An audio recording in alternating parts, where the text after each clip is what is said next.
Welcome one and all to the China DPC. We continue this amazing tour of Dota action with the second day kicking off this morning, and we have some pretty interesting kind of games to bring to you, but we're going to get into the entire round of show in just a moment. My name is Snare, your host for these proceedings, and I'm joined on the panel. I've got my boy Big Hezu, I've got Lyrical.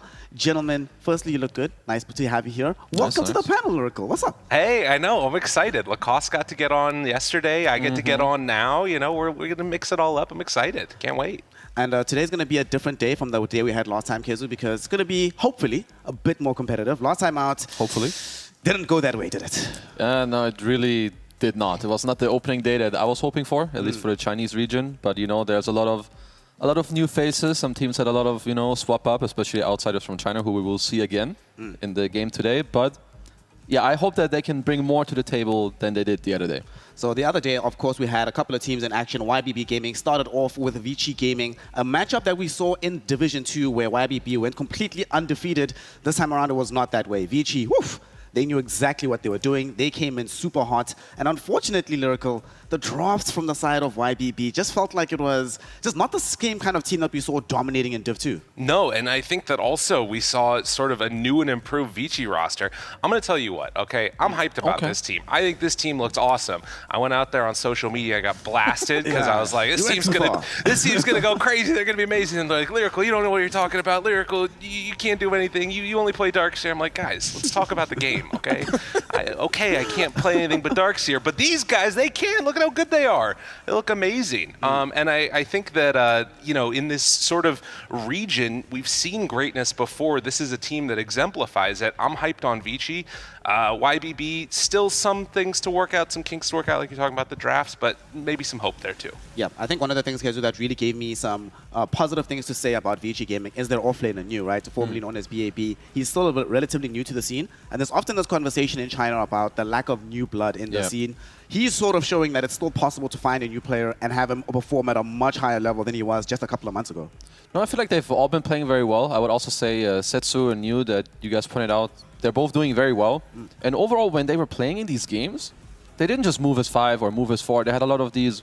It looked very free. You know, people were going around as 2, as 3, just like making pressure here while other people are doing their own thing up top. And it's just very top tier when you can have multiple things going on at the same time instead of one guy being like, okay, go here is 5, go here is 5, go here is 5.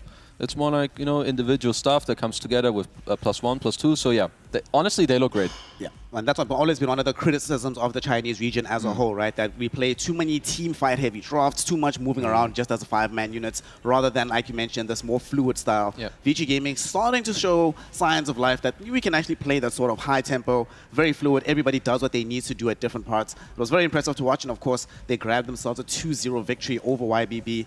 But YBB, there was still, every now and then, we saw some really good plays from them, right? And it did require Vici to operate at a high level, Lyrical, because a team like YBB, I think if they can sort of start to figure some things out, we can start to see the form that we saw from them in Div 2, where they were just dominating everybody else. I mean, after last season, and I think seeing how much closer things were, and now again, all this opportunity for newer teams to rise up, there's sort of this power vacuum that's going to be filled in by somebody, you know, particularly considering how many slots this region still gets. You got to watch out and see how well they're able to do. And I think this match that we talked about, Aster Aries was a team that last tour, there were a lot of moments like at the beginning. I think that they played against Aster and we asked Aster, okay, who do you think is going to be the other team to beat out of China? And they said Aster Aries. That didn't turn out to be the case. Nope. They got bodied. They got bodied mega hard. But maybe this tour they've been able to pull some things together. And of course, playing with that main roster, Aster doing the scrims with them like you normally do in China, they can find some new goodness for themselves. Yeah. I mean, as the Aries, they did start things off against the side of outsiders from China. They got their 2-0 win here, and they did look a lot cleaner, and it probably helps them as well to start building that momentum so that they get some wins under the belt. I remember we spoke about it, and it's like, well, don't really think too much about that kind of win, given the kind of team outsiders from China is. But nonetheless, it feels good, right? Especially when you had such a rough tour last time, when you're just losing game after game after game after game. Yeah, because I feel like they don't need that much. Like, even in the last season, a lot of their games 1-2, 1-2, you know, just barely losing out on some of these games. But now you start out with a win, you had some time to prepare. Like, this can make you feel even better now that you did win your opening series. So moving forward, you know, maybe that's just what they need, you know, this little something. Yeah, just a little bit of something here. Of course, their opponent outside outsiders from China. Difficult situation. Last time around in Div 2, they came third in the division. The team, it was a very, very different team. Very different. Started roster, you know, you had your like SRFs, your XM in the team. They failed to qualify for Div 1. Therefore, they disbanded, and then the scandal happens. You know, the team has to be fielded by somebody, and it's literally just a pub star team at this moment in time. Everybody here has little to no competitive experience. Like in total, they have fewer than 1,000 games of Dota 2 played at a competitive level, which is, especially considering Lyrical in China, there's a lot of third-party tournaments. So when you have less than 1,000, it means you're not really playing that much. No, it's true, and I think that if there is sort of a way that they can play going forward, I think they need to find their own style of play, which is very much around snowballing the lanes and then taking like easy, I'm thinking Death Prophet, I'm thinking Shadow Shaman, you know, these heroes that run in, take objectives around timing and just play very simple Dota. Because oftentimes when you start thinking about these teams, there's the issue of not knowing how to play the mid game, but the laning stage, that's something that everybody can do, right? And that is where I feel like they're going to find their form. Fortunately, their mid laner, Chosen One, was pretty good. Even though they ended up losing, he was a shining light. So we'll be seeing him in action later on today. And just to give you an idea of the kind of action we have prepared for you, let's take a quick peek at the schedule for the day's proceedings, because we have some pretty blockbuster series. The second one in particular is one that I absolutely want to take some special time to pay attention to. This is a region that has normally been very volatile when it comes to rosters, right? And right now, IG, 2 new players, right? An offlaner and a support player. And it's interesting for me, Kezu, because when you get those 2 players in particular, that's an entire side of the map that you sort of have to rejig your understanding of within the team. Talk to us about this from a player's perspective. How do you build that chemistry as quickly as possible? I mean, I think it is already good that it's the 3 and 4 that is coming together, or maybe it's, you know, 1 and 5 is the other good thing. I would even say that coming in as a mid alone is the easiest, because you kind of get to do your own stuff. But at least as a 3 and 4, like, you can talk easily. It doesn't always have to involve the team, because you're like you're a duo, right? So you and your boy, hopefully you're good friends when you play some party queue, you watch some replays, and then just slowly over time, you know, you turn up in your scrims, you talk about, okay, the 2 of us, we really like this. We really like to play these heroes and play this type of style, and then you just try to integrate it in the team. And usually, I think it doesn't take too long, at least, to get somewhat comfortable. The offlaner that they did end up getting, we know PYW, this guy's been really good for a long time. As an also offlane spam Lyrical, how do you feel about Shangyo? Like, we saw him last tour, it was okay. I had very high hopes for him, right, because of how good he looked when he was on CDC and Div 2. The call up to LGD didn't really work out in the way that I expected it to. What do you think happened that didn't allow him to perform at that max level? I mean, I think one thing that always is a question mark with new players is the pedigree of team that you're coming to. And with that like high pedigree of team coming to LGD, there's the question of how do you live up to those expectations? What type of pressure are you putting on yourself? And I think particularly in the China region, there's a lot of pressure that gets put on these players. So maybe this is the tour where he can actually have that breakout. We've seen it before where like teams or players have come in, they've been like rank 1. What was it last year? The player that was always playing Tusk mid. Was it Dust? Dust, Dust, right? And like well. he was so solid when he was playing in these pubs, but then when the pressure came to him, it all fell apart. So I think that Zhang I could see some really good stuff coming out from him. I guess he still has to prove himself. Expectations are lower. That's the time to shine. He did. Let's go. He did have some good performances. Like he was playing, I think, the Marcy later down the road all the time. In the start, he played all this Brewmaster. He was one of the few people who did make it work.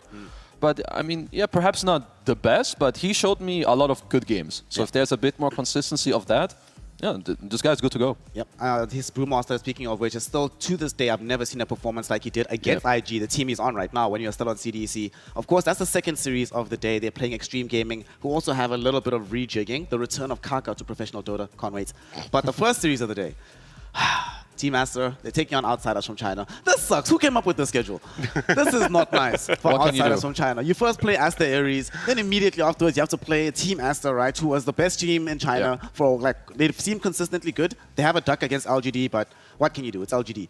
They're so good. They're amazing. You just started to get your new roster together, and you have to go up against Team Aster. This is tough, Lyrical, because these guys, I think in terms of consistency, Aster's really, really up there. The only question mark is still XWY. He's still finding his feet, but everyone else around them have been superstars, and they've been that way for a long, long time. Yo, Tour 2, it's been so far the time of upsets, True. of, people getting out of there. And I talked earlier, lowered expectations. Let's go. Expectations not much lower for outsiders from China than we would have thought possible. But maybe this is their moment where they can finally come up and, take down the big bad dogs of Team Aster.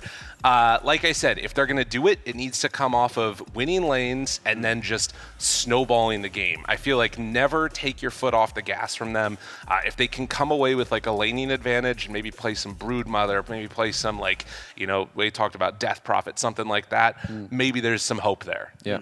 One thing I find very interesting. Oh, yeah. No, I feel like when you're the underdog, I've been saying it over the past couple of days, I really don't like when you take like this setback. Last time they played Naga Sirens and Doom. Yeah. And it's like when you're already somewhat outmatched and you don't really pressure the enemy, they're going to outlane you because they're better, and that just happens. You don't have the same experience.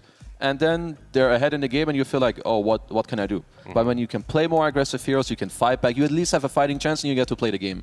So I agree with Lurko on that point. Just play more aggressive heroes, play stronger lanes, and then combine your heroes, and then just play the game and see what happens. The difficult thing about them playing these sort of aggressive heroes, especially in the laning phase, right, is because what we saw from Team Aster at the Major, when they came into it, they were still playing a sort of Div 1 style that we saw from them previously. But as the tournament went on, both themselves and LGD started picking a lot more Enchantress, started picking a lot more Chen, a lot more Phoenix, a lot more Beastmaster. A lot of these heroes that can help you secure the early laning phase and just sort of snowball an advantage from there.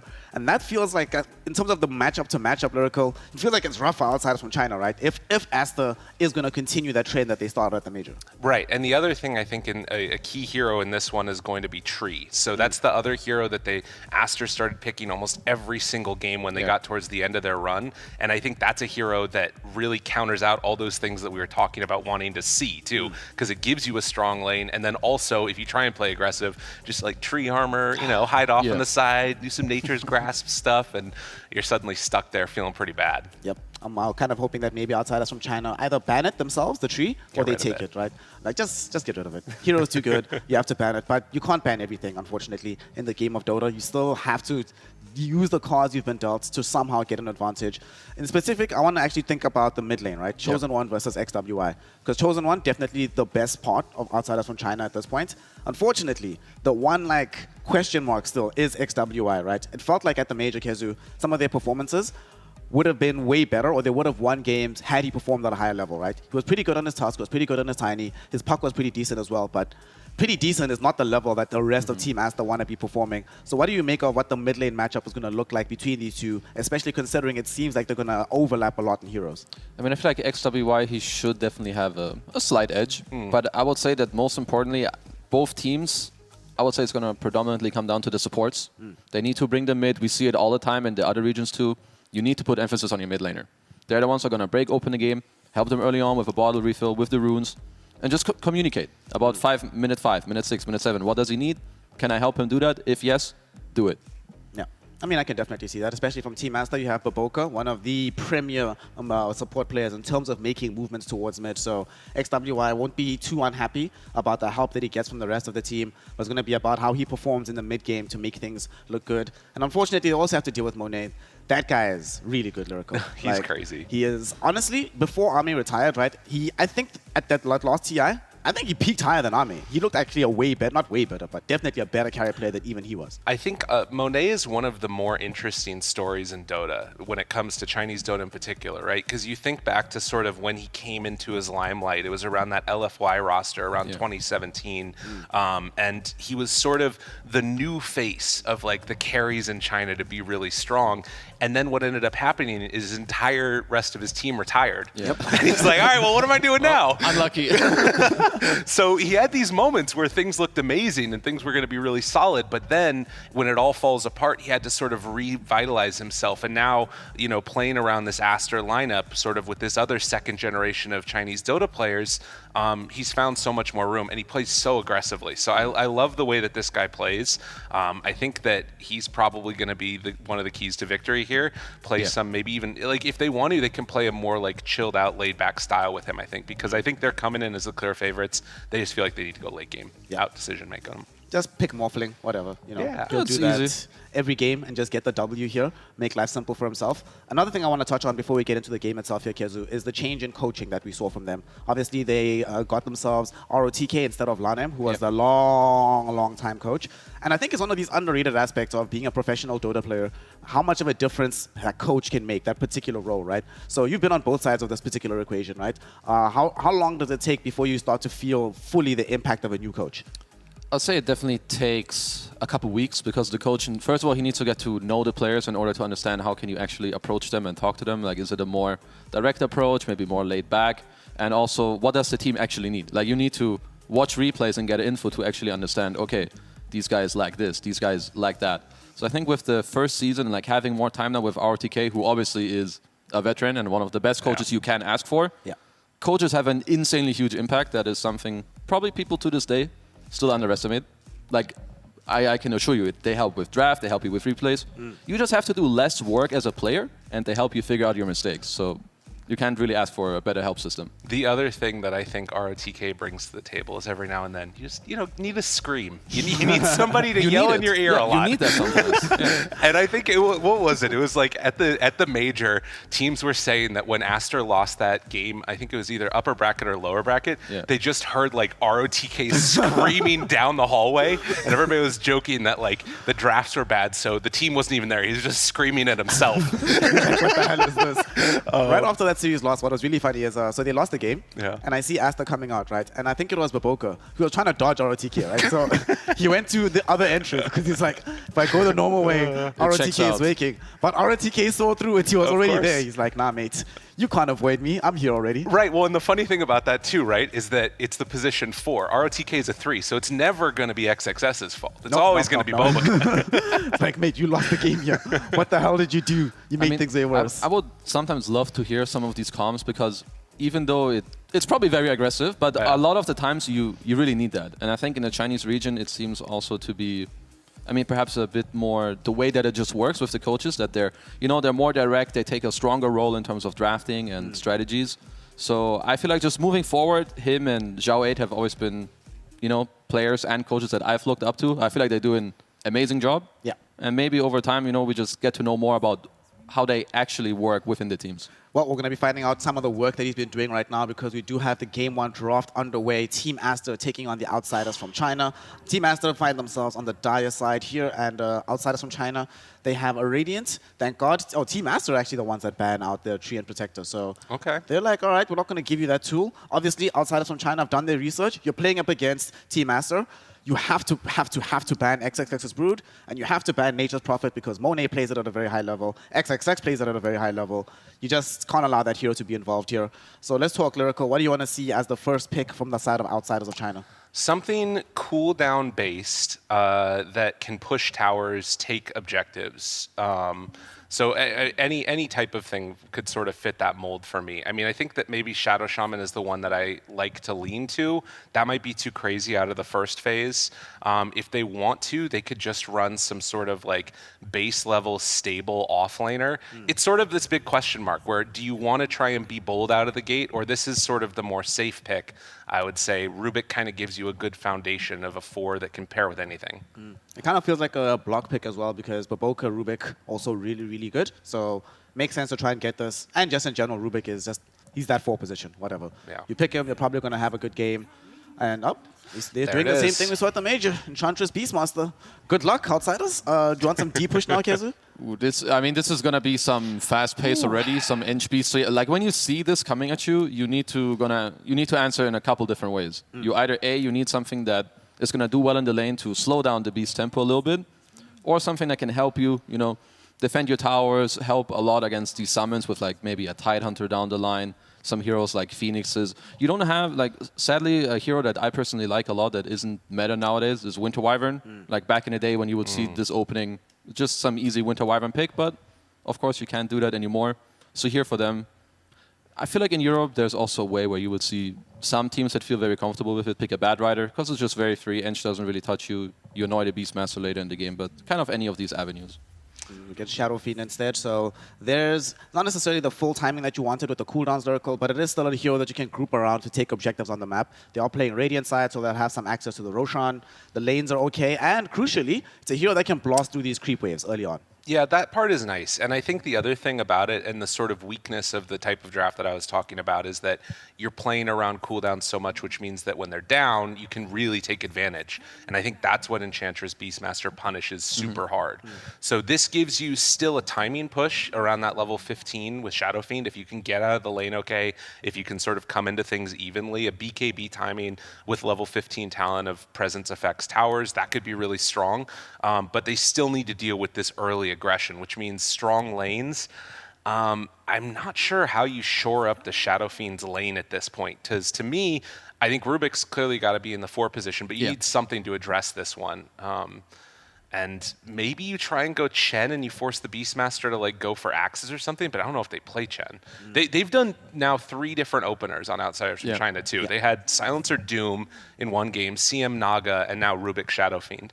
No, I mean, they're also still a team that's clearly figuring it out. They don't have a clear identity just yet, which I think is fine, right? Some of the things that we saw with new teams is that they do one thing over and over and over again, but when nothing's working, just try everything, whatever, it's fine, and see what sticks.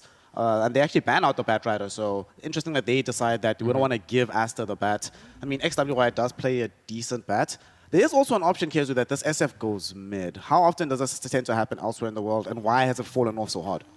So I do think it's something you can do. We don't see it too often because I feel like you risk a lot of your draft integrity by having just some range carry in the mid lane, because then it kind of means you cannot pick another range hero in the safe lane, because then you overlap way too much. It can work if you want to pick perhaps some Chaos Knight, Wraith King. You know, there are different type of heroes that are going to be melee. They can go in and help with that, but I just think most often it is just not the easiest to really make work in the draft. So let's see here. Aster, they decide to remove Enigma, Undying, and Drow in the second phase. And they still haven't revealed exactly what their carry matchup is going to be yet. We still could have another hero for Boboka here, because both him and Siamese Cat play the Ench, but they tend to play it on Siamese more often. So what are we feeling here? Some Tusk, Tiny maybe, Lyrical? Yeah, I'm down for that. They just go straight Gyro. All right, let's go.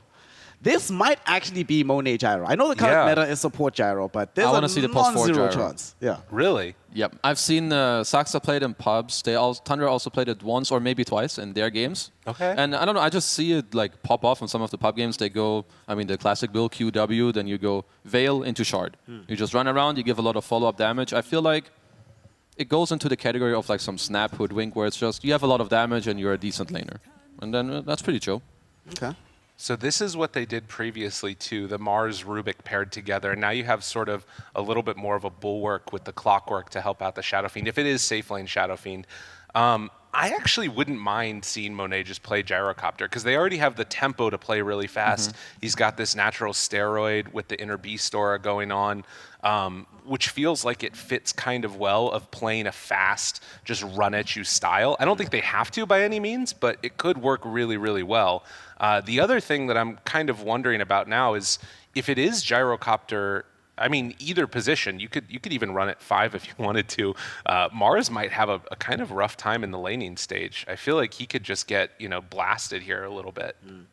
I mean, just get spammed out with this missile. Kind of sucks. And I think the Ench Gyro, they're pretty open with the 4 and 5. Like, they're just going to put them wherever they're more fit. And I think for Aster, Gyro carry is fine, because he's just going to buy an early BKB. He has all the spells, but I would prefer if they go for like some hero that is either A, tanky, which at least CK does, or B, buys some timed BKB, between 15 to 20, because you're playing into Mars SF, you don't just want to get arena'd, Requiem'd. And something that is really nice about the CK Mars matchup is that Mars wants to like slowly whittle you down and then throw all his spells at you, but CK, he always stays full HP with the lifesteal, then he's high HP, so it's just kind of hard to bully out of lane. Yeah.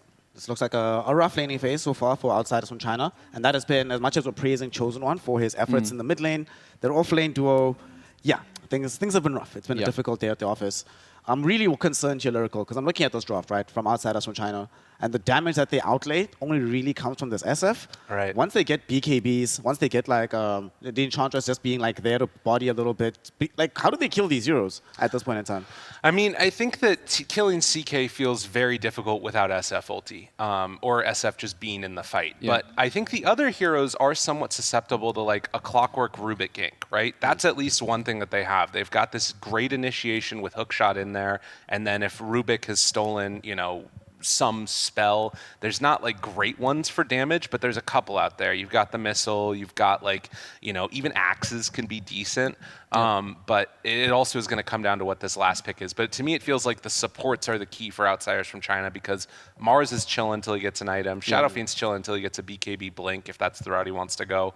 It's kind of just hanging out. Yeah. They need something that can move around and make moves on this map. Let's see. That's probably going to be coming from the mid lane then. So Chosen One, he's played Tiny before. They ban out Puck. Bat Rider's gone. No Pango. Ember Spirit potentially here, Kezu?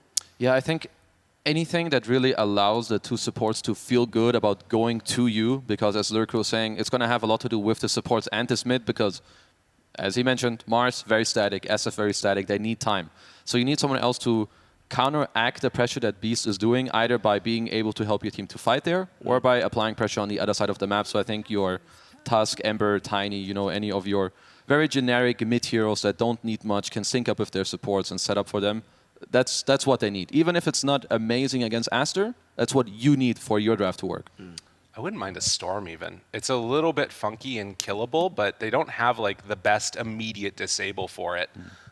It is a little bit scary also playing into a counter pick here, but they've taken out the Puck.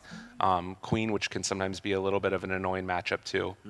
Wouldn't hate it. I actually would like that. And I also like it, kind of these kind of drafts where whenever there's a Beastmaster on the enemy team, force them to decide who's the prime or raw target. So if you're roaring Storm Spirit, SF has a freer fight. If you're roaring the SF, then the Storm Spirit can do his thing.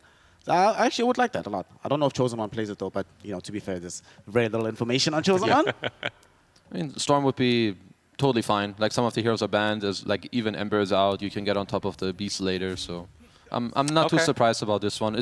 They just needed any of this like archetype, and Aster are like. I meant for Aster, surely. Yeah. You got me on that one. They were quick on that one. For Aster, surely. Yeah. You got me on that one. They were quick on that one though. Damn. Yeah, they were super ready. They were spam picking that one. XWI was like, come on, man. Give me Storm, man. Give me Storm. Give me Storm.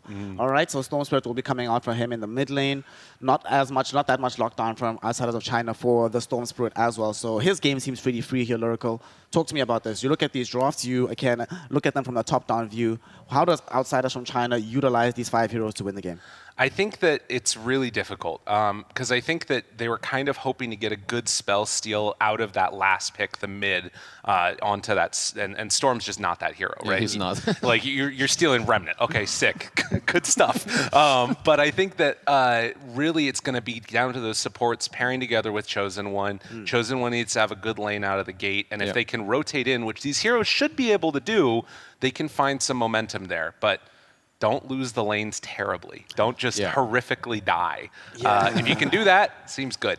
I mean, it's a very difficult game to avoid that because they have some incredibly fast-paced heroes from the side of Team Aster. We'll be witnessing whether or not they can utilize that fast pace to win out this game, or if outsiders from China will finally show themselves ready for battle. To find out, we send it over to our casting pair. We have Brigadier B-Cup, and we have Lieutenant Lacoste. Take it away, boys. I'm ready. I'm ready for the game. It is Dota 2 time. I am so hyped and pumped for this. Team Aster, outsiders from China. It's going to be interesting. It's the main roster of Aster this time for outsiders from China. He called me a brigadier, right? He did, yeah. All right, I didn't hear. And Lieutenant Lacoste. Cool. Does that make me the higher rank? I don't really know how this works. All I know is in AO3, I was like a colonel. Wow, good for you. Great for you, B-Cup. Outsiders from China, they did really struggle against Academy team, Aster Ares. Yes. I want to see how they do against a real team. Like, this has been the Chinese strongest team, I would say, like in terms of showing throughout the major, throughout the DPC. And it's not going to be easy. They drafted themselves a very difficult draft to execute. Shadow Fiend, Mars, like Rubik, Clockwork, all these heroes have skill shots that if you miss them, you're gonna suffer. On the other side, Team Aster, pretty straightforward. You can't really miss Roar. You can't really miss Impetus, you know what I mean? Yeah. Missile. It's very difficult to make bad plays with the heroes that they have. This feels like a lineup where Aster, they're going to play aggressive. Like, I really want Bobica to just go level 1 Impetus. I feel it in my bones that he's going to play just this aggression, damage dealing Ench. If you're Aster and you just saw your academy team wallop on this squad, I feel like you're coming in with a lot of confidence. And you're ready to just play aggressive. This lineup does kind of scream play aggressive. Or as we would say in high school, be aggressive. Be aggressive. You know, you cheer for your team. And all Yeah, that. I thought you were gonna say aggressive with an F. Aggressive, yes. Where is he? Where's the time gone? One can only dream that he comes back. If Burning and CTY are going to participate in the open qualifiers, we need to bring back aggressive. Mummy, bring back Weapon X, bring back Dai. Bring them all my, back. Yeah, one of my favorite all-time Chinese players. Gosh. YYF. These are some old school names, but yeah, let's focus on this one. I see Ring of Health on Mars. At least that's what he has queued up, so I assume Meteor Hammer. Ooh. I'm a big fan of Meteor Hammer. But I'm also not a big fan of this Mars. I feel like we've been seeing it have lower and lower impact as time goes by. He may have spent his entire creation in Dota being in the meta, but it feels like that time is slowly whittling away. I don't remember seeing Mars win any games. I think I saw like 5-6 games, and Mars just feels very underwhelming every single time. In terms of damage, he always lacks damage. Like, it always feels like I just need something else. I talked about this on panel the other day. I mean a couple of hours ago, where you don't have a BKB, then you need a Blink Daggers. It's very hard to itemize. Like, I think the hero is really good once you get the like Blink BKB Shard, maybe Refresher. Then the hero feels like really good, but the problem is how you get there. Also, all of these small items did get nerfed over time, especially the Soul Ring, an item that he loved to buy. Yeah, Soul Ring, we don't see that item at all anymore. For a good reason, way too overpriced. Yeah, feels a little bit bad there as XWY and Chosen One fighting it out. Chosen One, I always talk about this when we see teams from like Division 2 come up here into the Division 1 China. There's just so many good mids in this region that it feels like coming in with not a lot of experience up against these guys, you're bound to struggle. And Pichu just running after this Clockwork. Rocket Barrage after Rocket Barrage. A bit low on mana now. It is relatively costly spell, 75 mana. Does have another one. Let's see. Because this Clockwork wants to stay pretty aggressive and running them with Battery Assault, but you're eating so much damage to do so, and, well, now you're giving up First Blood, and Cry's going to do all he can to maybe shift some damage, but one Raze really isn't going to do all that not much he can do besides crying, because his Clockwork just fed decent amount of gold.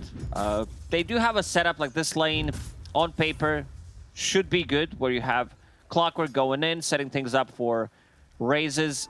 It's gonna be, I'd say, a bit more difficult. I think that we're also gonna see more from Gyro being played at position 5, where the hero feels strong. It does consume a lot of mana. Nothing has changed pretty much in the patch for Gyro, but some of the heroes did get nerfed, so I also saw it much more in the high-level pubs. So you're hoping that Gyro becomes a staple of this meta right now. I'm not sure how long we're gonna have this meta. I feel like the big patch is gonna drop. Did they give us the date? April. April. That's No, very specific. there was no year after that April. It just said April. So you say a month, I say a year. Potato, And a full potato. month. Okay, 13 months from now on. Yeah. We're going to see the changes coming in. XWY getting hit with that snowball, but now no mana left on this Tusk, so he can output some damage here, but needs to be careful as he's standing in some creeps. Very interesting build. He does have Blades of Attack on mid lane. We'll hold that thought. Yeah, Cry with a another raise. Pichu? Oh, into the trees, trying to get around. Cry, well, he's going to be, like you said, still crying. Sounded like Roy Orbison over there as he's going to drop to XXS, and lose his life. There's now 2 kills in that bottom lane for Team Aster. Already a 1k gold lead, 4 minutes into the game. Aster, very aggressive. Storm Spirit doing extremely well in the mid lane. Someone would definitely love to refill his bottle. Let's see if Pichu decides to do so. Yeah, he's definitely going to need that bottle refill. And since the gyro walked all the way back, it's looking like it's going to happen. XWY level 5 already, Chosen One. He's 15-2 to the 26-6 of this Storm. Not exactly going all too well. Yeah, you don't really pressure Storm as Tusk. And also the items that he bought on Storm Spirit, having Blades of Attack, the last hit, slightly easier, brought a Raindrop going into Falcon Blade. This is something that I would say has not been popular until a month ago, where people are like, you know what, Falcon Blade, it's really good. Then I build a Witchblade, then I build Kaya, all these small items, which does allow me to snowball with the Storm Spirit. I mean, that's, what, you just named 3 swords? What is, well, is Kaya a sword? Maybe. I'm thinking of just the guy from One Piece who holds 3 swords at one time. I don't know his name off the top of my head. I didn't watch that anime. Pichu in trouble, getting run down here in the Raze's land from Cry, so they'll put their first kill on the board as they land another Raze on XXS. He's getting hit with a good amount of damage coming in from the Shadow Fiend. As soon as Shadow Fiend hits level 3, same goes for Clockwork, Battery Assault. Such a potent spell, damage increases from 20 to 45. Ooh. Big power spike. Sounds like a big power spike. You love that word. I really do. That, Fillet. What's the other one? Ghoul Frenzy. That's a big one. Yeah, we've been casting for a long time together now. Snowball. There's nothing there. He just hit 6, so on that Snowball. He's got CXK nearby, but can he even kill Bobica with the Nature's Attendants? It's only level 1. They'll have to chase. It's just not worth it. This is leaving Monet up towards top by himself, continuing to farm away. I love glitched items, and it's Trail of the Burning Doom on Monet on this CK. It makes him look really awesome. Just leaving a little bit of fire behind him, and he's on fire as well. I swear to God, Big Up, if you say Burning Trail or whatever the item, Burning Doom one more time, I'm going to lose it. Hallucination. Vortex mid. Snowball, and that is going towards Pichu. They also have this Clockwork. They've got the cogs around the gyro, falling into the cogs, and there are a lot of heroes here. Looks like they might kill Gyro again with a Walrus Punch coming through. They need one more right click. They'll finish off Pichu, but CXK, well, Telekinesis throws him onto the Enchantress, who is healing them up. And, well, all 3 die for just the 5-position Gyro. Both rotations from Aster rotating, XWY holding Arcane Rune. Pretty much infinite mana at this point. It's going to start to pressure the tower a little bit. And let's refill his bottle one more time. Pichu playing really well, moving from... Thumbs up, man. Yeah, just doing a position 5 job. Oh, yeah, pretty perfectly. Oh, I guess I'll die here. Refill your bottle. You don't have to die in lane or anything like that. It's perfect. Oh, no, he used a snowball already. Oh, that's bad. Chosen One. Rocket Barrage. Look at what? Bobica? He's just behind the tower, showing up, throwing a couple of right clicks. No infinite shots, but he's there with it. Nature's Attendant's now level 2, so he's going to eat and soak all this damage like the sponge he is.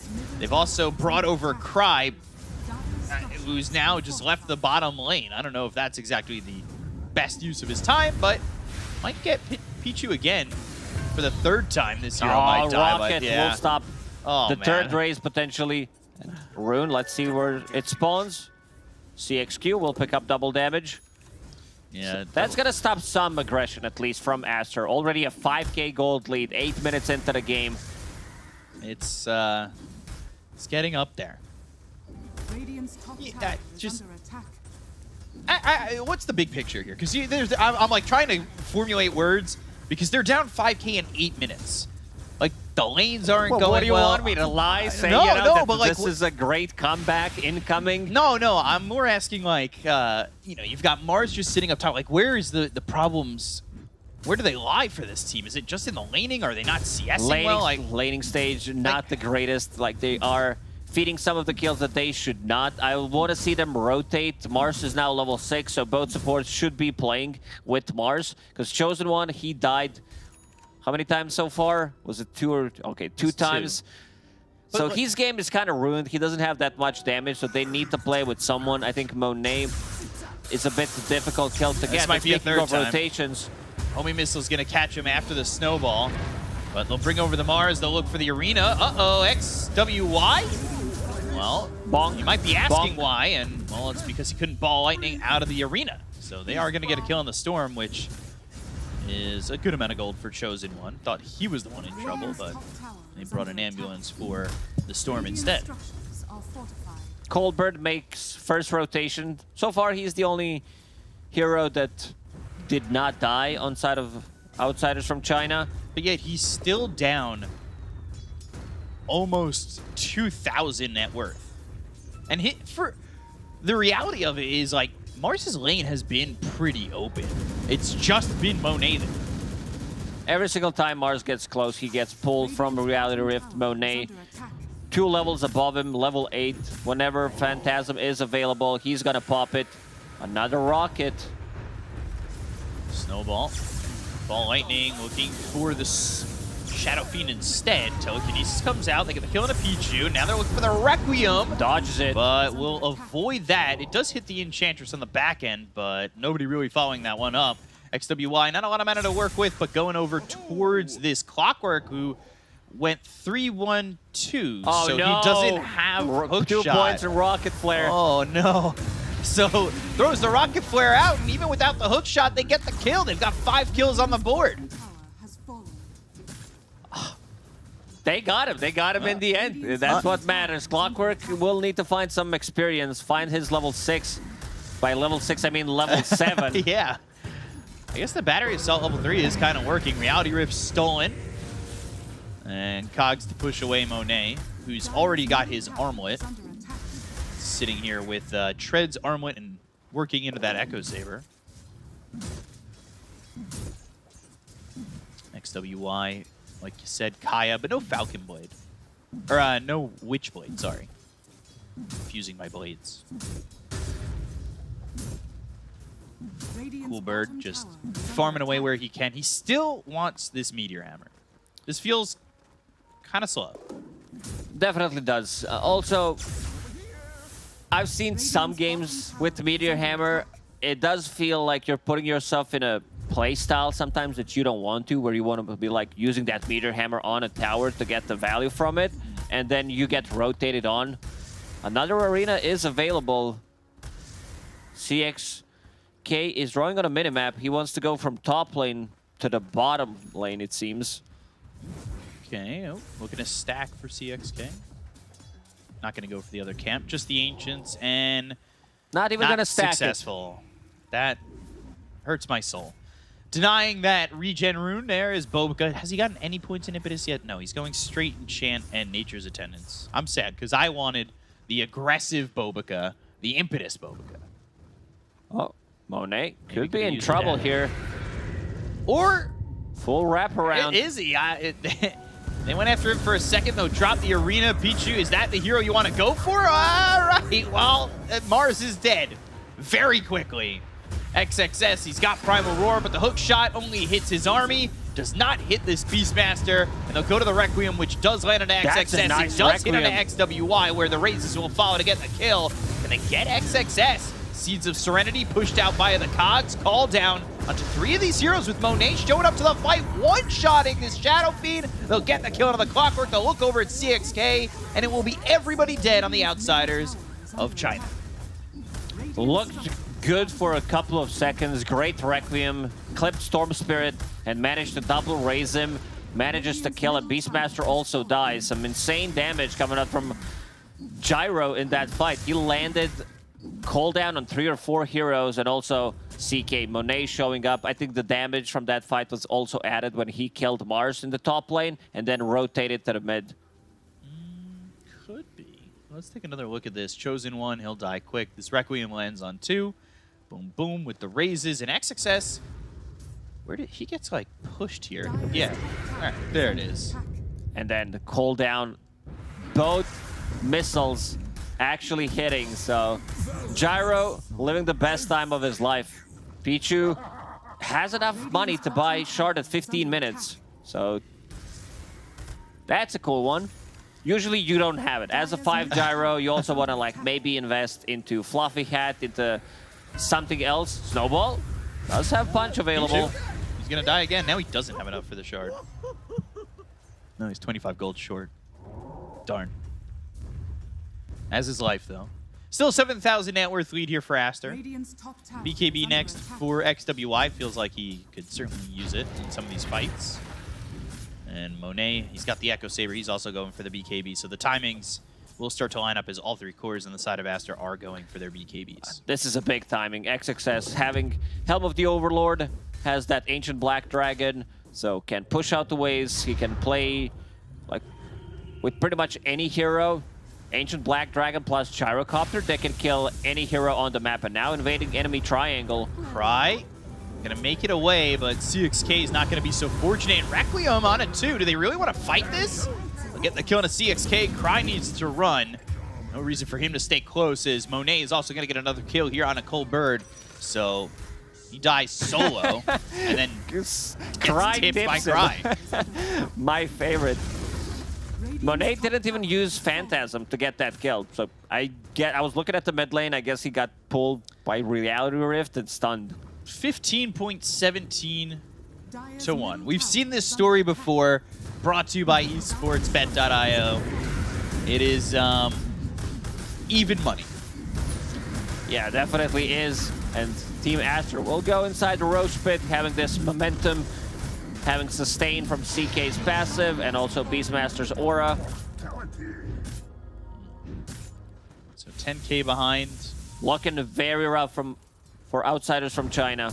Yeah, this is not exactly looking great. Finally has the Meteor Hammer, though, so that they can push some towers. Maybe. Which towers are we talking about? I don't think they're going to be able to get across the river. I don't know what you're saying. Vortex call down, and that is a dead Mars for the 4th time in what feels like the last 2 or 3 minutes. They're going to go to the high ground and potentially, I would almost go as far as to say, finish this game. Primal Roar, down goes Cry, hook shot in, and down goes Clockwork. Got the stolen Primal Roar. They'll throw that on the CK, but he's not going to drop alive in this one. He's got that Armlet to toggle, and 3 heroes die very quickly. The casual 1,700 damage from him. 1,200 damage, almost 1,300 damage from your position 5 with the call down. I think Monet is probably thinking about getting Heart instead of a BKB. You know, BKB is still a safer choice, does not want to risk anything. But if he had Heart there, Infinite Region, look at CXK. He's going to die to Boar and Ancient Black Dragon. He's really struggling. He's really got to run away. Every time we talk about an Ancient Black Dragon, I know I've said it a bunch throughout the last few years, but it always reminds me of Yu-Gi-Oh! The Red Eyes Black Dragon. It reminds me of Nazgul from Lord of the Rings more. The Beast. Chosen One, tag team, but you're hitting someone who had Nature's Attendance and is healing up. Spear lands at XWI, and they get the kill on the Storm as well as Bobaga. All 5 heroes combined to get 2. Meteor did not connect on anything, but they didn't even need it. They are getting the kills. Team Aster playing slightly sloppy, I would say. Maybe a little too overconfident. Yeah, they're like, we want to try to end this game as soon as possible. Monet and XXS, they're pushing the other side of the map. XXS will take the outpost. Let's see the first usage of Meteor on tower. Yeah. I'd laugh if they had just glyphed there. But he does get that damage. With the way that Aster have been playing, it feels like my pubs when, you know, you're kind of dominating the first part of the game. Except I don't think Aster's going to lose and get too bored with the game. I think they'll just take it slow. I thought you were talking about the skill, that your pubs are like Aster. I mean, my nickname is Bobaga in my pubs. Monet, BKB, toggling the armlet, still surviving, but eventually loses that Aegis. Spear connects on XXS. They've got themselves the Walrus Punch. The Meteor Hammer comes down, and the Requiem is there. They'll get themselves the kill on XXS, and now it's Monet versus the world. Phantasm right-clicks, Cries gone. Here comes Pichu with the help of XWI. They've got 3 heroes dead. They'll go after CXK, making a 4th with the Rubik dropping, and Chosen One. Well, he's been chosen to be the one that dies to finish off the team wipe. And they'll call GG right off that. they understand that game is pretty rough. They kill Beastmaster, but they lose all members. And as I said, this type of lineup is very difficult to execute. And seeing XWY having a time of his life on camera. Yeah. Same goes for Bobica. Rest of the team is pretty chill, you know, like another day in the office. Complete stomp as expected. It's, you know, big difference between these two teams. Yeah, it's... one would say a 15.17 amount of gap between these two teams. It really is just a wide margin. And, you know, we're seeing the same from outsiders from China. It's a little bit rough for them. And, you know, I think the key point there was, like, when you saw them lose to Aster Aries the way they did, a team that maybe not many would rank too high. Big brother? Yeah, now, yeah, your big brother comes to defend you at school, and all of a sudden, I'm sorry, but you're still gonna get beat up anyway, and that's exactly what happened in game number 1. So, Aster, I don't know, was there any flaws from their lineup? Not really, right? Definitely not. I mean, it was they wanted to close out this game as quickly as possible. Early aggression, how many times they refilled Storm's bottle, played around XWY, and it paid off. Yeah, so it pays off quite a lot, and they'll take game 1. To break down this game, we've got the panel. Take it away. Game number 1 goes in favor of the side of Team Aster in pretty resounding fashion because they showed exactly why they are noted as one of the strongest teams in the region. The game wasn't even close. On the bright side, you know, they're about the same length as the loss to Aster Aries that the outsiders suffered the other day. And Kezu, they managed to match their combined kill tally. They posted double digits for the first time so far. So if nothing else, it's positive progress from them. They did better, and that's good. I mean, even when they were down 7k gold and Mars is getting tipped by his teammates, you know, he's laughing there. I think they're at least taking it in a, you know, in a good manner. Hopefully they can keep improving along the way. This time, I think, again, with their draft, it's not the easiest. You see this. You see Eng Beast. If I'm a post 5 player, I don't want to play Clockwork. Oh. I'm running into summons, and they don't even have to do anything, and I just die. So I think you need to like change your approach a bit, but it can be hard sometimes. And yeah, you're going up against the best team. Not the biggest shame in losing to them. Absolutely not. I will say, like you're talking about, the plus side is that this was an improvement. The downside was that this was an improvement. So that's kind of an issue there.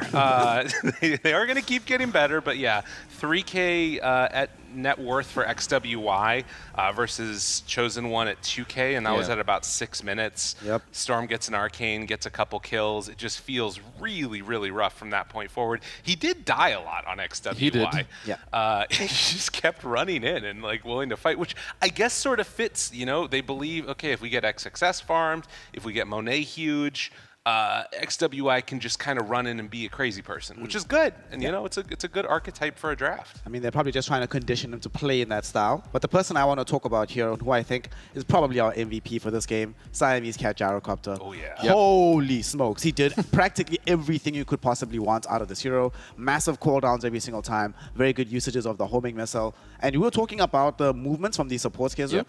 He was everywhere. It felt like he was barely in the bottom lane. XXX was chilling, enjoying life because Siamese Cat's like, all right, I'm just going to continually roll middle and keep griefing Chosen One. No, they did great. Like both supports, they helped their cores in in the side lanes. Then when they were allowed to leave, they did. They go mid. They get like some triple kill, minute 6, half the tower. 1 minute later, what do you know? They're there again. 14-minute comes up. You click Gyro. He has a shard queued up. He has enough money. You already know. This guy, he's having a good time. Had a very, very good game on this Gyrocopter hero. One thing I also really like about how they played this game, Lyrical, is that although they knew that they were the better team, they didn't play as if they didn't disrespect them in the game. They played at the very high level. They were out for blood. It was all business from the side of Team Aster today. No, definitely. I mean, if we're honest about it, as outsiders from China disrespecting themselves when they're tipping their own teammates. But yeah, no, I agree completely. And they sort of, I think that it was definitely a higher tempo draft than we would see, and we're talking about this Gyrocopter, how well he did. That level 6 timing when everybody ran in together mid and everybody was running in there, almost single-handedly like won them that fight. 13 minutes, just gets a massive call down, sets up for a bunch of follow-up kills. I think that this was sort of a masterclass of a performance from Aster, and it's what you would come to expect from them. And they're not taking anybody for granted. They're saying we're going to come in and we're going to beat you all. I mean, we've seen in the past in China, this used to be the upset region. This is where literally anything could happen at any given time. So you had to make sure that you're playing at max level pretty much from the get-go. And we see that Team Aster, they've not forgotten. they've been on the other side of upsets before, so they're like, not only have they been there, but they know that if they lose games, ROTK is right behind them, and it might have some mean words to say. So Team Master right now 1 game up in this best of 3 series. In the event that they go 2-0 up, they will join their sister team, Aster Aries, at the top of the leaderboard. But it's not done yet. Outsiders from China still have at least 1 more game. So we're going to be finding out after a short break if they have what it takes to make that game successful and to try and push Team Aster to the brink. So we'll come back very shortly to join us with some more Dota 2 action. We'll see you in a second.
Welcome back, one and all, here to the China DPC. We are midway through our series, potentially midway. It could still go the distance between Team Aster and the outsiders from China. As it stands right now, Aster looking hella clean. And despite the fact that outsiders from China are very clearly at the lower end of the spectrum in terms of skill, Team Aster is not going to give them any inch at this point in time. Going into game 2, I'm with Lyrical and Kezu yet again on the panel.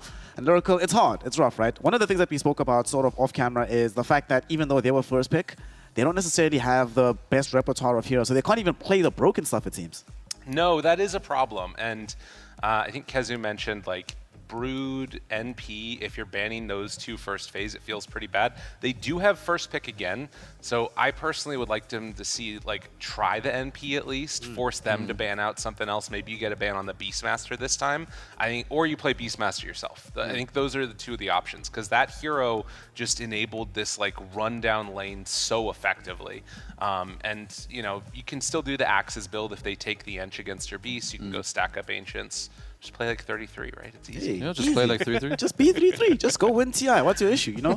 Very easy to do. Because one of the things that I think for Team Masters, what they have to consider at this point, right, is they can go one of two ways. Either just play exactly the same game, pick exactly the same stuff, the same order of heroes, or they can use this as an opportunity to try experiment a little bit. They say, well, strategies that we're not confident enough to run up against an LGD, let's at least get used to them in a game setting. So based on what you saw in game 1, what approach do you think would work best for Team Master here?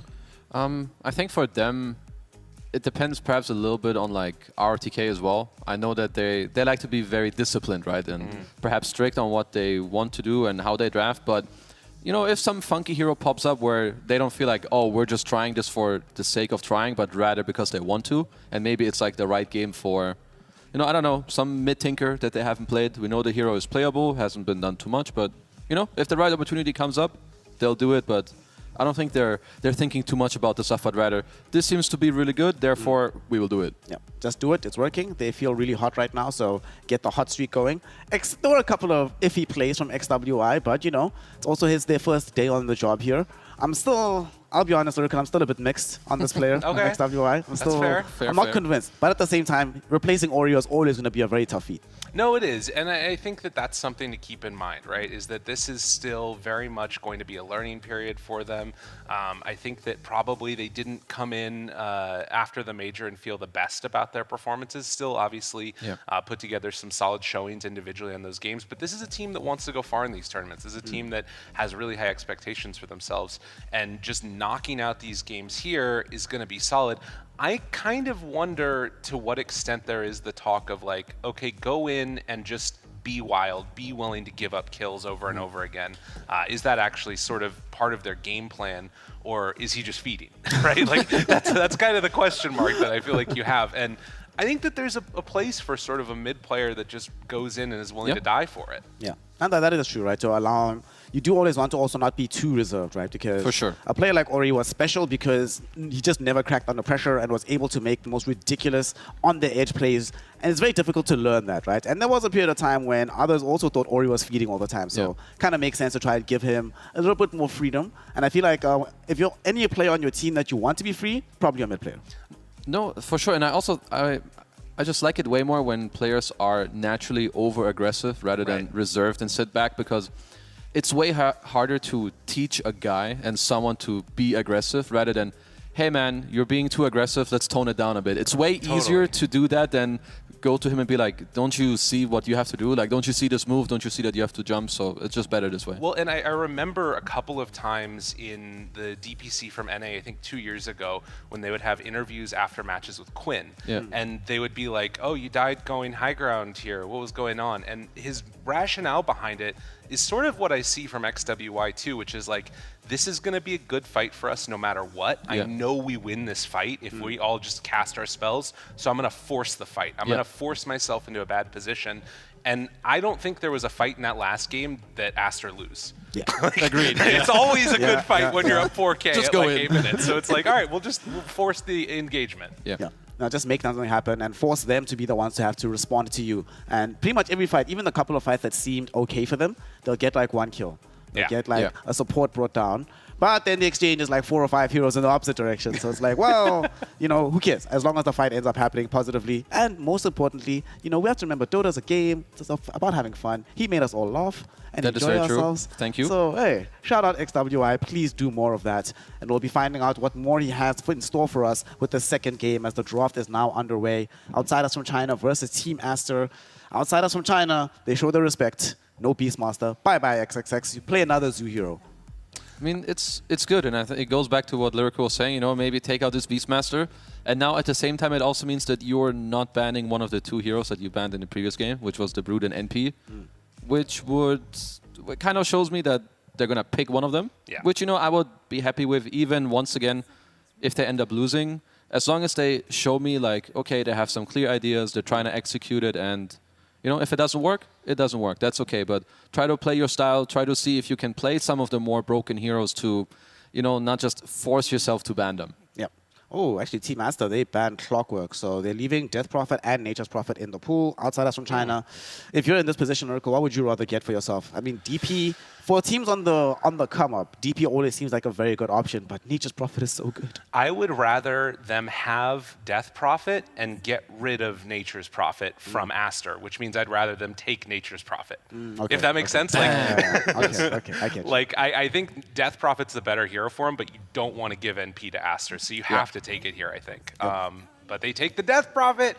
I don't know, man. This looks pretty rough. We'll see if they decide to take it. I mean, they don't have to take NP here, but I think they should. Yeah.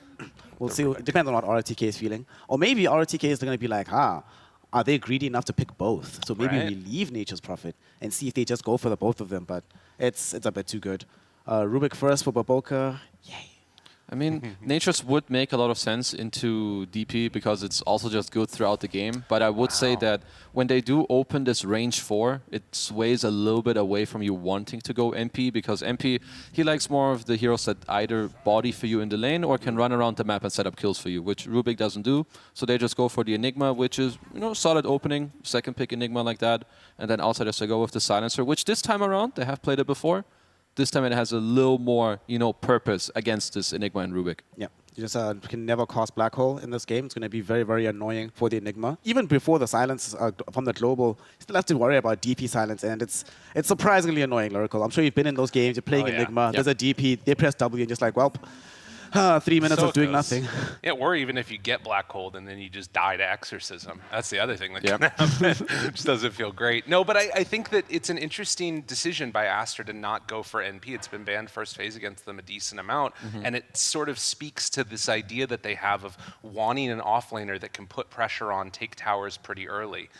Which I think makes sense, right? You're going to be able to deny things out. It did get nerfed. You can't take away the range creep, but still going to be denying XP and showing that they want to play this fast style Dota. And you talked about, okay, are we going to try new things? Or are Aster going to see how do we beat these things without like the broken heroes? This is a way to test it. Yeah. I like this approach. I also think it's always quite nice. It allows you to go further in tournaments when you can have very diverse openers that are not 100% predictable, right? Different play styles. It's very good to see. In the second phase, though, outsiders, no Nature's Prophet, no Bat, no Morphling. And the Gyrocopter is banned by Aster themselves. So they actually just feel that this hero is not just good in niche situations, but just that good, that it should be banned out even in these kind of games. I mean, I feel like the hero's on the come up. I can't really tell how good it is, but I have seen like more priority shift towards it. So, I mean, that kind of speaks for itself. I do think for Aster, I don't really like Rubik 5 as much, but then again, at the same time, I also don't like when Rubik lanes with Enigma. So I think having a pulse 4 here that helps the Enigma in the lane and then can also make use of the fact that Enigma is going to be okay alone. Therefore, you can roam. Tiny fits that bill. So for now, these 3 heroes on Team Aster, like if you look at it, just looks like a very cookie cutter, like first 3 picks from any top tier team. And I love the fact that they have a versatile way to deploy this Tiny if needed. They can put this in the mid lane. They could put this in the support. Outsiders from China. Okay, so Chosen One gets to play Tusk again, but Juggernaut. Lyrical, this hero is not just dead, but deader than dead. Like it's Yeah. it feels really, really bad, right? So talk me through it. What do you think is the rationale from them to still try to put their faith in the old Jug? So my guess is player comfort is number one. You know, any carry player can play Jug. You know what you're doing on this one. The second thing about it that's kind of interesting is now you've got this healing ward paired together with the Death Prophet. So you've got some way to help support her out and try and get off to a good start. Also, I wouldn't hate this still as the flex that they've got potential with the Tusk. Can be position 4 to be playing with the DP. I think that seems pretty decent and a pretty good lane against Monkey King, I want to say. You can sort of keep your distance a little bit and not get the Jingo up with the DP. And then if you have an opportunity to sort of go all in, you can blow them up. There's a non-zero chance that we're going back to the old days, a Team DK style, where Lanim is playing the Pulse 4 Juggernaut. It could happen. This is the region that popularized Dude, it, you're so crazy. What? if it's going to happen anywhere, it's going to happen in China. Boots level 1, run around, spin some let's go. nukes. Yeah, it sounds Probably cool. not, but I would be happy to see it because it's fun, not because it's good. Just gonna It's make very that fun. clear. Yeah, it's Don't not very try this good, at but home. it's quite fun. What's also quite fun for Astra is that they still maintain some flexibility. We have this Monkey King, which can be played in the 1 position for Monet, or the specialty of Baboka. He's the one that kind of popularized this in the 4. They still have the Tiny that can be a flex. It's pretty much just the Enigma that is consigned to the off-lane at this point in time. So I think it's hard for outsiders of China to figure out the lost bands here, because you just don't know exactly what Team Astra are doing just yet. I actually like the idea of Bobica playing Monkey King in this one. That sounds kind of cool. Like a good way to initiate onto this Death Prophet and blow her up. Like, you know, you get the Boundless Strike from nowhere and then, you know, an Avalanche toss coming from XWY. Also, I saw XWY smiling when they were picking the Tiny. You know, he's getting a little bit excited about that hero choice, or he's like, okay, I can feed some more on this guy. This will be great. If there's ever a hero to start a fight in a fun way, it's going to be the Tiny. Yeah. But also is sort of a weird matchup against Jug because he's going to be able to get the spin-off against your Avalanche. Yeah, so the damage output is not necessarily going to be there. Gosh, I really don't like Jug. I do like the healing ward thing that you mentioned, though, because I do think Death Prophet functions the best when she has any kind of sustain behind her in tandem with the items that she buys. So that I like, but one thing I really don't like, Hezu, and why they might decide to put the Monkey King as the safe laner here, if you can't actually kill MK, right? You press ulti on him, he presses ulti. Okay. I get the bonus armor. I'm not expecting this Monkey King to never really die unless he's out of position at this point. Yeah, I mean, I think that you can also see that Astra are, even though their picks are open, they're helping themselves for the Monkey King to potentially be a carry by banning out Viper, perhaps another offlaner that, you know, would dissuade the matchup. But apart from just Jug into Monkey King, there's also a lot of things Enigma does that you hate as Jugger. There's the Black Hole, which Silencer does answer in a way, but there's still summons against your Omni Slash. There's still going to be, you know, some Guardian Greaves or maybe some Pipe against your Maelstrom. Like, it just negates a lot of your damage. And then Monkey King, he's going to pop out all the damage into the Black Hole and the stuns if it ever comes out. As you already mentioned, Jug ultis you ulti yourself, you have Mischief as well. So, yeah, I think Monet, if he is going to play the Monkey King, he's going to have a good time once more. Yeah. Let's see. Snapfire gets banned out by Team Astra, so outside of China have to show their hand first. There is some versatility that they can apply with this Tusk. Probably DP offlane. What do you think is still missing here, Lyrical, when you look at the outsiders draft? I think probably some more damage. Yeah, and Lesh answers that pretty perfectly. It's sort of before Monkey King gets BKB, if it is going to be that core, this feels like a pretty good answer to kill him in his Wukong's command. But no, the old switcheroo. All right. So, wait, what? Oh, no. So it's SF mid. Okay. SF mid. Interesting. All right. So we sort of very quickly touched on this in the last game, Kezu, when I was asking you about this mid SF, right? And you said that you don't want to see it in games where there's also a range carry in the safe lane.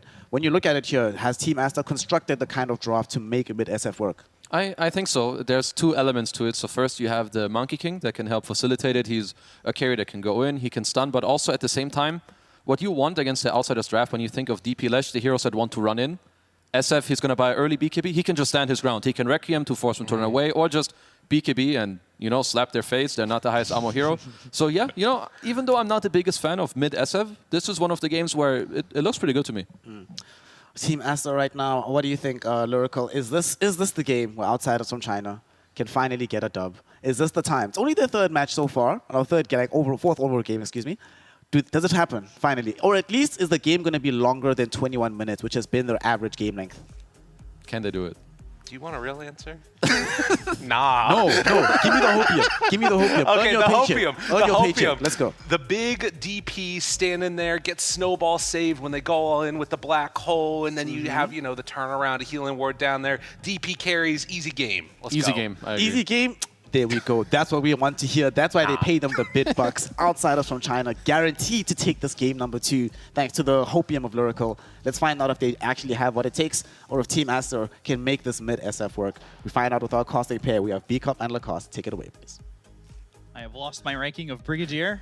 I have been D-ranked. But I would also like a canister of whatever hopium Lyrical was just on. DP carry. Just like, give me a face mask. I'll breathe it in as much as possible. Like, I'm here for it. We'll see if, Outsiders from China can get more than 8 kills? Something like that in this game? I think they have much better draft compared to their previous game, where it's a much easier draft to execute overall. The only hero I don't like is Juggernaut. I feel like this hero's in a really bad spot right now. Boboka. Trying to scout for a ward. Boboka on one of the better heroes. Tiny. It's my favorite. Oh, already a 15.17 to 1. We didn't even start yet. Are you sure about that? Like, that is... I guess their draft is worse. What a surprise. I swear the odds were better just a moment ago. No one likes Jug. It feels like Jug, and he is spamming the voice lines. He will be forever alone. Well, esportsbet.io, 15.17 to 1. You will be forever alone. That is directed probably at me. So let's get into this game. We'll see how the bounties get split up. Looks like it's just going to be 2 and 2, as it will be. Pichu gets this other one. And this is as close as it's been for Outsiders from China. Yeah, what's happening with the Enigma? Yeah, you see that? Yeah, what is that flag? Yeah, that's, yeah, it does look like a flag.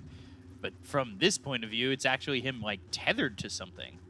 I don't know.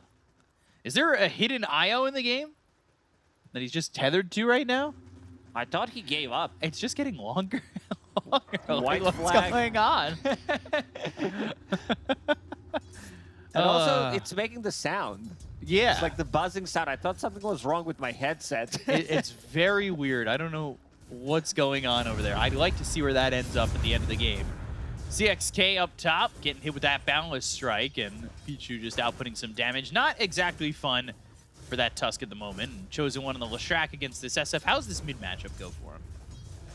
SF should be fine. Like, both heroes should be able to farm.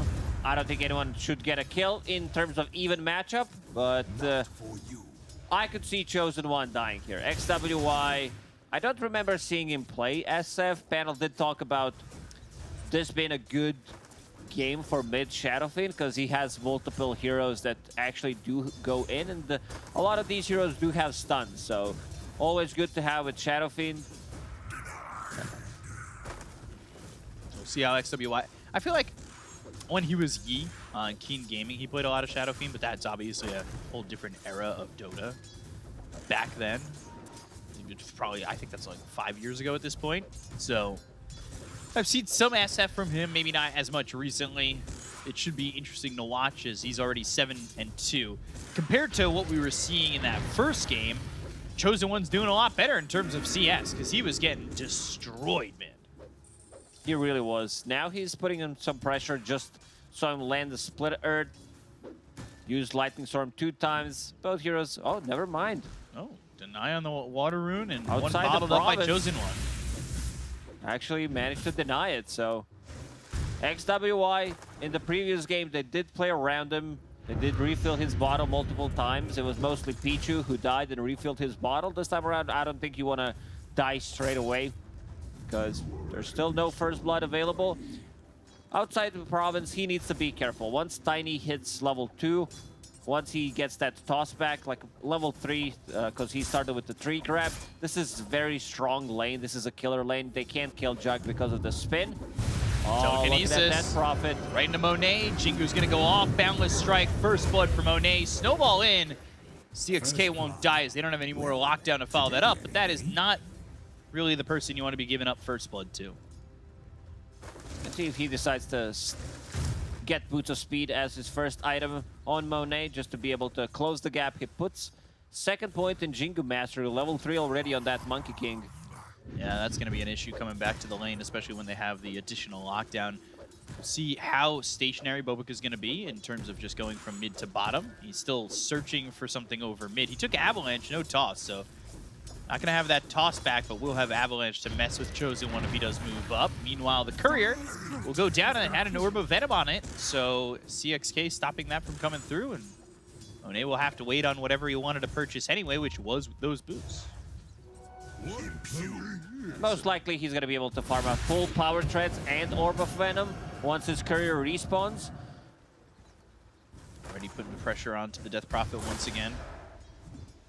Rough to deal with if you're just going to try and stand there and eat those shots, especially if Jingu goes off. And just like last game, it's already a 1k net worth lead for the side of Team Aster. And XXS, he's level 4, 2 into the Malefice in the Demonic Conversion. He's going into the Mech, and I would say maybe the Guardian Greaves. It's no surprise to see Enigma doing that as well. XXS, 21 and 7. CXK. No Jingu going off. Now the tag team, get you in some trouble with where he's positioning. Snowball is actually going to go into Monet. Never gets the Jingu, needs it to get through, but the Spirit Siphon don't really want to chase on that. And will get the Jingu, but now needs to heal up. And be careful of a Crypt Swarm and a Spirit Siphon combo and a chase down from this Death Prophet. It's only level 1 point in Crypt Swarm. No charges on Spirit Siphon, so Monet should be okay. Because they killed his Courier. Like, Courier just respawned. Let's see if he decides to wait it out. Needs another 50 gold to finish off Power Treads. Has Tangos on it, and also Orb of Venom. So I can see these kills getting a little bit easier. Once he gets that Orb of Venom, he finishes off the Treads, and here comes the Courier. So 27 and 3 for him compared to the Jug over bottom of 23 and 6. Avalanche toss out of the tower. 1, 2, 3 strikes. You're out of there, Chosen One, as all 3 raises hit from XWY. outside of province, also TP'd mid, but he can't really do much. This is just position 5 silencer we're talking about. He's not going to be able to get a return kill, especially on tanky hero like Tiny. Bobica trying to scout things out to see if someone is sitting there. I'll see if they could even get themselves a D ward on this Obs. Bobica just took so much damage, by the way, from the tower. Doesn't actually have a sentry, but does he have one coming in? No. Oh no, that Prophet is alone here. Yeah, Orb of Venom now with the Jingu. Boundless Strike, they have the damage. The Spirit Siphon, one more charge on it. Can he get under the tower with this? While over mid, they're trying to fight. They got the shards. They'll block out this Shadow Fiend toss. Back towards the Silencer. The right clicks, the Arcane Curse. XWY is going to get run down, raises, and will get a kill, at least in the return. But he will fall over mid. Right? There's the healing ward, but is that enough heal? No. It's only level 1 healing ward, so XXS gets a solo kill. Ooh, good stun by Chosen One. Bobica, no mana to work with, and a Lightning Storm from Chosen One to get the finishing blow. They even placed an Observer ward, which is not going to get de-warded. Like, it also doesn't provide much vision, sees a bit of the ramp and the, you know, entrance to the sides, but nothing too fancy. I guess they wanted to... Oh, Chosen XWY? One, going for another one, or at least he's thinking about it. Telekinesis, Death Prophet again. Jingu already goes off. They've got the Snowball to pull him in, but that means he's going to be taken further away from the tower. I don't know if that's really the end goal here. Arcane Curse, last word. Bobica coming in, shards, blocking him Monet, but they land the Avalanche, and that will get the kill on a Cold Bird. The look over at CXK, and the toss brings them both over. So the damage coming through for Monet is enough to get themselves at least the Silencer. The look over at CXK, Jingu again. Another Snowball. Go off eventually. The Snowball, well, he's still dead on his screen already, and he'll fall as the double kills there for Monet. Nice rotation from Bobica. Secures them 3 kills pretty much, and this is also potentially going to be a tower. They do have a couple of creeps. They do have siege creep available. 3 heroes hitting it. Yeah, this is a dead tower. Orb of Corrosion done on Monkey King. This is left I don't think you can, XXS. I don't think you can ask for anything better. Monet takes the tower. Look what he's going for. Radiance build. Ooh. Okay. Could change his mind. I also would not mind seeing Echo Saber Deso type of a build on Monkey, just to have extra damage, synergize as well with other heroes, XWY, That's fake boring, though. pumping. Is it really? Echo Saber, Deso, like, let's get Radiance going. I'm down with this. Give us something a little bit different. XSS, by the way, this lane is free bottom. That flag's still waving, or whatever it is. I don't really know what's going on. It's pointing him in the direction of safety. And they say light cannot escape the black hole. Apparently it can. Not get past the event horizon. Snowball in, Requiem. That lands on a Bolt, but they've got a TP out from the Silencer. They got the kill onto Pichu, and XWY is just going to TP back to base. Ooh, Split Earth was available.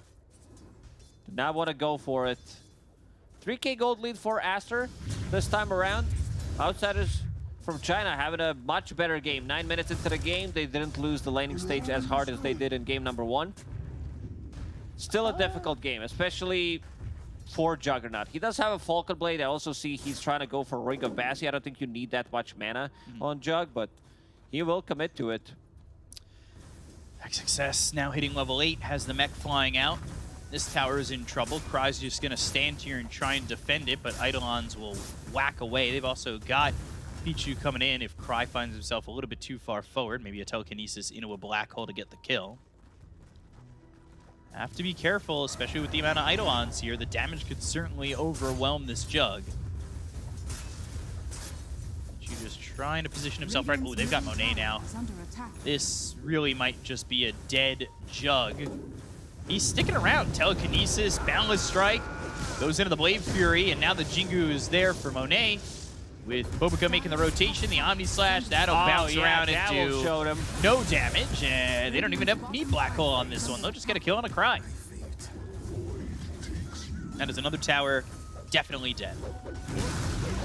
Not sure what the plan there was with Omni Slash, so you won't have that for 2 minutes. Also, where's the rotation? At least they're gonna take a tier 1 tower with the first EXO usage, so that's much better. Like, things are looking better. It's just that the game is also gonna be very difficult. Shadowfiend off to a good start. Same goes for Monkey. All 3 cores from Acer.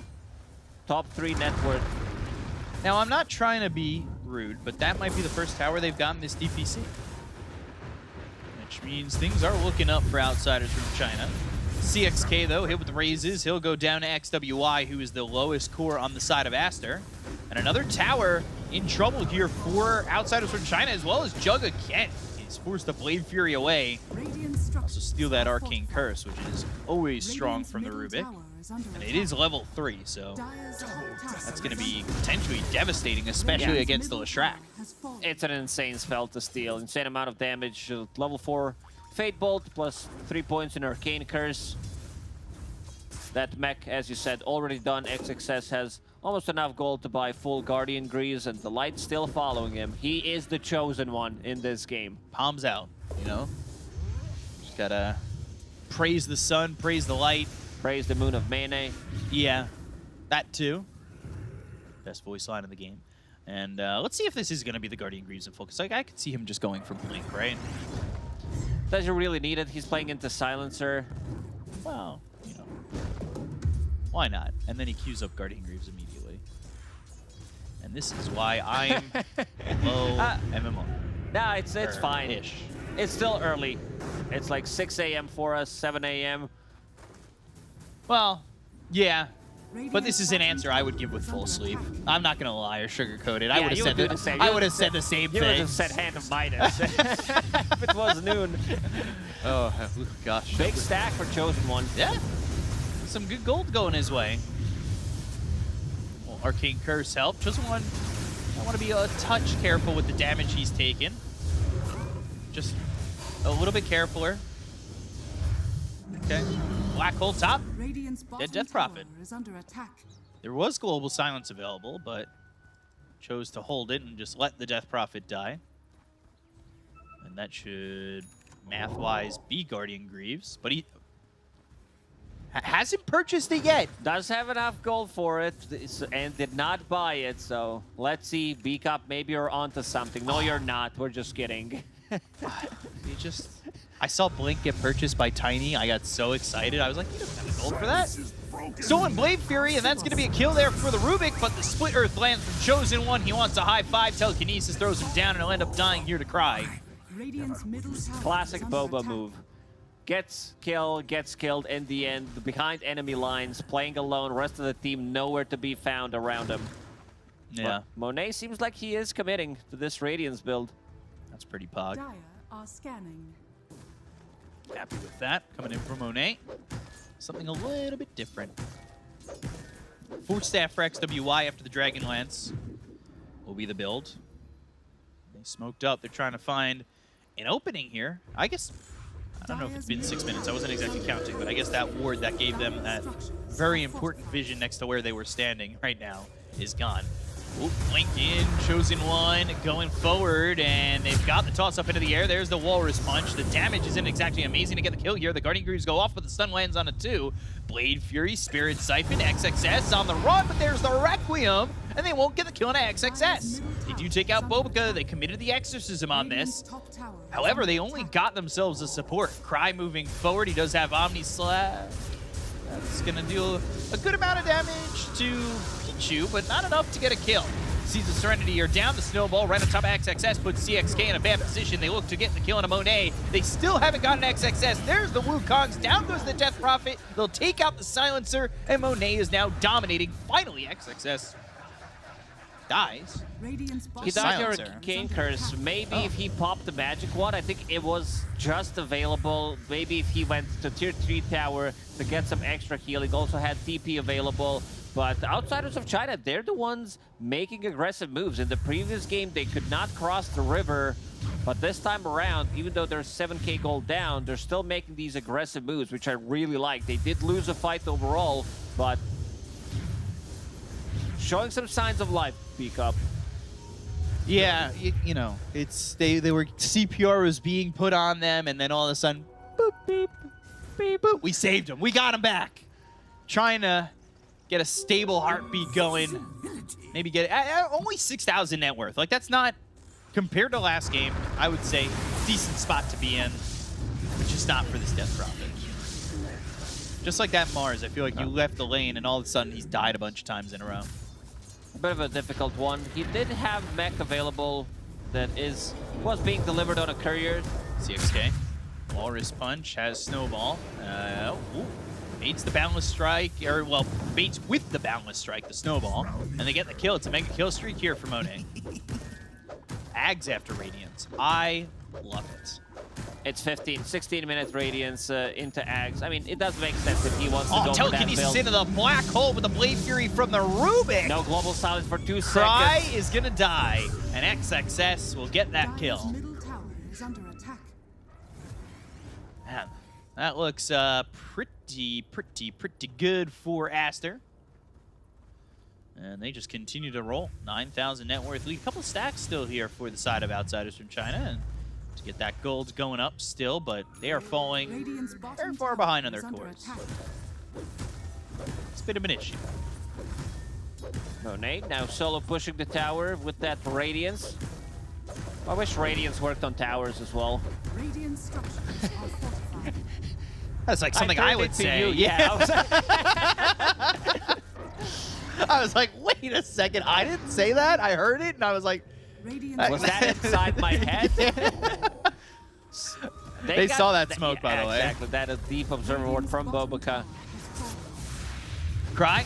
Oh, toss. Avalanche. He's in between 4. They go to the global silence, but look at the damage being taken here by Chosen One. Snowball to pull him into the team. He had no health left. What are you doing? They get the kill on a Bobica. They'll look over at CXK.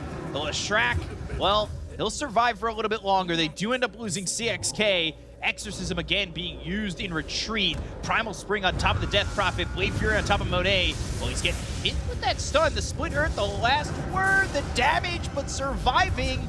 Arcane Curse will get another kill for this Silencer. He'll just outlive it. Seeds of Serenity and yeah, Guardian Greaves the Aura best keeping him alive. Neutral item in the game, by far. That was so close. A couple of missed chances with that Radiance. Very close. And look at the damage done by Monkey King. 3.1k. And also Rubik. Like, his damage was pretty nuts in that fight. You know, Pichu's done a lot of damage this series. He did. He did steal Spirit Siphon. He also stole Blade Fury multiple times, Arcane Curse. These are some really good abilities to steal in this game. So we are going to show you a picture of the odds. They have not changed. And neither has the fate of Chosen One. XXS going to get a kill there onto the Leshrac, 15.17 to 1. So if you'd like to, you know, put money in there and then get the same back, 1.00 seems like the dream. Esportsbet.io odds looking like there's a heavy favorite in the matchup. 12,000 net worth lead here for the side of Aster. Now a Blink Dagger for the Tusk. Catch up to these heroes. Arcane Curse, last word still. Bobka, though, very tanky. Will survive it. Radiant's middle tower is under attack. Just slowly squeezing away on the Outsiders from China's map. And they're drawing on a minimap. We want to go kill Roshan, take a fight, take the rest of tier 2 towers. Pretty straightforward. From Team Aster, also Monkey King getting closer to his Aghanim Scepter, so that's the combo. It's pretty similar to Battle Fury build that you do on Monkey, which works on statues. Outsiders from China using Scan. They think they're doing Roshan right now, so might give Cry false sense of security. Bobka never went to heal, and, well, CXK is going to blink in, Walrus Punch. They still don't have the damage to get the kill here onto the Tusk. They're going to run over and lose Chosen One.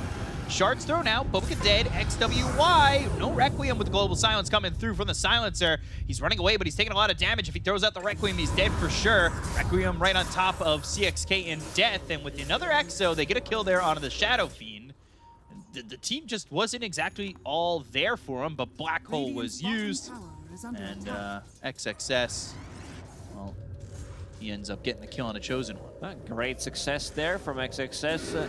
He is going for the solo kills in both of these games. He's not afraid to use Black Hole Roar in the previous game just to be able to get something done. XWY, very greedy with his item build. I was looking at it, I'm like, is he really committing? Is he getting Crystallis before BKB? And he did. Wukong's used and doesn't catch them Cry. And they'll get a kill on a CXK again. Bobka with that Blink Dagger, he has been vicious. Chosen One blinking forward, missing the stun. XXS is here, and now Chosen One on the run. Well, this is a problem for the Leshrac because the telekinesis keeps him close, and they'll get another kill onto the Leshrac as he just respawned a moment ago. With the Eidolons up, they should be able to get inside the Roche Pit. Level 15 on Shadow Fiend. A lot of damage coming out from him. Has that Crystallis that I mentioned, plus Brigand's Blade. A lot of sustain as well. Seeds of Serenity, your favorite item in the game, plus Yes. Guardian Greaves. So that should do the trick. Monet will show up, probably pick up the Aegis.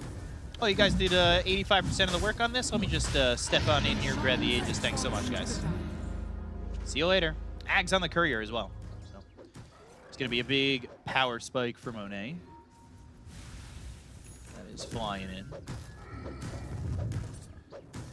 Should just be a bit of a slow siege, if not right at these towers. We saw last game, Outsiders from China not afraid to call GG when the time has come. This game lasting longer. 21 minutes, yeah. Last game ended 19.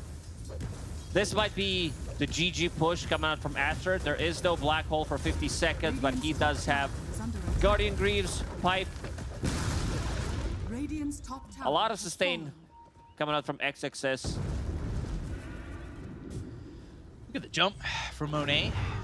Get some distance on that Primal Spring and everything.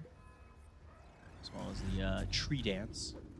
I wish he would actually dance when he's in the trees. Can't call it tree dance like that. Well, Outsiders from China coming over. XXS in the front. They've got the silence to go to the snowball to try to chase XXS, but the snowball does not connect.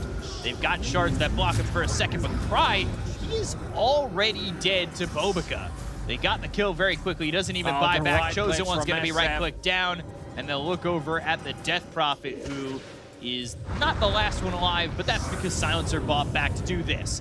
Global Silence to try and keep him alive. Throws a glaive out there, but the right-click's coming in from XWY. The Primal Spring onto the ground.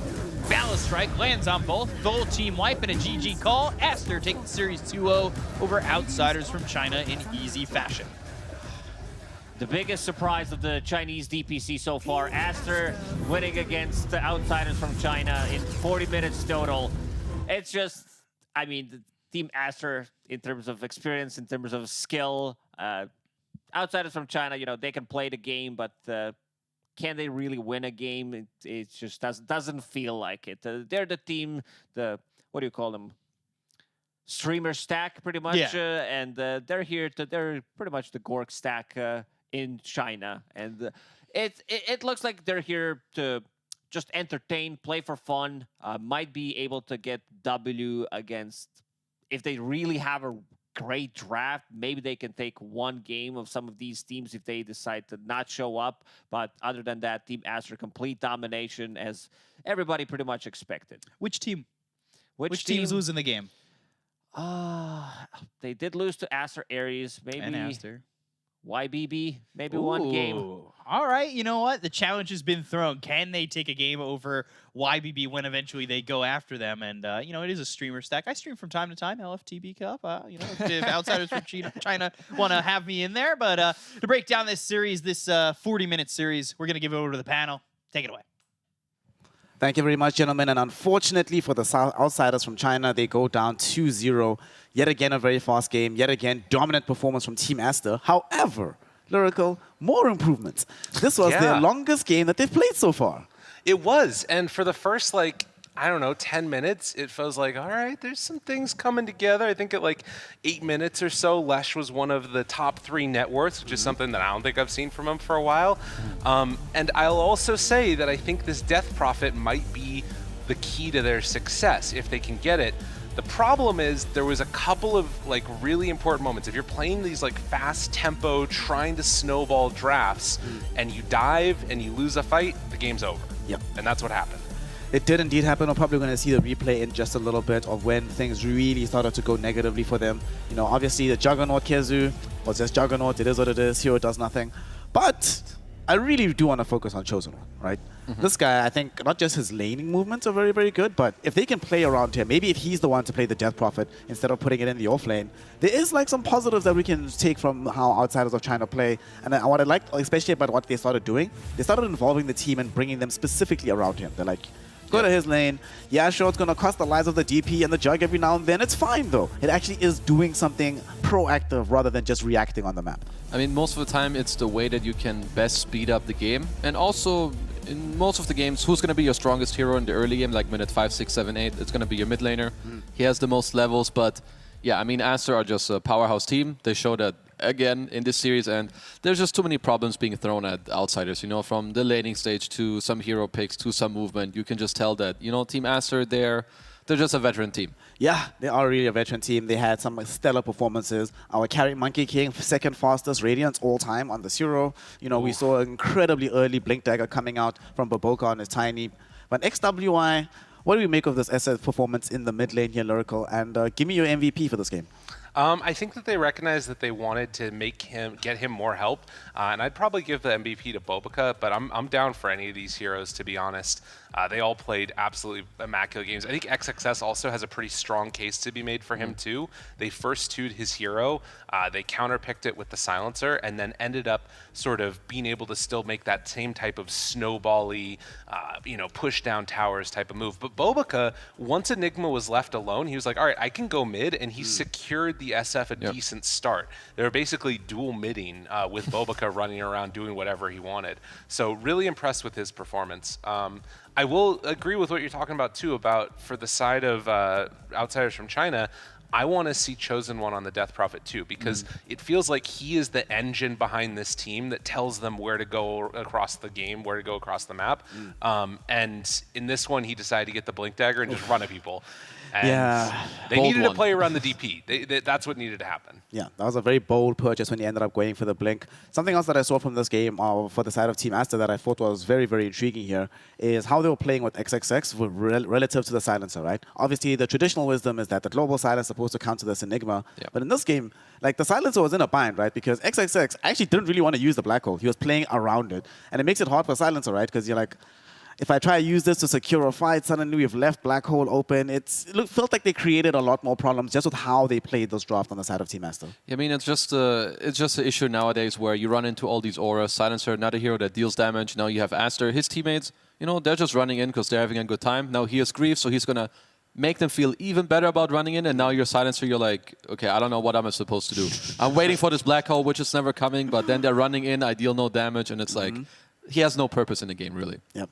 Silence, unfortunately, not going to be the key to victory for the outsiders of China. But, you know, for Team Aster, they've now put themselves at the top of the leaderboard, matched up with Aster Aries.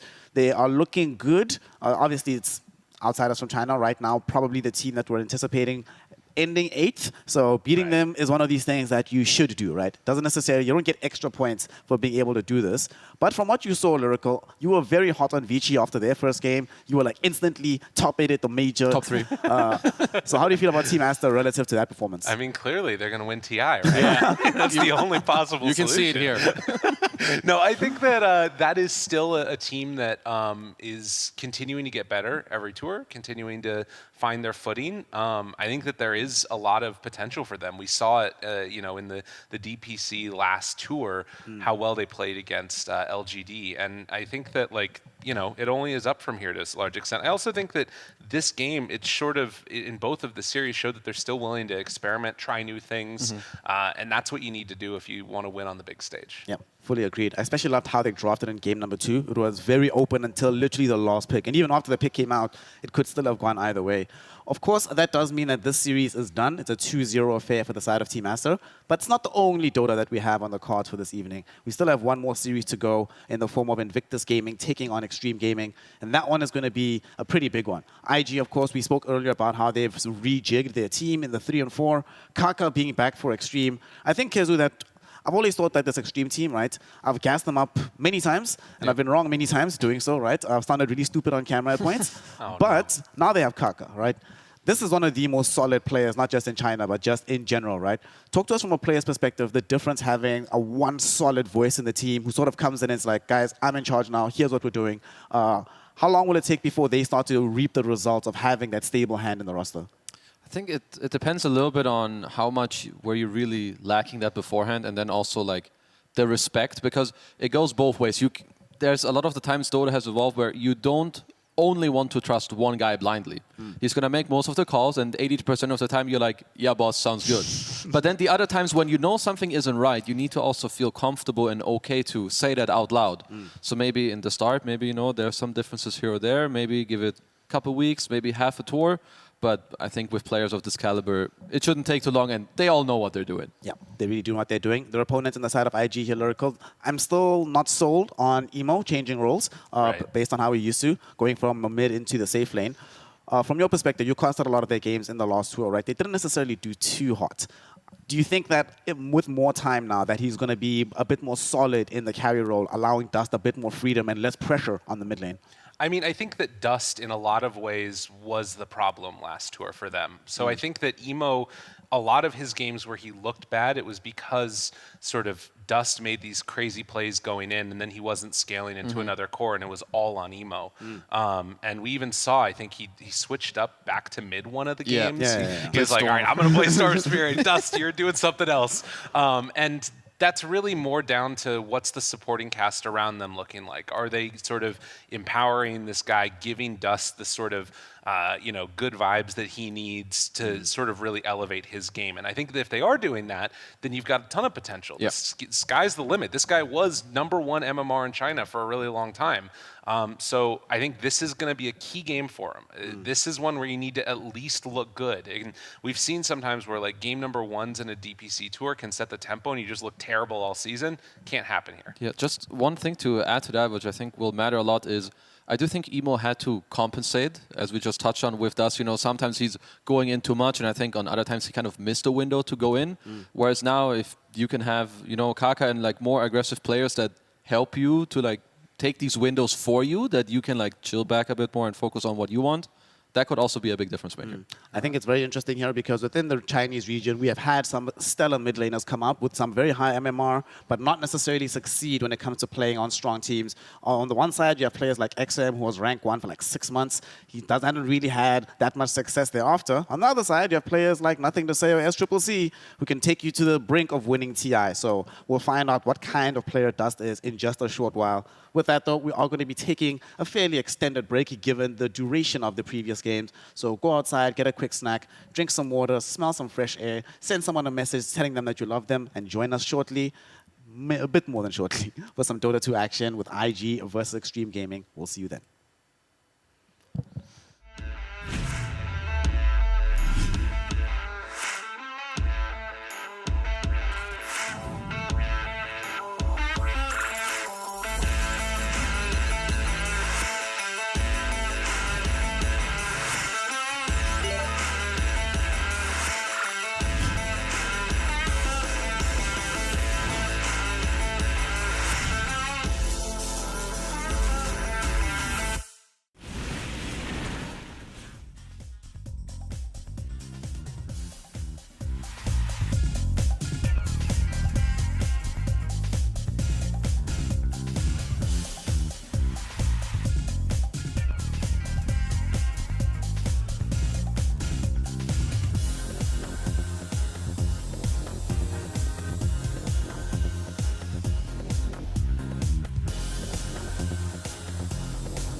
To the Chinese DPC, we continue the day of action with a very intriguing series coming before us as Extreme Gaming take on Invictus Gaming. Both of these squads were sort of on the outs of being able to go to the major last time. Extreme nearly got there, and they've both also experienced a ton of roster changes, so it's going to be very interesting to see exactly how these two match up in this point in time. My name is Snare, and I'm joined at this time by Sheepstick and T-Gov.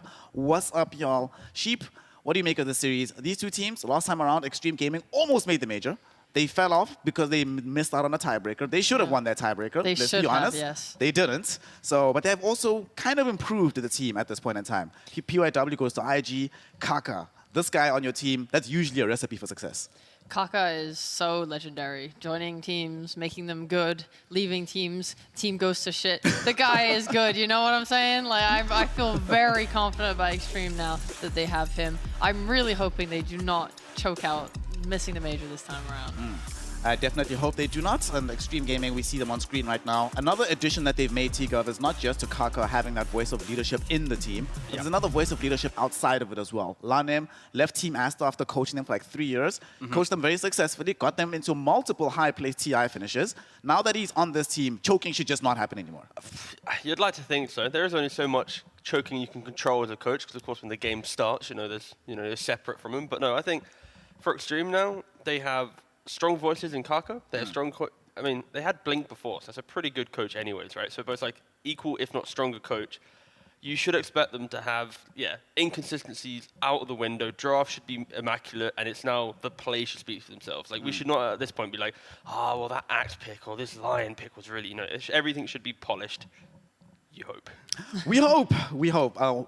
There is one crew of people that doesn't hope that that's the case, and that's, of course, going to be their opponents for the day in the form of Invictus Gaming. They are hoping that it's Extreme Gaming being as inconsistent as possible. They've also made some improvements. They changed up their support player. Paulison left the team. PYW ends up joining them. But for me, the intriguing one is Xiangyu in the offlane, right? He joins this team, Sheep. Yeah. And, last time out, I was not really a fan of Irving. I didn't think he really suited this roster. I've been a huge fan of Xiangyu. But once he made the promotion from Div 2 Dota, playing on CDC, where he looked amazing, he joined LGD, didn't look so hot just yet. So what do you think? Does he have what it takes to actually be that next superstar offlaner, or has he already reached that peak? Honestly, I'm not sure. And I say this because his hero pool was incredibly limited last tour. He played a grand total of 6 heroes over the entire DPC. And LGD did well. I think they were able to fit in his heroes into strats. Like, for example, running the Marcy Pango, I thought was one of their best, probably the best they had. But then past that, he's playing like Brewmasters and stuff. He wasn't playing really meta heroes. He wasn't playing the Brood. He wasn't making people sweat in the draft the same way that someone 33 would. I just think I don't know. He just doesn't feel like that scary to me as an offlaner. And that's my 1/5 IG, and I just realized it. It's like their roster changes. It doesn't feel like they've gone out into the big wide world and poached these players. It's like, well, they just got kicked from teams. Who's left? It's like, do I want Zhong Yu or do I want Irving? You know what, Zhong Yu, come on in. It's like, do I want, do I want PYW or do I want Paulison? You know what, PYW, come on in. It's like, I'd like to think, of course, it should be good for IG to have some change, especially after last tour, but it isn't the change which is them seeking greatness. It's more just like, it's left on the table, why not? So it's always uncomfortable when that's kind of your position as a team, but they needed someone. I think IG last tour, it was a bit of an issue with Emo being the only shot caller the entire time. Yeah, it's very hard to do from a carry position, and I'm still not really sold on Emo as a carry player.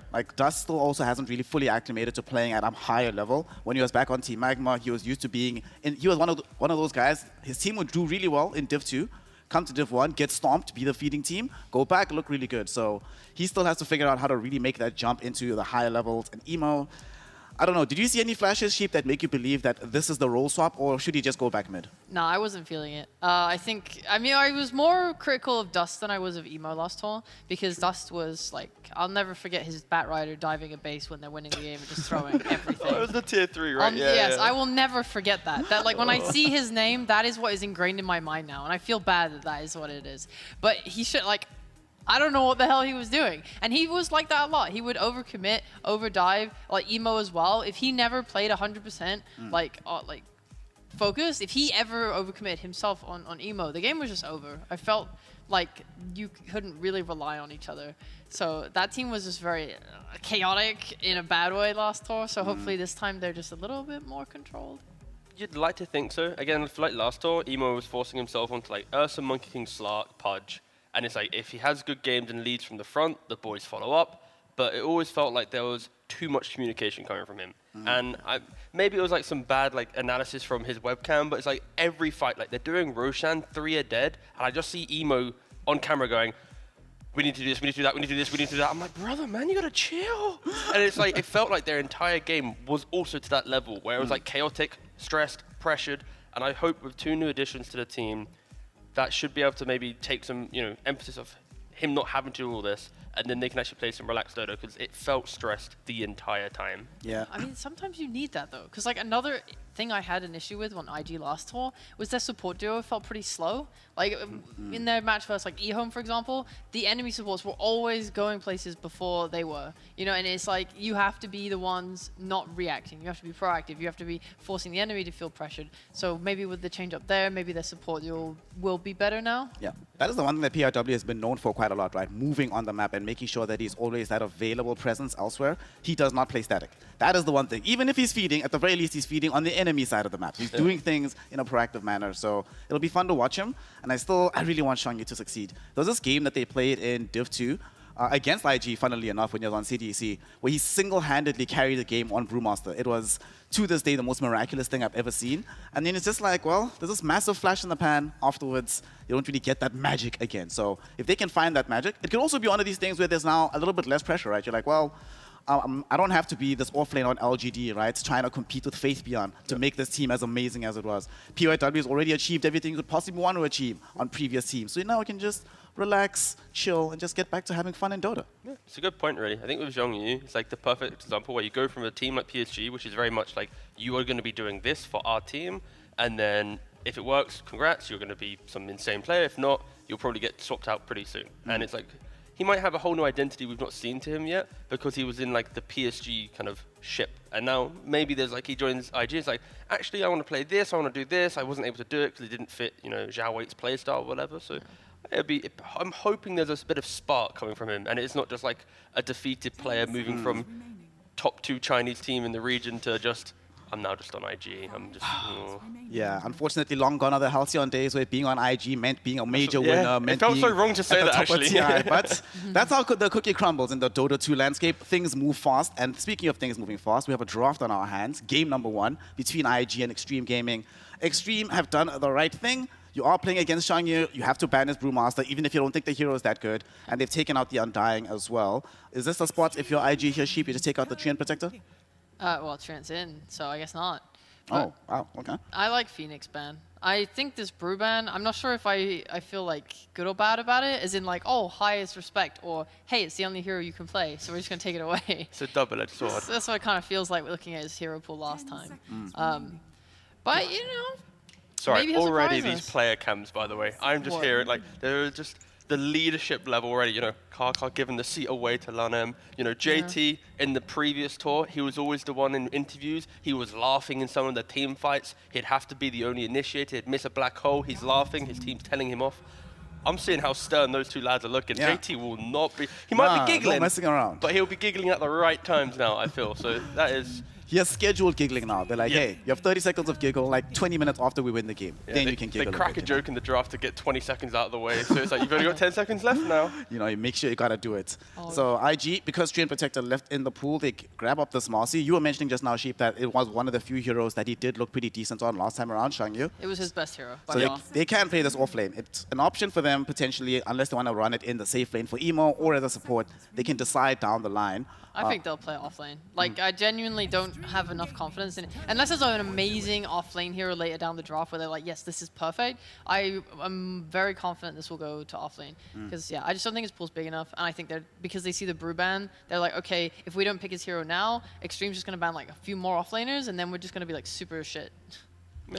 So in regards to IG, it's like, they do have a little bit of like comfort with the fact that they can put, Marcy 4 to offlane. I think that is where the flex will lie, and depends on what they want to do. Again, Xiangyu isn't this like insane ranged offlaner. The patch doesn't dictate for too many of them. So yeah, again, I just want to see in the core. On top of that, it prevents range carries from really being too strong. You're not going to see these drows or whatever because throughout the entire game, you buy BKB and Basher on Marcy, and you're done. You don't need anything else in the game to have impact and to have kill threat. You just need levels. So. Extreme Gaming, they go and pick up the Pango for themselves. Most likely going to be put into the mid lane for Paparazzi, but this could also very easily be put into the off lane. Although I think we all agree, off lane it just feels way worse than it does when it's played mid. But it's an option. Having some flexibility in a draft as well is a good thing. You're nerfing yourself when you put it into the off lane. You're just making it weaker for no reason. Like, you put it mid, you're always going to get an early diffusal timing. You're always going to get some rune at some point to break the map. You don't really die mid to anything. Why would you put it off lane? Yeah, I agree. Because JT wants to play it. No, Well, yeah. I respect that. I do, but come on. I mean, the only thing I would like to say in regards to the Treant matchup is now that your Shard no longer dispels, I think it's much harder to play against him because you're forced to have to buy like a Lotus or a Eul's or something with dispel. BKB as well, yeah. Yeah, it just feels bad. BKB on Pango? Yeah, it's what we've been doing in Europe. Jesus, what the hell? Like, Nine did it on mid. He goes like diffusal into Yeah. straight BKB. Okay. So he played 2 games, and in game 1 he went so game 2 he did the Greaves, and in game 1 he went BKB. Okay. And it's just like, because there's no shard and he needs that, he's just like, you know what, I'll do it. I'll tank up. And also Mind Control did it as well. He went BKB, diffusal, basher, not in that order, but just general items. So I mean, sometimes you have to, right? Even if it doesn't feel like a natural thing to do, you don't have no other option. It's like these games you'll see like these life stealers have to buy BKB as well. Yeah, like, for sure. But you don't like it. It doesn't sound optimal. It doesn't sound fun. But I would like to see it mid, just in the sense that then you can go these like more core items and not have to worry about tree like later down the line. Or I don't know, maybe you could just go Greaves from offlane. I'm not really sure why Pango fits anymore. I don't like the nerf to the shield crash damage. I think it makes it harder to contest creeps from the offlane because you want to be able to hit like multiple heroes and creeps at once. And when you're just doing less damage in general, I just think he looks weaker and weaker in offlane every patch. We're going to see, of course, later on the draft exactly where they're going to be playing it. Lion has come out right now for IG. This is not a hero that gets played all that much, but in China, it always has held that currency. It's kind of interesting that IG is the one that are playing this, because Kaka is on the other team. They're too afraid. They're like, Kaka, Lion, no, There get we rid of go. it. So in regards to IG, it's like, you're picking up this line, again, it's not really an international hero, it's very much Chinese hero. And it will play for their style, right? It's this, Marcy now has been locked into a Koro, at least with this pickup, and it's double jump the back line, Lion blink, Marcy rebound on top, go for the kill. And Extreme, they're already kind of covering. They've got the Rubik with a shard. They got now picked up a Lich to mitigate the Marcy. I love against Marcy offlane to have some type of slow, be it Crystal Maiden, even Lich. Now Lich has 2 components with his shield and his blast. Again, it's all about the lane though, and they pick up a PA. We don't see that often. But once again, Marcy, you're not going to have a fun time in this game now until MKB. And it's like, do you farm that well to get the BKB and a Basher and an MKB and then also not get kited? So yeah, I like the fact that we get to see a pretty dead hero just because of this early Marcy pick. I think Lich has been one of my favorite heroes to play against Marcy in pubs. It's just, she has to rebound in, right? Or she wants to rebound in. And then you just armor. And it's so, like, she just does nothing. She's fully like physical damage, and I like as well the PA with it because you're just gonna be able to harass her down. Like the worst thing you want to do is let Marcy, max her sidekick and trade well with you in lane. I think what the Lich armor plus the dagger plus the frost blast is gonna do is just be able to chip her down from range, make her really uncomfortable, and then die. I don't think that any of the supports here are like strong enough to sort of like help her in that regard. So you can just cut the trees against tree, and I'm assuming it's gonna be with Lion. This is a little bit awkward. I think they could even get kills online in this lane and feed off them. Yeah. Okay. She can't really provide protection, right? She just has to like watch it happen and say, well, good luck, buddy. What can you do? All right, I've got to pose you a question, guys. Hit us. The last time we saw IG play Storm Spirit. They switched it up. Emo said, I'm playing Storm Spirit. There we go. Emo yoinked the mid lane. Was like, oops, that's mine again. I'm the captain. You can't do anything. Bye, Dust. Do you think potentially that will be happening again? Or is this Dust now getting... I get to play the Storm Spirit, Emo, you're now back to carry. I think he gets to play it once. So they might leave him for one game and say... Game 1 of their Tour 2 of Div 1, he gets one Storm Spirit game. He gets one chance. And if he doesn't do it, if it doesn't work out, they might even be like, bro, you're carry now. It's That's fine. fair. It would be a pretty like bad confidence hit, I think, to your team if the first match you're up against Extreme, like, oh, this team's pretty good. Let's automatically like switch up roles to like, and that's just like a panic move to me. I don't like it. We'll see. Again, we saw Enigma do some role swaps maybe in the downtime. Yeah, like, look you how know, that worked, man. Yeah, exactly. There is a non-zero chance that they've made the decision to say, well, Yeah. let's just put emo mid in general, right? And they might not have announced it to anybody else in the world, so That's true. we'll sort of see, right? It's a super duper strat. They're not gonna know. It does also feel like a very good Storm game, right? He has a lot of good reach here. There's not that much hard instant disable that he has to really worry about. The burst damage only comes later from the PA. This feels good. IG's lineup is very fluid. It's very, like, once it gets, like, one item on their heroes, they're going to be sweeping across the map. Tree's going to have some shard running around scouting. And then at any minute, Mastery Storm line on top of one hero dead, let's progress the fight. And that is a really scary thing to do or play against, especially for Extreme. Like, if Pango's not in the right position, PA is always going to be farming behind that. The only thing is, there is that inevitable PA will have Manta, Deso, BKB, and we'll laugh at IG's lineup. So it's like, it's the ticking time bomb for IG to play this aggressive fluid style that they are currently putting themselves into. Yeah. Oh, it'd be so nice as well if PA can get Ags and then just like dispel this trio as well. Oh, Later yeah, down that's the actually a line. good point. Yeah, with the blur. Okay, if IG want to put emo on this Storm mid, I Okay. hope at least that they just kind of like go full into the meme and give Dust a mid hero from safe lane. Like, give him a Bat Rider. I know we already talked about the meme of him diving base, but his Bat overall genuinely wasn't that bad. And if it's like, you can just have extra like BKB piercing lockdown from PA, potentially just like run this map. You're talking about the setup for Storm and with Trio, with these stuns. I think Bat with Boots of Travel would genuinely be another like pretty good idea to slap on top of that. It's a bit out of the box. It's pretty out the box. It's pretty out of the box. But like, depending, I mean, you're going to see their next hero. Potentially there's a game for it if the offlaner is like weak. Yeah, on my side, I'm leaning more like a troll or something. You already have a lot of dispels with your Ags, so you can deal with Lich. You naturally buy MKB for PA. There's enough control and jump that you aren't going to be kited out, because you can just follow up the other players. But again, it really depends on what Extreme picks here. Like, whatever they pick will be a big tell to enable IG. And Oh my god, how did Brood How get did lost? what? okay, now Oh I think God. Troll's even kind of better, just saying. Yeah. Like, Troll in laning phase against Brood, you itemize nicely against PA, you can dispel Lich. There's not a lot of kiting and natural like halberd buyers and stuff to annoy you in mid game. I think it just cleans up IG's lineup a little bit. This is... But yeah, also Brood last bit. That is, Kind of amazing. That's 23 insane. brood. I don't have my know how else glasses I've on. seen You that. can actually see. It's like I'm struggling here without the glasses, but they also forgot to ban it. They did indeed. They surely have to have a plan for it on the side of IG. There's no way you leave Brood in this long and you don't have a very clear idea of what you want to do next. So we shall see. You mentioned Troll as a potential pickup here. We want something that's going to be decent in the lane that can fight later. Monkey King. All right. Good old, yeah, it's emo, yeah. That's fine. How do you feel about this, Sheep? Good. I like it. I think you have a lot of stuns on IG. I think you give Yep, getting Emo's a playing lot Storm. Gotta squint real quick to have a Yeah. look at All that. right, so this is a real Yeah, test, right? okay. We'll continue about the MK, yeah. Oh yeah, no, I like it. I just think you have loads of heroes that give vision between Tree and Monkey King. You have a lot of stun and lockdown. I think IG are going to be able to play a nice like pick-off game with these heroes. And it's mostly like I need Emo to be able to be rotating. I need him to be coming to these side lanes and getting kills. Otherwise, I feel like Extreme probably hit a much stronger like early to mid game where they can take over map with Brood and just kind of wall out your heroes on IG from farming because they're pretty greedy, to be fair. Yeah, there's a lot of resources required to kind of make this draft work. Tiga, what's your read on the situation? Game one for both of these squads. Extremely important game because it sort of Extremely. sets the pace for the rest of the season. And it's like new identities for both of these teams. What do you like more after all has been said and done? I think I prefer Extremes. I think IG's lineup, they can outplay themselves. Like, their heroes, they either are not in the fight or they are in the middle of it. And one poor execution, one missed team play, you're going to lose numbers, especially when there's turnaround from Rubik, Pango, Lit. Like, all of Extreme thrives on the, haha, you made a mistake here, now we fight you after. So I think just the player-to-player matchup on Extreme and the fact that draft is a little bit more reactionary will lean better for Extreme. We're going to be seeing how it's going to actually break down, and it's very important for IG to win this one because potentially they might have done a role swap, and if they win this game, let's see if that role swap becomes permanent. Game number one of IG versus Extreme Gaming, brought to you by the outstanding OD Pixel and the fabulous Fogged. Yes, looking forward to this, and looking forward to see if letting the Brood through the draft is something they end up regretting. I mean, it obviously was done intentionally. I can't imagine any teams are going to be forgetting this sort of hero. The question is, do you kind of see why they did it here? Do you feel they've got a draft that says, you know what, we don't care if you have a last pick Brood?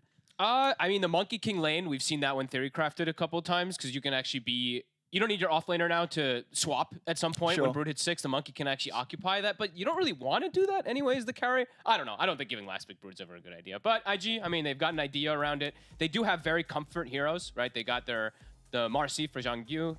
I say his name wrong every single time. They've got pretty much all their signature heroes. I think XG's got great counters, and they have this crazy scaling late game that will have good counters versus, honestly, IG's a bit greedy too. So it's like you're playing this kind of greedy draft with three cores that require items to really be able to fight early on.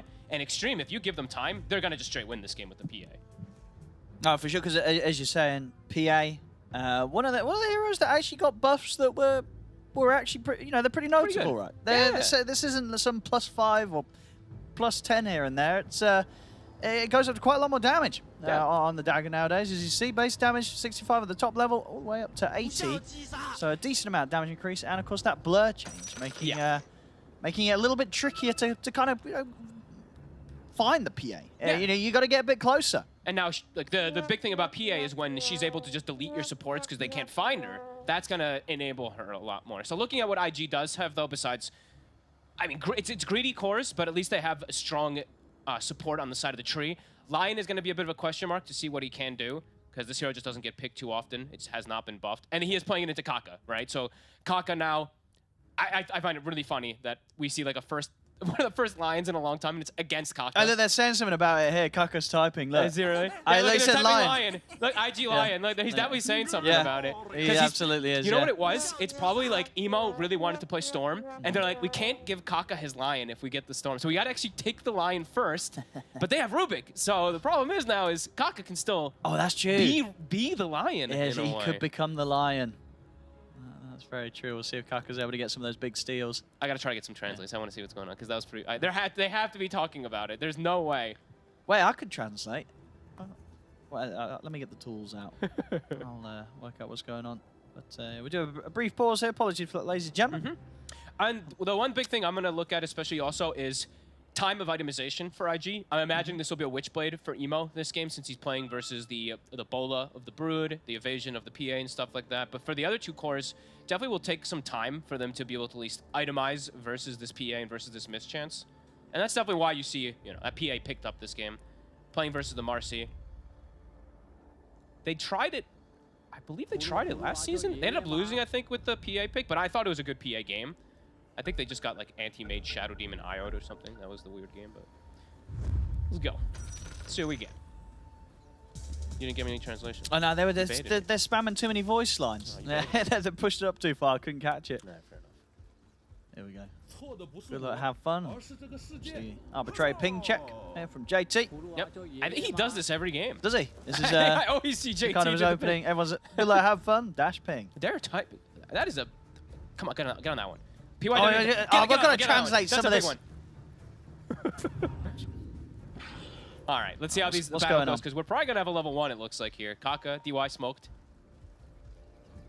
IG trying to find an angle here. All 5 heroes. Boundless already pre-skilled.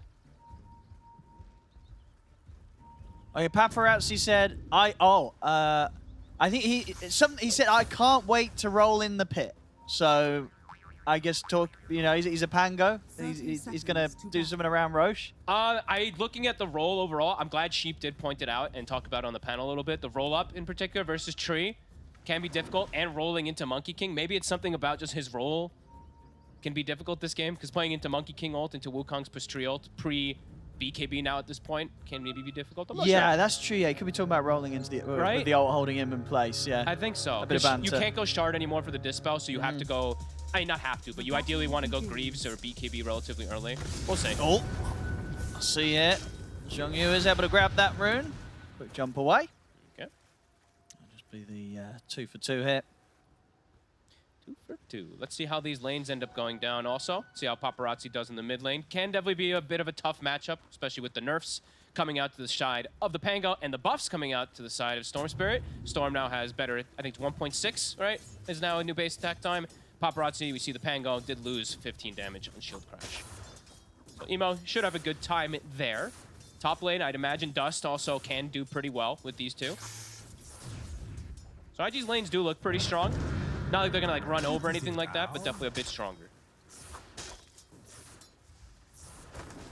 Let's see.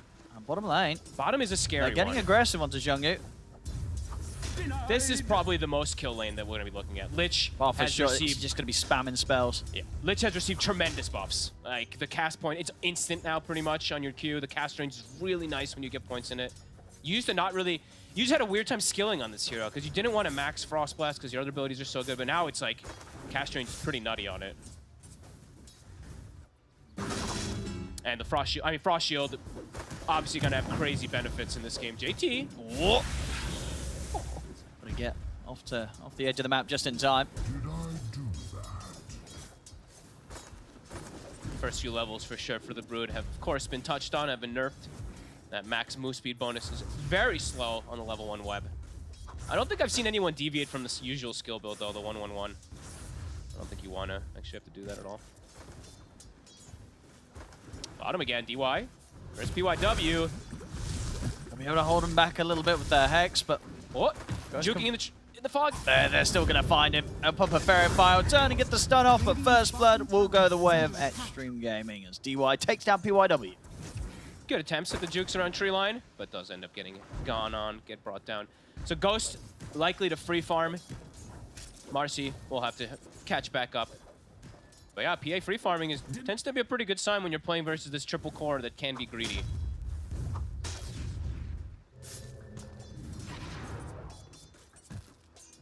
We'll see if IG find any sort of openings to actually be able to punish this PA in the laning stage. Not going to get easy with that sort of start, though. No, and definitely not with this. They do have a Lion as their 4th position too, right? Yeah. So just not a very strong laner. Not a very strong hero, period.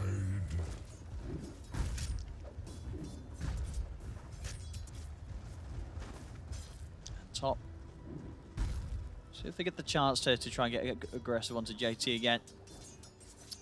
I mean, level 1 is the best window. Level 1 and 2 are your best windows to get the kills. Once it's 3, can be a bit scarier because the trade of the Insatiable with the miss rate can be a bit scary.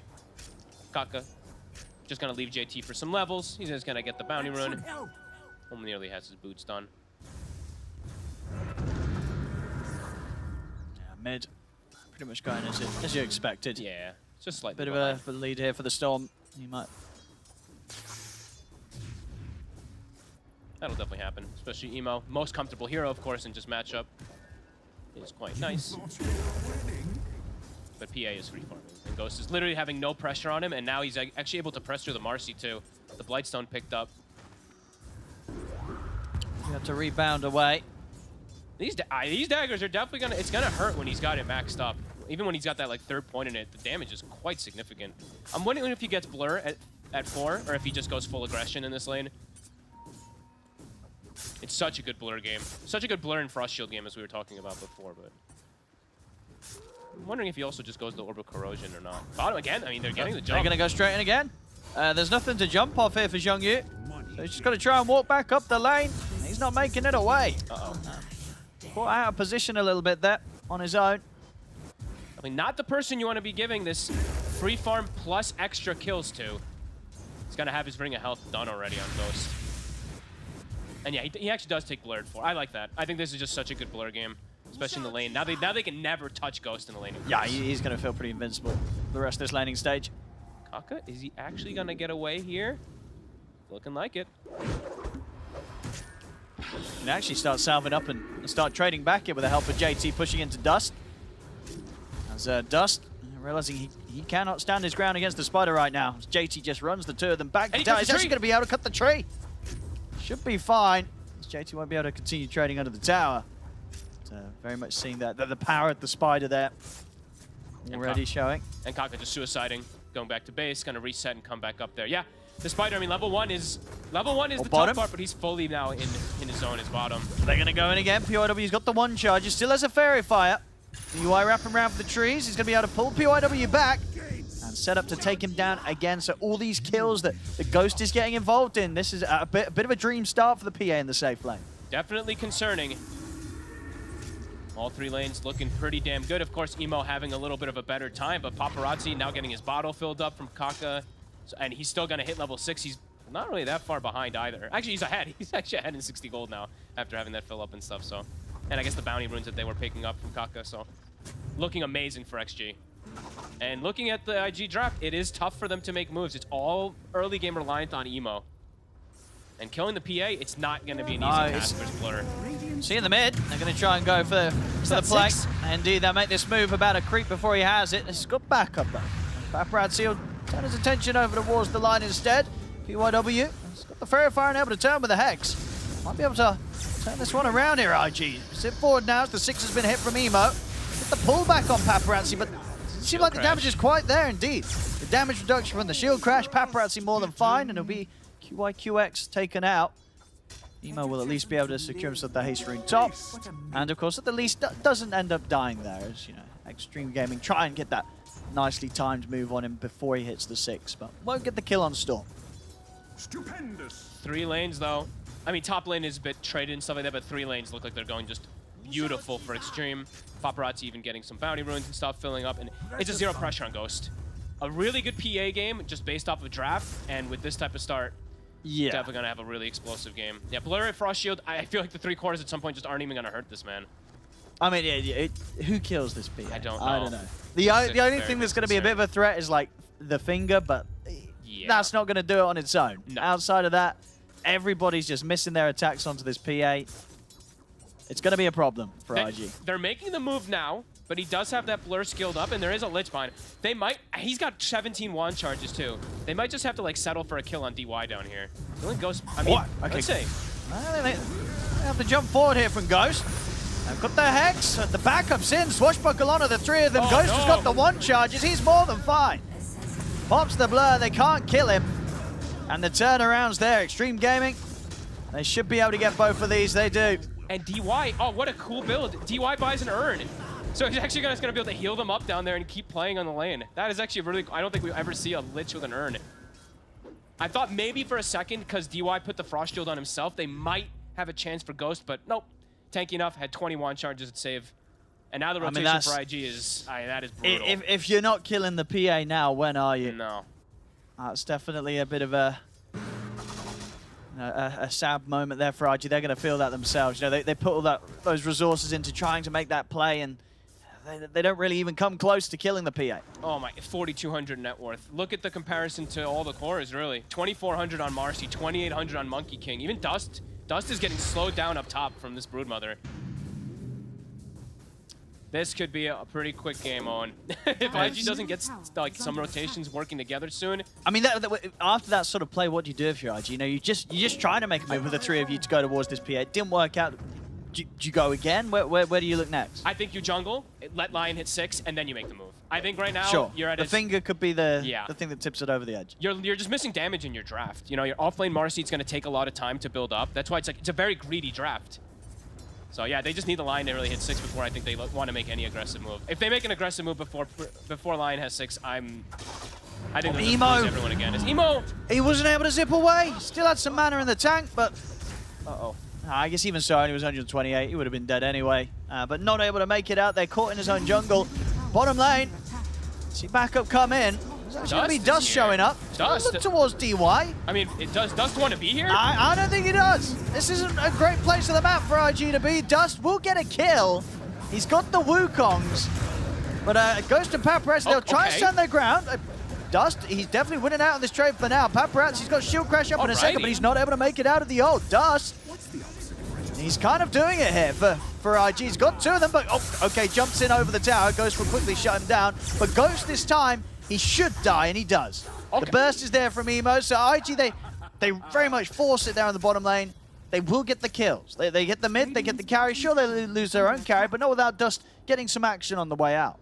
He did better. I actually thought they would just reset out of the Wukongs, right? And then like go back in on him afterwards. They fought inside of it, and Dust actually comes in pretty clutch. Still need a lot more going for them, of course, because the Brood is now running rampant and stuff like that. But they do at least slow down Ghost a bit. A little bit. Arms for the dead. And now they do have PYW with 6 as well, too. So potentially they could get another kill early on onto Ghost if he's not careful now. I did not expect that to actually happen. I thought Dust was just going to die and actually get nothing out of the rotation. Good on him to at least get something. Now where do you go? Especially as this Monkey King. Scary position to be on the map. Don't want to go top. Bottom probably isn't safe either, so Where does Dust want to play on? Oh. Dire's middle tower is under attack.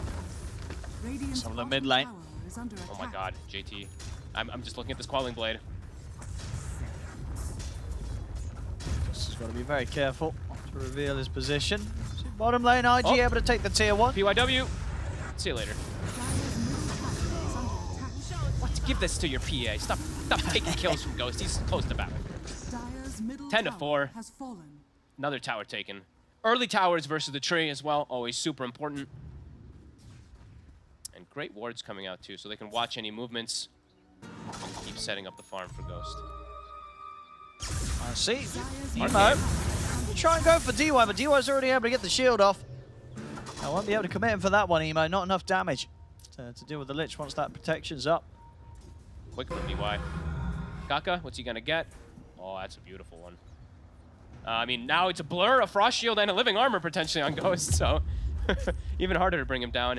JT, a free game for this Brood, even though they did try to counterpick in the lane. It didn't work whatsoever. Mech is already done. Mid jump. Oh, they're going to go for that big zip. And it will pay off. They'll get Kaka. Okay. I mean, that is the finger used. I guess PYW just really wants to get some gold so he can get enabled in stacks as well to get an early blink, but not saving it for a core. Stupendous. I feel like XG's just gonna be like, okay, cool. No finger now. Sweet. Ghost. You can play a little more aggressively.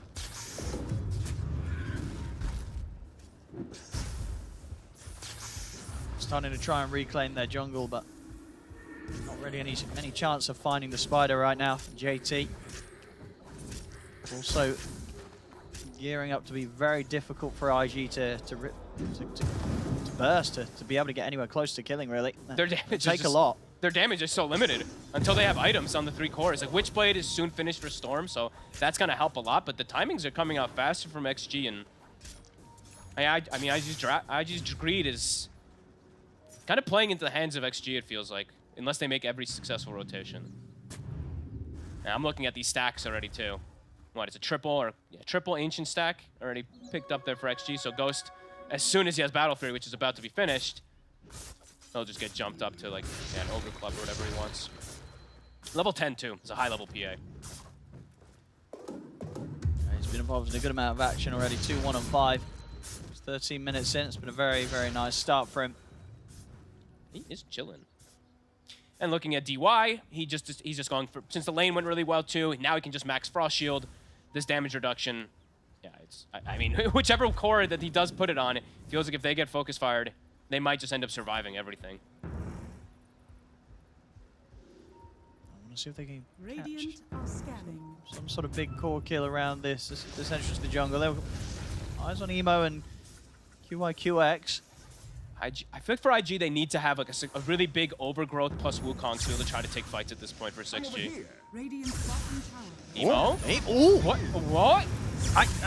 Okay, back down to the rune. I thought he was going for in the first place, but he ended up zipping straight past it, and he's now out of mana. I thought he was going to zip for the rune, but he zipped straight back up to the high ground. Obviously, he didn't know that Extreme Gaming was there waiting for him. I mean, but he got quite a rude awakening. Paparazzi had a big smile after I think he was like, what the hell is he doing? Like, a very emo-esque aggressive play gets punished right when he finishes Witchblade 2.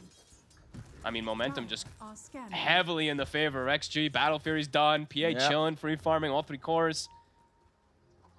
Game feeling very straightforward for them. IG gonna have to make literal magic happen. PYW almost has Blink. He's close. He's very, very close. Yeah, it's going to be tough. You can see that there in the odds. It's provided to us by a partner, esportsbet.io. Very much feeling that this game should be in the bag here for Extreme.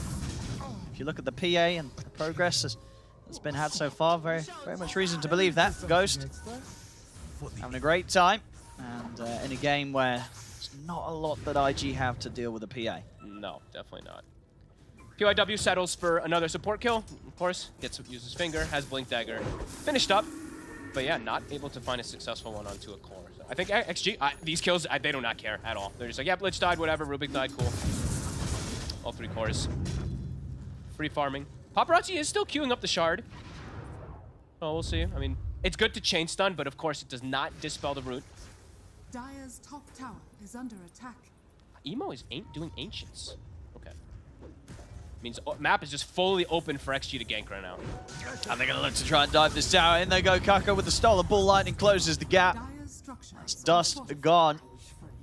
IG running out of safe areas to find farm on their cores. PYW also caught. That's going to be them having eyes on his Blink Dagger, so And won't be able to surprise them with that item pickup. He steals Hex now. Kaka, he has become the Lion. Emo's game even more difficult. I did not like that Emo did Ancients there. I gotta be real. I think when they don't know that he's doing them on Extreme Gaming, but if your Storm is doing Ancients at that point, your Marcy's farming and your Monkey King's nothing's happening on the map. There's no pressure, so actually just has freedom to really pick and choose who they want to go for there. As they do that immediately, now start progressing onto the tower. 6k lead. And Ghost now. It's Ancients time. It's a quad stack. Good God, this PA is massive.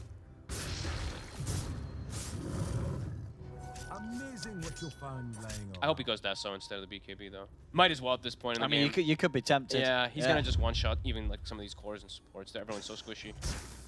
Safe route, of course, is BKB, but So they can get with the smoke IG. They need something. They're gonna get him with the jump. Go for the Lich, and they'll get him. DY's gone. okay. And they get a bigger target. They just keep killing supports.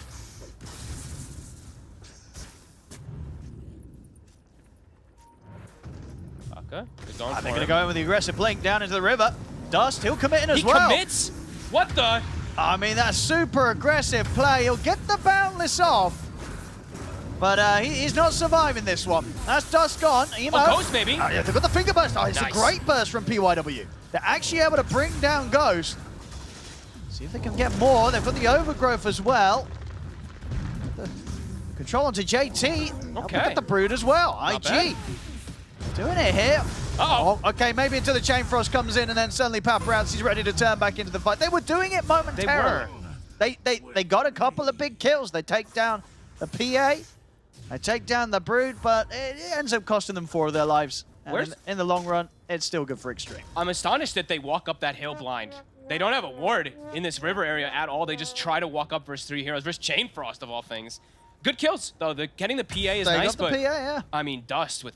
That was kind of a maniac jump, I gotta be honest with you. Jumps in... I don't know, because he knew everyone was there too, right? Like, he just jumped right into 3-4 heroes. I mean, maybe he didn't expect absolutely everyone, but... Radiant are scanning. Yeah, I mean, I think Telekinesis had already been used, so maybe didn't respect the fact that Kaka still had the Hex. I guess, yeah, it must have been something along those You know what lines. I mean? I think at the end of the day, he got the PA killed, you know, forced to fight. But, you know, at this point, if they're able to sort of walk away after they get the Brood, it would have been amazing. But as you say, they kind of get baited into, you know, getting a bit carried away with those 2 kills they got. And Paparazzi DY are able to turn it around, make sure that Extreme Gaming still come out on top. Yeah, they lost their, they had that ward on the cliff initially at the start. I think JT de-warded it. I think it's with like his spiders and stuff like that. So then they just run into the fight without vision. And XG, they did have vision. I think there was a fresh placed obs ward from DY right toward the end of that fight to be able to get that. So, I mean, vision in a lot of these games, it's super important to be able to go for these extra kills.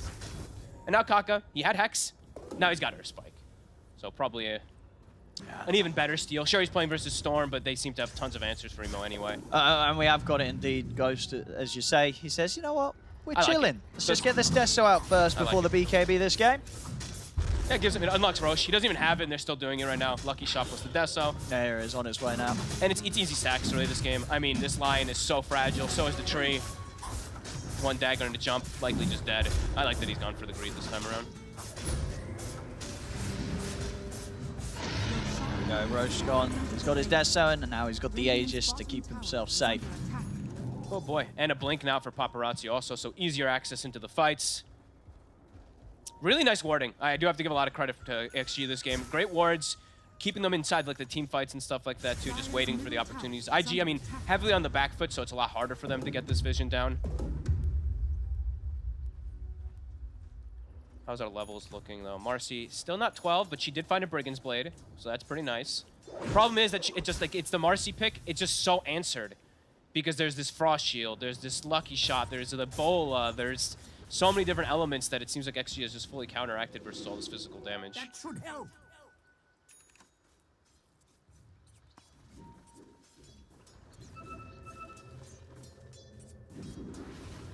Dust. Dire's middle tower is under attack. XG knows they're playing down They're here. going to go straight towards him. I mean, he'll clear the wave and I imagine get out of this area.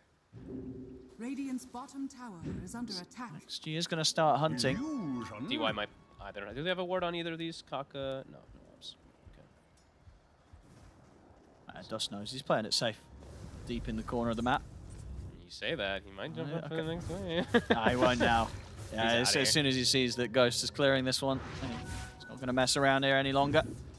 I mean, they scouted everything, though. Spiderlings from JT sent into the Dire jungle. He saw all 4 heroes clustered, so he's probably telling his team, hey, they might smoke pretty soon. So XG has tons of information on the map right now. JT, spotted. He's going to try for the setup. They open him with the Vortex. PYW looking to close the gap. Won't get him range for the stun, and Emo's now out of mana. JT giving him the high five, and that now has revealed that ward that they placed too. So JT gonna be very aware of that high ground vision, and what, 3 heroes, maybe 4? That's 4. Yeah, they have 4 at the start of that attempt. Even Dust was kind of joining. Bottom tower has fallen. And now Ghost, who did go down, quote unquote, greedy route. BKB's pretty much done anyway because he's so farmed. Dire's bottom tower is under Level attack. 16. And we saw pointed out there by Observer, looking at those differentials in levels. 16, 14, 14 on the cores to 14, 13, 11. PYW nearly keeping up with his offlane. We've got smoke time from RG. They've got to find something big with this. They do have a regen room for the Storm to play with. So difficult now versus Aegis, though. Dire's It's like bottom these tower is these under team fights are attack. incredibly complicated. You probably have to just kill Paparazzi first. Oh, yeah, for sure. You don't want to jump in the PA right now. Paparazzi, or maybe even DY, stop him from getting these shields off. Nice scan. Successful scan from XG. They're just gonna bail. Dire are scanning. They're close to some pretty nice item timings. XG just being patient. BKB nearly done for PA. Glimmer almost done for the Lich. And then there's no hope for IG to win a team fight. Already kind of feeling that way anyway in the midst of all this, but when the BKB done for PA, plus an Aegis, just going to be able to likely waltz through. And I think what, JT has a Hex also. Okay, so yeah, 3 pretty huge items coming together for the side of for XG. Dire's top tower is under attack. Dust just desperately trying to find some sort of position on the map to farm it. It's just so fragile. No, no BKB still done. It's 23 minutes in.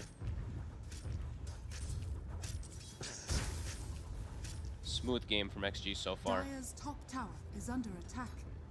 And once again, just sort of taking over this jungle of IG. And in position to move towards the mid or the top lane wherever they see some potential action. Hex done on JT. By the way, last pick Brood, everybody. Left till the overall, pretty much last pick. And I I mean, mean, second to last pick, but as you say, I think what definitely was a case that they were leaning more on the matchup in the lane, kind of causing issues for the Brood, but it just didn't this game. No. JT didn't care. no. Full freedom, top 2 net worth. It's probably not getting through again. At least not to the point where it's left into for the availability as the 5th pick. And also, maybe they're going to opt away from going for 3 right-click cores. Literally, all 3 of their cores are right-click, and it's a PA in the game. And a Lich. 2 of the best heroes in the game versus just those straight right-clickers. Dire's top tower. Yeah, actually has all the answers. Take top tower, sweep outpost, finish up these next few items. Bottom tower is under They're attack. ready and willing to take any fight if it does come to them now at this point. BKB done for Monkey. But still feels quite fragile to how gigantic. I mean, and just won't be able to match the amount of physical damage that's coming out from No. Ghost if Ghost is able to get on top of him. No, and the other like small things too, right, is they have a Marcy offlane. So it's like this carry from offlane, meaning we got no Greaves. We got no Aura carriers, while on the side of XG, obviously they have that Brood that's always going to be able to help out in both the aggressive and defensive potential. And these spiders, I mean, look at this. Like, these spiders are non-stop scouting. Like, PYW just got trapped by a spider there for a second. Actually had to stun to kill it. So much information being given. IG is just, they're hugging his 5 heroes. They are so scared.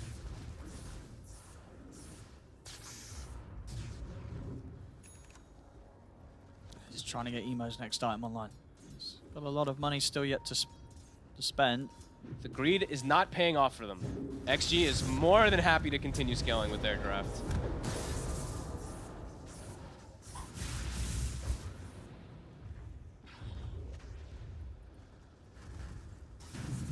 IG. They know they can't come anywhere close to XG right now.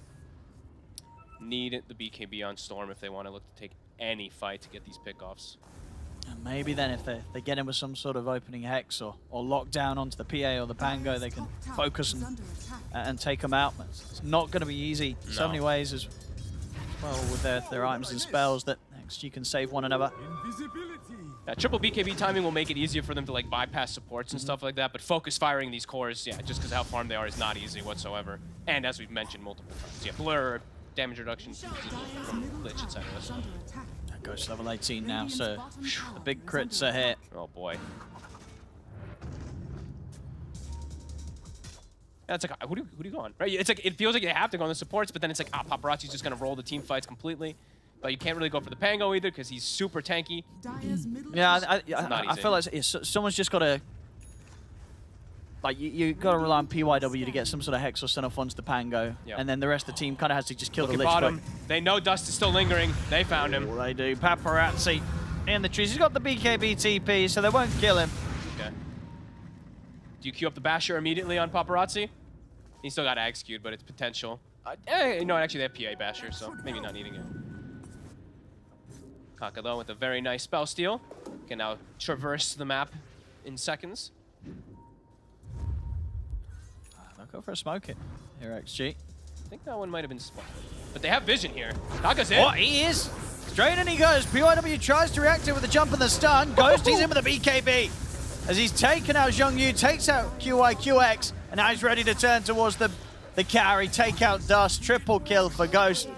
I mean, at this point, they're just making it look easy here on the PA. Perfect. I mean, again, it's perfect warding from XG, right? They just wait. They see everybody with that ward. Ghost knows exactly who to jump. I think they frost shielded the Spiderling there by accident, but it didn't even matter. No damage from IG at this point. No magical and no physical. And nothing's killing this PA. Ghost. Up to the high ground push. That is a rough one. It's too greedy. It's the Storm, Monkey King, Marcy course for me, really. It's just a PA's dream. Yeah, just PA. It's like, okay, everyone's right clicker. I can just chill at farm. I have a very successful lane as well, too, because I'm playing versus line, and I have a Lich behind me. Everything. I mean, it really feels like it's just a crisp game from XG with, like, little to no mistakes. It's like, yeah, there's 9 kills from IG, but look, when you look at who they're on, 4 are DY, 2 are Kaka, so 6 of those 9 are the 2 supports. As, yeah, now to Roche. Free shard for Ghost. And he's already queued up Aghanims. So itemization is extremely ideal. If he does get to the Aghanims in this game, he's going to have the Dispels for the root and whatnot too.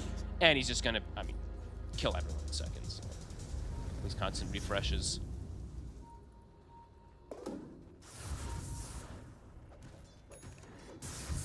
$18K lead. This is looking pretty impossible here for IG. Yeah. They need time, but as you said, time doesn't benefit them. They need MKBs and stuff, but very far away. Feels like this could just be that GG smoke. One last effort.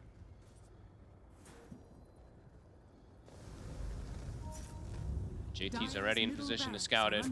Yeah, breaks it right away. And they get the jump with the Hex. They try and go on the Spider here, see if they can take down JT. Burst from the finger, but JT is still alive. Step forward. Have they not got detected? They'll see him now. It took him a second. It did take him a bit of time. They get the kill. It took a lot. Pretty much took everything from them here. And indeed will also cost them Zhongyu's life. They tried to jump in and see if they could get more. They weren't getting anything more out of that. They killed the Spider, but as I say, they pretty much have to use everything. Yeah, 3 BKBs used. Tree didn't even find an opportunity to get an ult off. Honestly, JT almost somehow lived. It was close. He's so tanky. The Greaves, the Frost Shield, and everything. Did the Invis just wear... Did they have any sort of detection there? It felt like... I thought they had a Dust on PYW. I think maybe it got dispelled from Greaves. I didn't get to actually see in the midst of all the chaos. Oh, they do have Gem on QIQX. I guess he just wasn't I think close he just enough got to start. it. Oh, he only just got picked it okay, up. fair enough. Yeah. Maybe they didn't at the time. And we'll see here again on the replay. Just they get the kill, and it takes so much. It's the ideal one. It's how XG wants the fight to go down, though. They're like, JT wants to get jumped here, so everybody else just has full freedom. Let me see. Yeah, Dust was dispelled by Greaves. And then he gets glimmered, and then he gets redusted afterwards. They're bringing their detection. They are. Indeed, as you say, just well timed with the Greaves usage. That's the full ags done for Ghost. The items continue to fly over the PA. 22k net worth. Holy moly. Level 20, yeah. This could be that. This is the rampage item. Let's see if he's able to get it. He could get a rampage. He could definitely get a Indeed. rampage. There's definitely potential for that this game. Radiant's bottom tower is Especially if under it's like the attack. way the fights are always going to be happening, where he just has the most free. I mean, and he has Aegis too, of course, too, but he just has full freedom to pick and choose his targets. So now Rax, Radiant's bottom tower that has did fallen. Emo do it again? He did it again.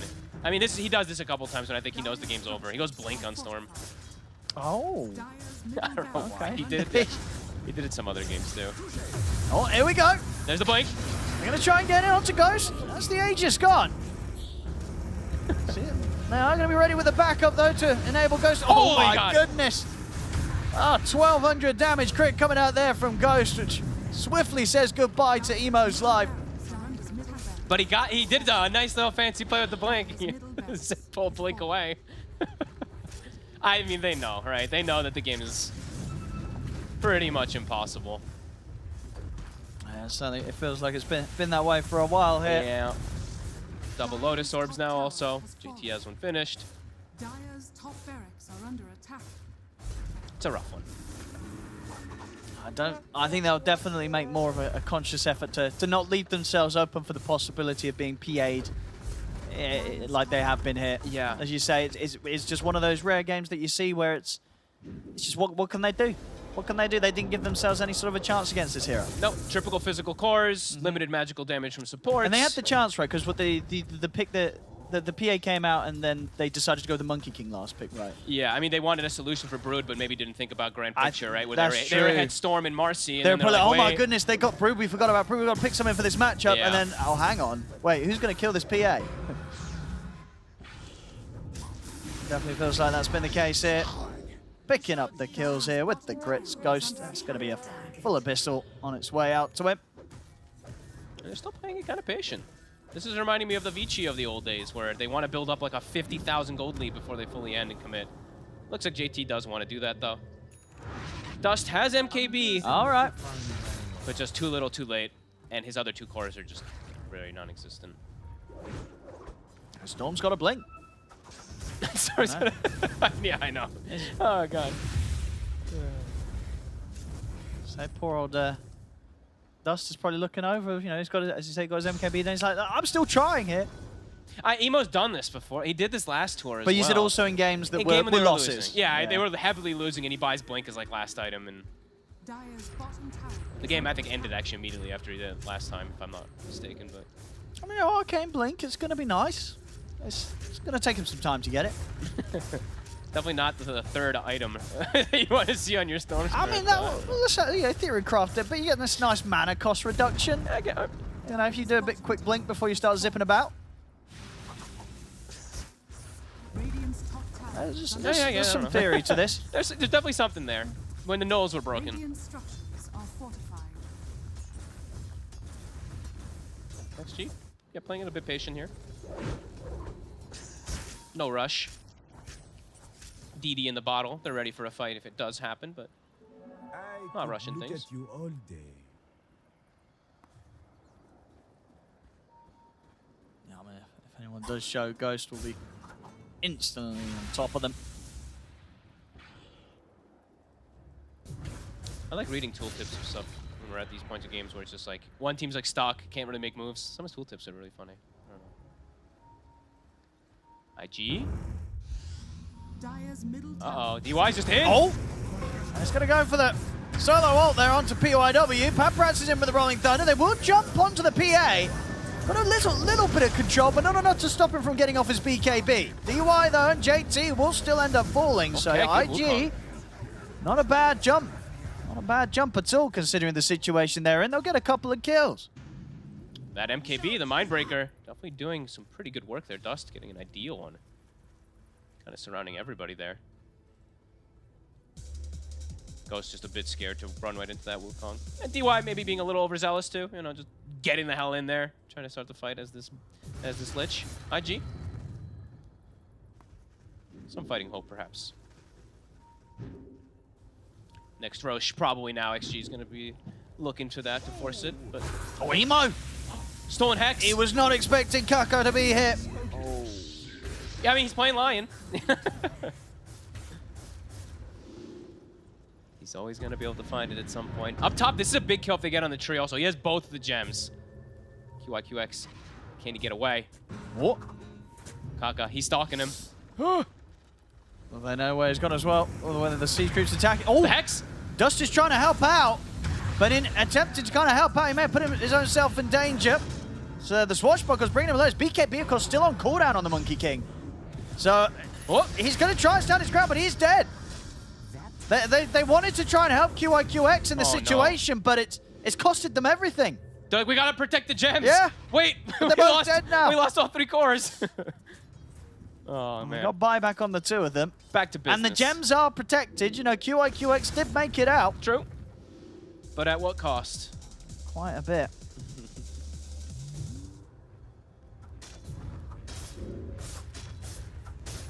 They might have to buy. Oh, this is. They might have to buy back on the Monkey King. Otherwise, they might just get megged. 30 seconds. He really doesn't want a buyback, of course. Let's see. Hey, Megas will likely be claimed. Dire's bottom tower. 20 seconds. Gotta do something. Okay, XG. Still playing it patient. Okay. Scouting. I mean, scouting the Roche area. It is 30 seconds until it comes back up. Is under attack. Giving a lot of respect to that Monkey King MKB.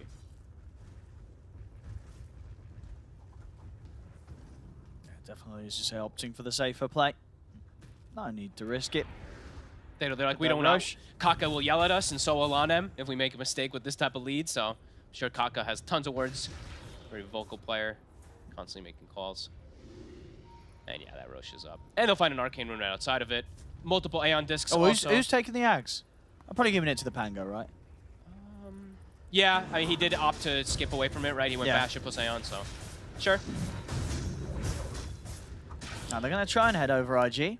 Wouldn't it be cool if they gave it to DY, though? Give me an Ags Lynch, baby.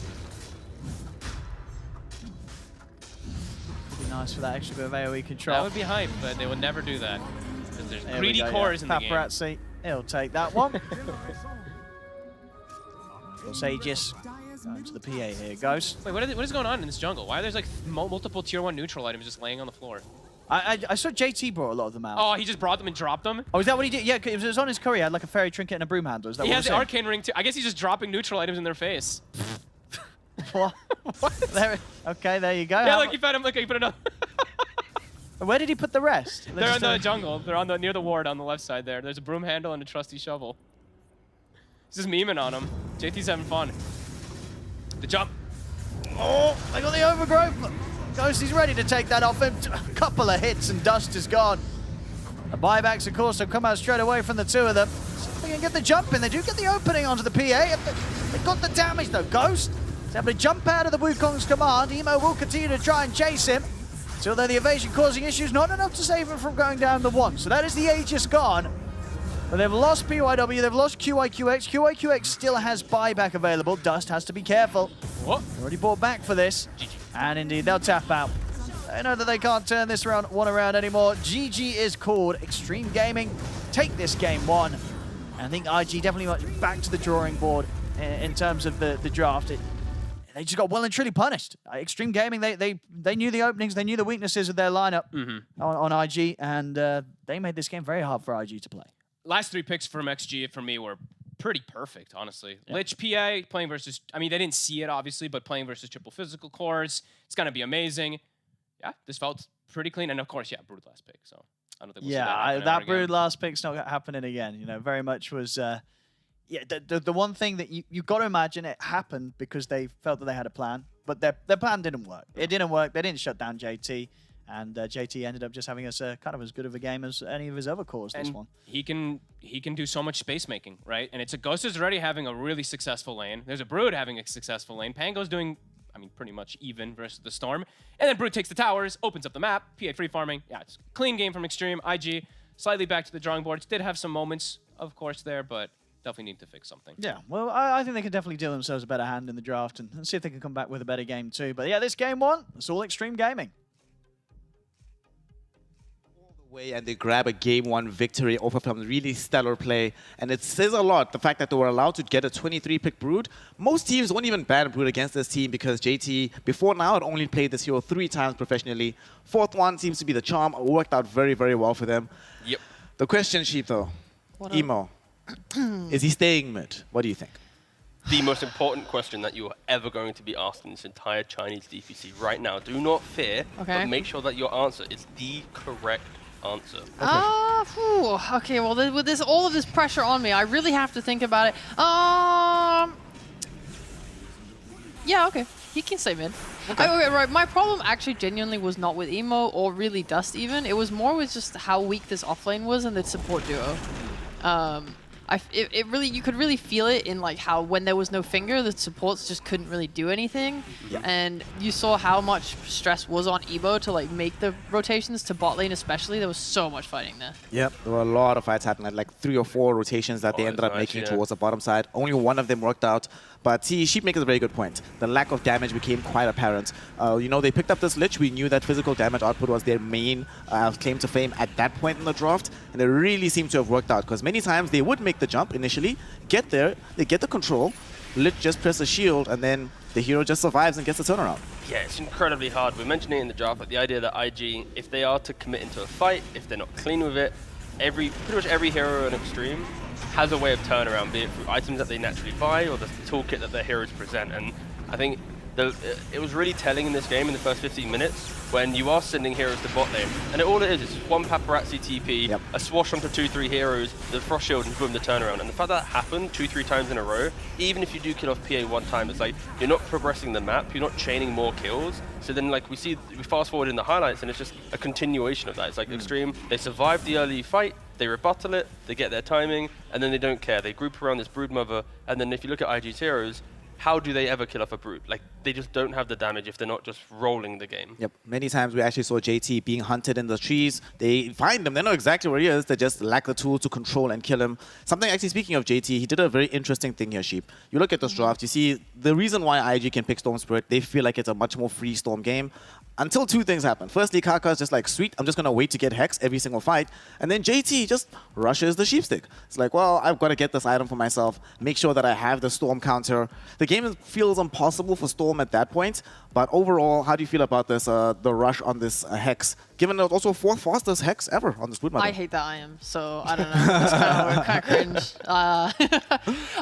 It's nice. It's a really good pickup. I like it. And I think he's allowed to do that because there was no ability to pressure on the side of IG. Like, you saw Monkey King rotate on bot to be a part of that skirmish as well because they feel like they need to bring that many heroes to get kills. And as a result, you have a Brood who's sort of middling in net worth, instantly jumps to like top 3 because he just gets to take the tower, he gets to farm, he gets to take the entire jungle, no one's able to pressure him. Again, I think a lot comes down to the support duo just being like way too weak.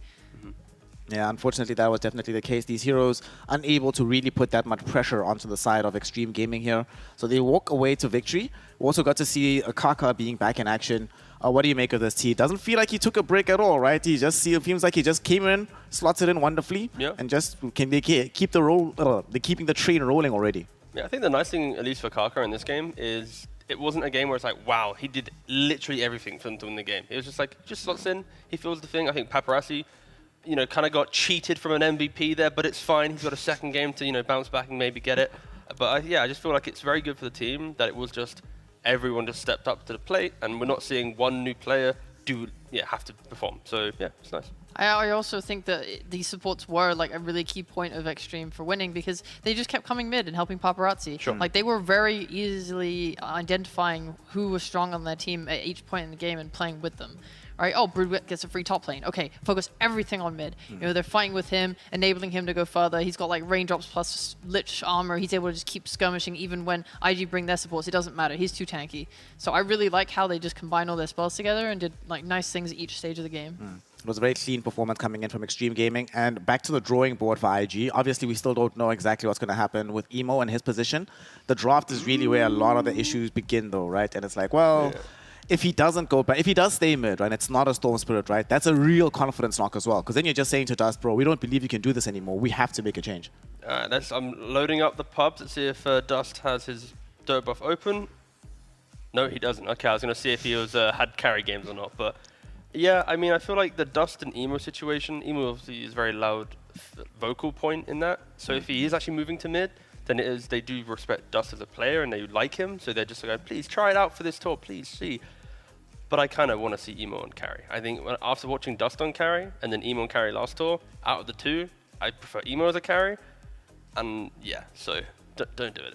It's just not that good. I don't know. I just don't think that was a fair evaluation of him as a carry, though. Because your fights are just so hard. You saw, like, around Roche Pit, a couple skirmishes they took. It was like, okay, extreme overextend. Nice. You know, we were able to burst them with jump on Emo Storm, a finger, pow, you're dead, right on PA. Yep. Then, you know, they're still there. And you can cover that go with, like, your trio. Another kill on Brood. Bam! But then they just run out of spells. Because Marcy's just, like, not really a hero as soon as her ult runs out, or if she gets kited, or if there's a Lich Armor, or anything. And then they just run out of oomph and gusto. No, for sure, Draft was not their best friend. It's like a gut feeling, I you mean, know? I respect it's like that. from gut alone, it's like, nah, boss. Just This is not the solution. don't do this. Just go back. Like Dust is like some like top 5 ranked Chinese player who like religiously plays mid lane. Yeah. Why, even though he had like maybe a volatile Tour 1, why are you not allowing him to like just clean up his act in Tour 2? You're creating more volatility, throwing him around the core rolls and stuff. Unless they've been practicing it for a month, and again, it was just one bad showing. They have cool strats, but again, gut feeling. Don't know if I like it too much. Personally, for me, I remember when Emo was still playing with Fly, every now and then, in particular on Morphling, he'd be allowed to sort of play carry from the mid lane, and there were a couple of those games that actually looked quite decent. Ultimately, though, right now, they are really in trouble on the side of IG. Game 1 did not go in their favor. We're going to find out if that changes for game number 2, or if it's just going to be Extreme Gaming demonstrating that getting Kaka and London is the key to success of making them properly tier 1 at this point. We find out very shortly after a quick break. We'll see you soon for some more Dota 2.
pull up.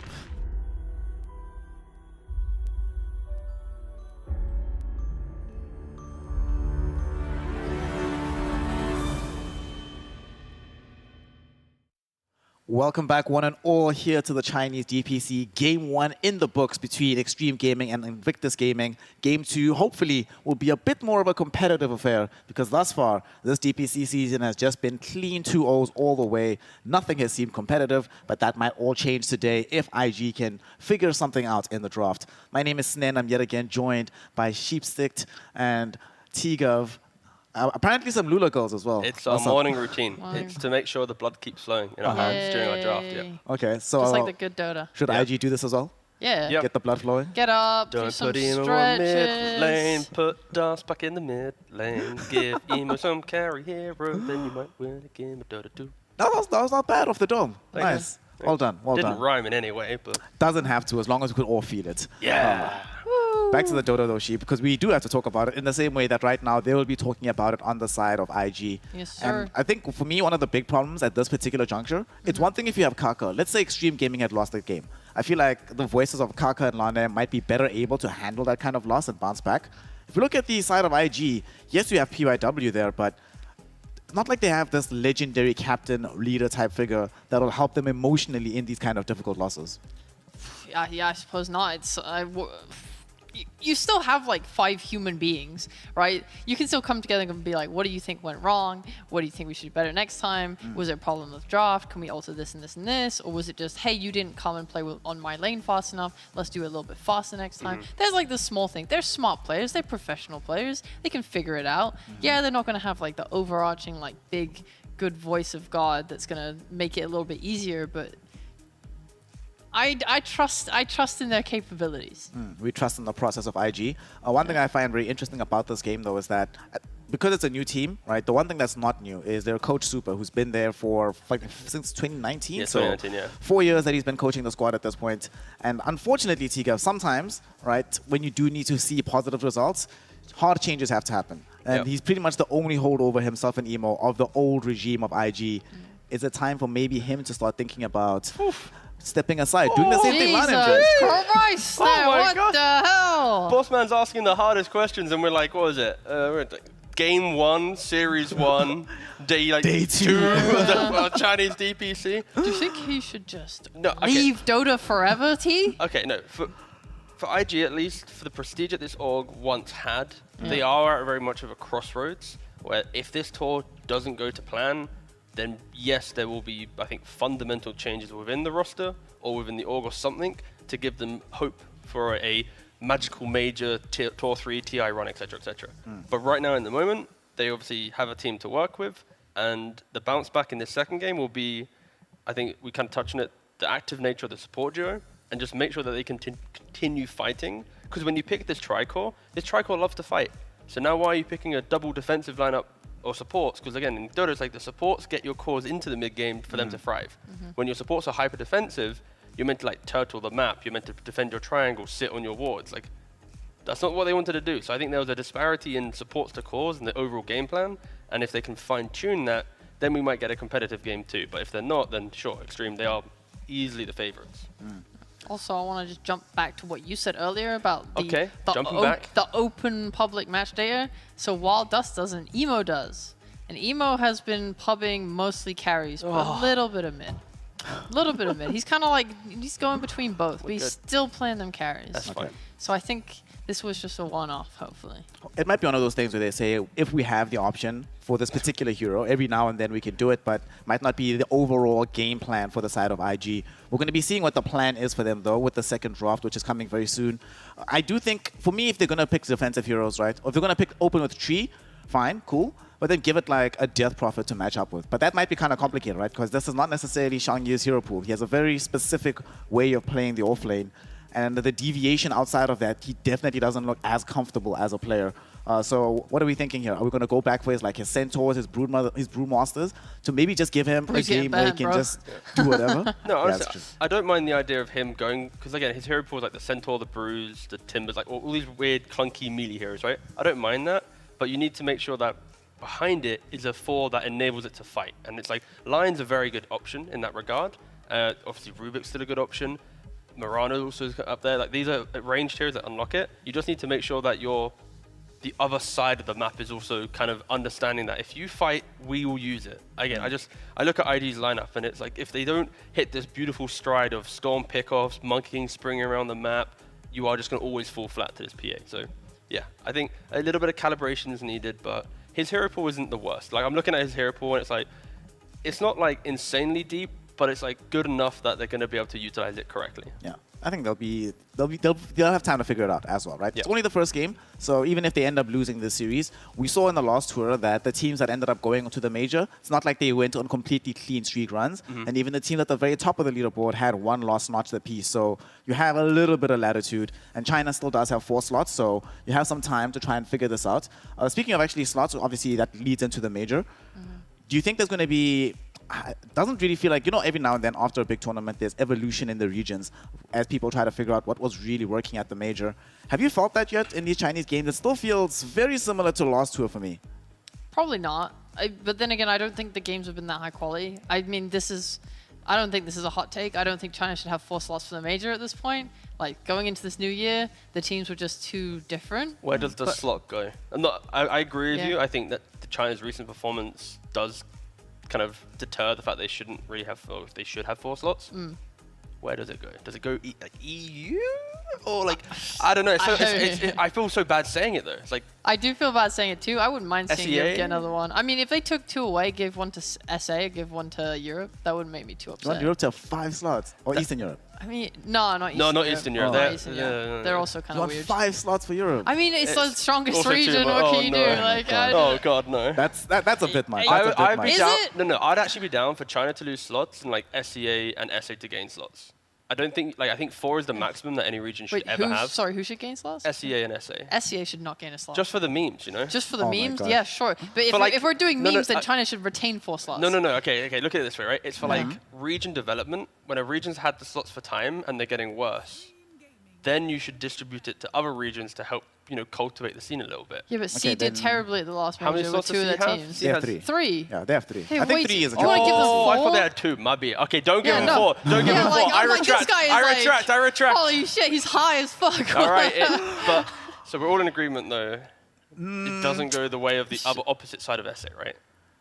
Or to NA. NA? No, probably not. Give them 3 slots. No. Give them Honestly, 4 slots. No, I would be perfectly fine if we did it like traditional sports. Everyone has the same slots, no matter what. Just have that distribution forever. It's Yeah, fine. that could also be. And just yeah, be that like, could- this is how we It roll. could be wholesome. It's like a very wholesome option. I'm not feeling But it. okay, to bring it back, now that I think about it, take 1 slot from China, give it to SA. Yeah, I'm fine I'd with be that. happy with that. I'd be I'm okay okay with with that. That just sounds like a healthy change up for the scene. Yeah, Yeah. I think that's fine. Alright, cool, Well, nice. We've come let's to a figure out conclusion. Dota though now. As we fix the entire DPC system. Yeah, right, we can now one look slot at at a did time. it. Yeah. Yay. Whilst on the Chinese broadcast, we're talking about removing their slots to a different region. Yeah. So Oh, the no. Chinese broadcast, unfortunately, you have to bear with us a little bit longer because we have another draft before us. IG are playing on Radiant side. They have themselves access to the first pick. Extreme Gaming on Dire with second pick. I love this opening. Tiny DP. DP's really good hero. And IG, Phoenix with the Marcy. So they're still sticking with the Shangyu Marcy. They're like, well, we don't want to try anything else just yet. His Brewmaster, like you said, going to get banned every game. How do we feel about this Phoenix here as a partner to the Marcy to open with? I mean, Pretty nice against the heroes, right? When DP pops her ult, this egg is going to dissuade her from being able to go in. Just generally nice percentage-based damage versus the Tiny. I think like when Tiny wants to combo you as well, the Sunray is going to help you not get burst down instantly. So it's just kind of like mitigates what Extreme have so far. Doesn't really do much for Marcy, but it's one of nice. the best supports, I think, from China, at least. It's one of the heroes, at least in 5-row, like, it just feels much better than when other regions try to play it.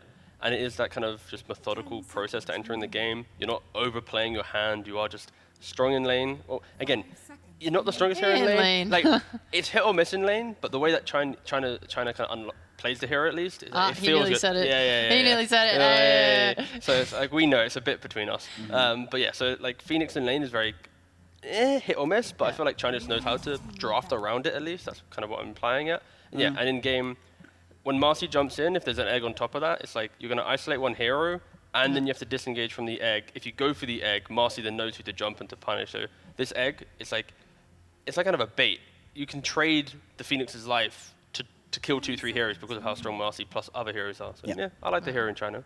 Generally also just like having some access to team fight. We saw them in the previous game. They had Tree and Protector, the Overgrowths who are somewhat hit or miss. So having something that's a bit more simple in terms of its execution might help a lot as well. These bans from IG. They just No Brood, no PA. PTSD. Yeah, That's just the Springs. That's like, well, all right, guys, thanks for that, lashing, but it's never going to happen again. I thought they would ban Lich, honestly. Just it felt like it made Marcy so useless in both in lane and in the game. I watched the lane and he just struggled constantly. It went exactly as you imagined. Poke down, die. Can't go in, can't be angry. I was going to say aggressive. Can't be mad. I mean, like It would be pretty decent here as well, right? So you have the Lich plus the Death Prophet. That would be pretty nice. And DP always functions really well when there's something that allows her to go in, keeping her alive with the Frost Shield. They have two clear options in my mind, Lich or Tree. CM. CM, you don't think Tree maybe? Nah. I mean, Tree's alright, but it's like, the thing with Tree is the argument of Phoenix and Tree. It's like if Tree overgrowths, Phoenix eggs, and then you have to disengage when you've overgrowthed. So it's a very awkward battle the entire game between who uses their ult first. I prefer kind of just more skirmishing heroes in that regard that can continue fighting. We've already mentioned how Tree can have these issues. Tree's got some nerfs recently, and on top of that, I see Extreme's lineup. It's like they thrive running at you already. Like when you have Exa, you want heroes behind it. So Lich CM. In laning phase, we saw Lich already dumpster Marcy already. I've mentioned CM in the previous draft. I'm going to always say it when I see Marcy core. Like, it's very good. Combos with the Tiny, the Death Prophet. It's a blind pick as well entering the next phase. Yeah, I don't know. These two heroes are very strong. I'm also a massive fan of Lich for the Sinister Gaze. It's basically an instant stun, really. It's like if Phoenix ever dives in, you can just pull him straight out of it. Something that I think, does CM's Frostbite cancel the dive? Yes. Yes, it does. Okay, nice. But it's, whatever. You can then egg. But Yeah, you can egg. But you if can't he's against gazed, Sinister. You he's like can't. just staring at you. Exactly. Locked into his eyes. And he can't do Terrifying. anything. Sinister Gaze. But For I like 3 that. seconds, and then he's able to do stuff again. Yeah, it's good against Phoenix, and also it's just nice against like potential, like a Storm Spirit and stuff. I think it's just when you think Do you of think they're instant gonna hex Storm stuns, again? you think of like Shadow Shamans and Lions. I think Lich is also there on that. It's one of the more underrated aspects of the hero, but definitely one of these things. We saw it in the previous game, right? The amount of times that this Marcy would be trying to get into the fight, and before you can even pop Unleash, immediately you get gazed, and it's like, Yeah. well, this sucks. I don't really do much anymore. Yeah, it's and real rough. another underrated part of Lich is the Shard. It gives a totem, it gives vision. It's really, really nice, powerful when you're playing into like heroes that can play in the trees, when you just like need to go like high ground, maybe your smoke breaks, throw it up there, you see everything. Go. Yeah. Love Lich, big fan of Perfect. Lich. All right, so we get the Lich again right now. For Extreme Gaming, we already know Shang is going to have a struggle of a laning phase just by dint of this being available. Yep. Are there any 4 positions that are available in the draft right now that could help ameliorate that somewhat? Oracle. Not with Phoenix, that would suck. I mean, you could just but go you could. like Rubik +1 here for IG wouldn't feel too bad. Like Yeah. stealing spells from Lich or Tiny is going to make you feel nice. The only caveat to that is then you need to lock in your carry or your mid lane, and you don't have any information from Extreme. Like there's a Tiny, there's Death Prophet. They could be core, they can be literally anywhere to some degree. So IG, it's like you need to pick one big core plus some 4 hero without not much information, and that's what the issue is when you open up with Marcy and Phoenix, and you're already kind of locking it in very early. Yeah. I really liked the Shadow Demon ban as well, the Extreme went for. That was the first hero my mind went to, but then, yeah, it's gone. You know, to T's point about having to pick in these situations cheap without that much information, it always helps if we can pick a hero that can be flexible.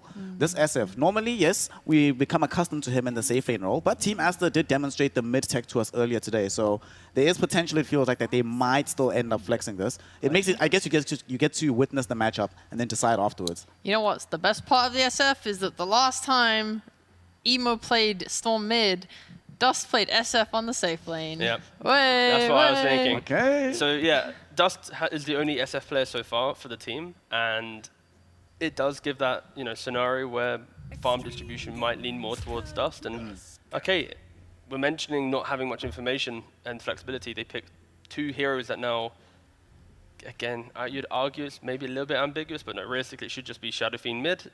It should be Marcy off lane, Tusk 4, and then locking still in waiting for Emo's his carry. carry last. So not really flexing Tusk too 4? much. You sure it couldn't be Dust mid on Tusk? And, oh yeah, safe lane Shadow Fiend. Yeah. Yeah, of course, yeah. I Sorry, just my bad, really my bad. am not keen for Marcy Tusk lane into Lich. It's just like No, 2 yeah. physical damage heroes. It's going to make the lane even worse than it already is. I just had fears of saying Dust on Tusk. It's okay, I respect. Dust on- It's fine. I think, okay, so my concern right there was, I think, in last tour, there was a lot of games where Dust, when he was playing his Tusk, was struggling keeping up his net worth. And with Tusk, there's clear routes with itemization where it's either Midas, Deso, Blink, BKB. Those 4 items in any variations can enable you to pop off. And I feel like he struggled finding the correct ones and would fall to like the bottom of the course. So if he is playing a mid Tusk, I'm hoping that he's like kind of just at least found his footing on this hero. And yeah, that's kind of my one concern when I see this. I'm hoping that it is going to be mid. Ideally for me, he gets to play mid because then if he does go for this Deso that you're talking about, much faster access to the Roshan pit in tandem with the SF. And they have to play against an Ursa, so it only feels super nice that you can rob the Ursa away from getting those Roshas. Yeah, protection is going to be IG's key theme in this game right now because Ursa into Shadow Fiend in a 1v1 matchup, Ursa will just slaughter the Shadow Fiend throughout the game. You could argue there's some Hurricane Pike butterfly style strat you can go for Shadow Fiend, but that takes so much time that BKB will be online for Ursa, and he naturally likes to buy MKB. So it is a very hard matchup for Shadow Fiend to thrive in, especially when Extreme. They also have plenty of ways to break down the map quite early and prevent Shadow Fiend hitting that kind of fluid farm. Sheep, I'm looking at this Ursa and I'm terrified about it because I'm looking at the rest of this IG draft. I see 2 problems for their team versus Ursa, right? One, burst damage is not really their friend, right? In terms of being able to 100 to 0 the Ursa without him getting off the enrage. And secondly, which is a huge problem, is like T was mentioning, is good into this SF, but also your main teamfight tool, the Supernova, suddenly not nearly as good as it was prior to this Ursa pick. Yeah, it's a little rough playing into Ursa. I'm trying to imagine like a world where Tusk gets like Blink and can just start with like a punch on Ursa and they fill up with SF ult if they want to get like Arcane Blink, but that's like way down the line. I don't think it feels that good. I'm also looking at how I didn't like this Tusk pick because you're playing into Lich. It goes both ways, right? It's like if a fight has started on Extreme and someone's got the Frost Shield on them, this Tusk isn't going to be able to do any damage. But on the other hand, if you can start with the Tusk, you know, catch them by surprise, they're not going to have that armor yet. So I'm not the biggest fan of the Tusk, man. And like you said, the Ursa just, he should have a free time. 5 seconds remaining. Just look at Extreme's ban as well. They're banning out Ember. They're like, sure, if you pick Tusk mid, whatever. But like, we respect the idea of that potential different mid hero. Yeah. And it also can be very reactionary. When one team bans Huskar, they're like, What's the plan here? because Where again, are they like, going? Huskar ban is the Ember. Like, the old school version is like you ban Veno to pick Ursa, Ursa, for example. yeah. And now this is like the same thing. Oh, you bring up a good point. Are we stupid? It's just a Tusk 5 with an SF carry? Yeah, it could be. it Or could potentially Marcy shenanigans. I don't know. Yeah, there's some flex here. I really hope it's not mid, just because again, I Yeah. think Dust has so many better heroes. But that's my one negative I will bring for IG. Well, they're going to have to give up the information first as to who's going where because they have the 23 pick out of phase here. Ember's been removed by Extreme. Do they ban the Storm? It probably feels like they ban... Is Bat already banned? Okay, Bat's already gone. Batman. I was hoping IG would play at this series. I'm kind of sad they didn't go for Bat at all. It's something that I think just China in general is very weak at utilizing. I think Batrider is an incredible first pick hero. When you exit the first phase, pick 8 Batrider, 2-3 bans, you control the game. And yeah, I don't think they use the hero as much. I think Asta Ares tried using it in the tail end of their tour. Yeah. And they showed us it could be good, but again, it was in a losing team and it wasn't able to kind of convince the region at least. But And it wasn't really in circumstances that it made that much of a difference, right? So for their overall squad health. So let's see here. the Squelf. The squad. We can coin that phrase. Oh, no, please don't. Okay. So fair let's enough. see here. They ban out the Viper instead. I guess they're just covering all their bases, right? Making sure that there's no Ember, there's no Viper. I would like to see something mid that does more on the map right now.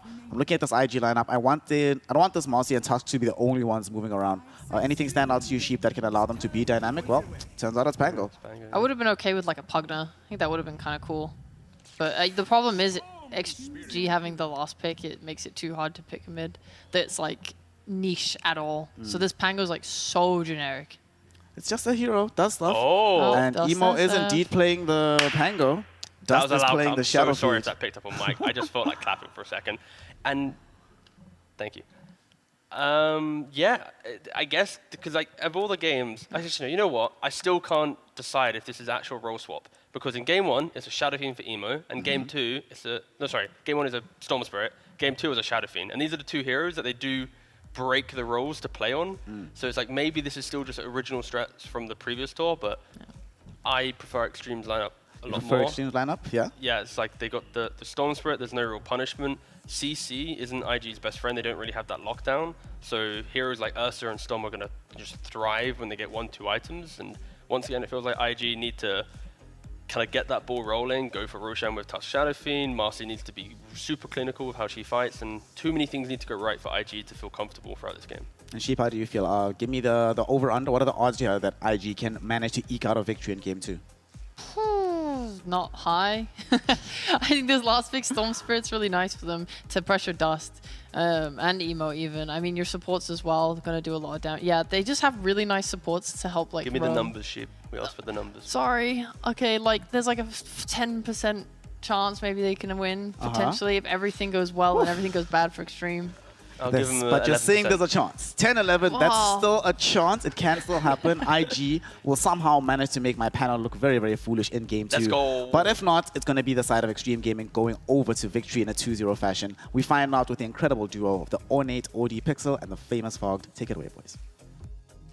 Thank you very much, Snare. Yes, this game too, Fogged. I mean, what do you sort of make of the draft? Here from the panel again, they very much favour Extreme Gaming, but do you also agree that this is kind of as one-sided as game 1, and do you feel this one's a bit closer? It feels closer. I like their draft a lot more than game 1. I like XG's better, just to preface with that, but I think IG now, they actually have like multiple dynamic things across all their cores. They have mixed damage from mid, mixed damage from safe lane, they have their Marcy again, and they have better supports overall. That being said, though, this Ursa and Storm, and maybe even the DP, I mean, the 3 cores do look like they can have pretty nice games. There's limited lockdown, there's some limited burst, and all 3 of those cores on Extreme are heroes that you kind of do want to have good burst and lockdown for. So could be some concerns in that front. But overall, their draft does look better. They have protection for Egg with Requiem. They have some disables and stuff also on top of on top of that Egg, of course, too. So if they can protect the Egg, then maybe in some of these team fights it can be successful. But yeah, I mean, Extremes does look quite a bit nicer. It's a very good last pick Storm. Playing versus limited catch, limited easy forms of catch, and having that successful lane. Yeah, I mean, whose job is it going to be to catch this one? Just kind of get the blink on, Tusk and Pango. Pretty much. And yeah, it's a lot of chaos that's going to be caused inside the fights. Yes, a lot of chaos inside of IG based off just like straight team fight capability of Pango rolling, and Egg being down, SF Requiem and stuff. But Extreme has ways to pierce and tank through that, right? Like Storm zips in, finds a target initially, then he just allows the Ursa to thrive. DP tanks a ton of these spells, so let's see how IG's able to do it. It looks better on paper than the first game with their draft overall, but let's see how it's going to go down. Are the lanes any better this time? Seeing any lanes that you feel IG's going to have a bit of a hotter start in? Well, honestly, their last game, their lanes weren't that. It was just one of the lanes that was really grim, of course, that safe lane. Okay. I mean, their lanes look fine this game. Should be pretty good bottom. I mean, this SF plus Tusk is extremely strong versus DP. I think bottom should probably be the most successful one for IG. Are they going to try and go for Kaka? They've got a few razors stacked up. Okay. Not quite enough to keep going, though, even with the shard control. Yeah, I'd say just, I mean, mid, I think Paparazzi will do a better job of shutting down the Pango in particular. I think he's very comfortable in this matchup. Bottom, though, IG should do fine. And top, it's a much better matchup for the Marcy. Still not a good one, but a much better one than playing versus PA. Ursa just takes a little bit more time to be able to actually threaten and hurt at all. But yeah, mid, I think Paparazzi's powering up. Yeah, I mean, does this matchup get any better for the Pangos? Levels come in, or Storm gets a lead, hard to turn around? DY, actually a pretty good grab. Should be fine. It's got stick charges. Yeah, I mean, you play to farm, right? That's kind of just like most of the cases for Pango. You should just be able to farm, but you can't stop Storm from farming at all. Like Paparazzi has not missed a last hit yet. He's 11-3. He's gonna get the next one, so 12-3. He's gotten all 4 last hits of the 3 waves. Oh yeah, that's quite the start here for him. And he's even using the pull now since he's hit 3 to try to disrupt Emo from last hitting as well too. Yeah, Paparazzi definitely gonna crush that matchup. Bottom actually not going as well as I thought it would. I thought the SF was gonna have a bit of better time. He's not really getting to hit creeps down in that easily Dust. Get some just like creep pulls and wave shenanigans and stuff like that. Still will catch back up.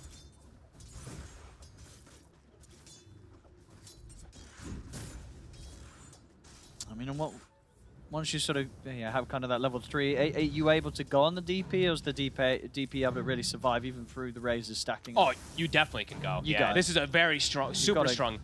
It's a lot of times, right? Like we see the SF picked very often versus DP. It's one of the few that can actually burst through Spirit Siphon.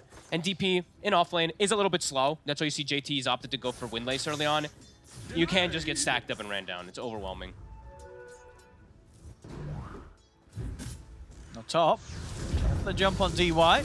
The stick charges here still though. Xiongyu trying to chase him down. That'll do it. First blood. Yeah. Much better game for the Marcy. He's actually able to play the lane. They're able to play aggressive versus Ursa. This could maybe be that difference maker that we saw lacking last time, because Xiongyu didn't even get to play the game, it felt like, last time on the Marcy. His lane went miserable, and then they just were too far behind for him to have any impact. So could be a game where the Marcy's able to do quite a lot. Perhaps getting the bottle refill. So he's not going to be too sad that his Lich died top. Well, he's missed 2 last hits now. Still looking pretty hot. In fact, at the same time, what we're going to have here is just the deny to the Suicide. tower. Yeah. Just to be able to reset. I'm always curious to ask the players, especially too, just like why sometimes we don't see players deny to towers. Because Boxy, he never denies True, to some towers. teams don't. Yeah. Kaka also we saw earlier. Bottom. Kaka. It's actually going to be okay there. Dust not having the potential to take him out. Kaka's fine with if they commit spells on him. That's his job, is to soak the spells, soak the raises for JT to have a successful lane. Yeah, IG will do their best to make sure that neither of the runes fall into the hands of the Storm. Good move from PYW. So fills the bottle from Emo, double checks the runes as well. Bottom now, JT. Should be all right. Yeah, they are doing a good job of surviving for each and every one of these attempts by IG to get the kill early on in this bottom lane. Dust just has to be careful in this positioning here when it's close to tower. Kaka limited on mana though. Lift the wave. Emo looking to try to get aggressive on Paparazzi. Meanwhile, top. DY. He should die, but before the trade occurs, Ghost able to take down PYW in turn. Both teams losing their supports. It's like Xiongyu's just having literally an infinitely better game on the Marcy. That being said though, Ghost still is free farming. Bottom, a constant trade back and forth with these cooldowns.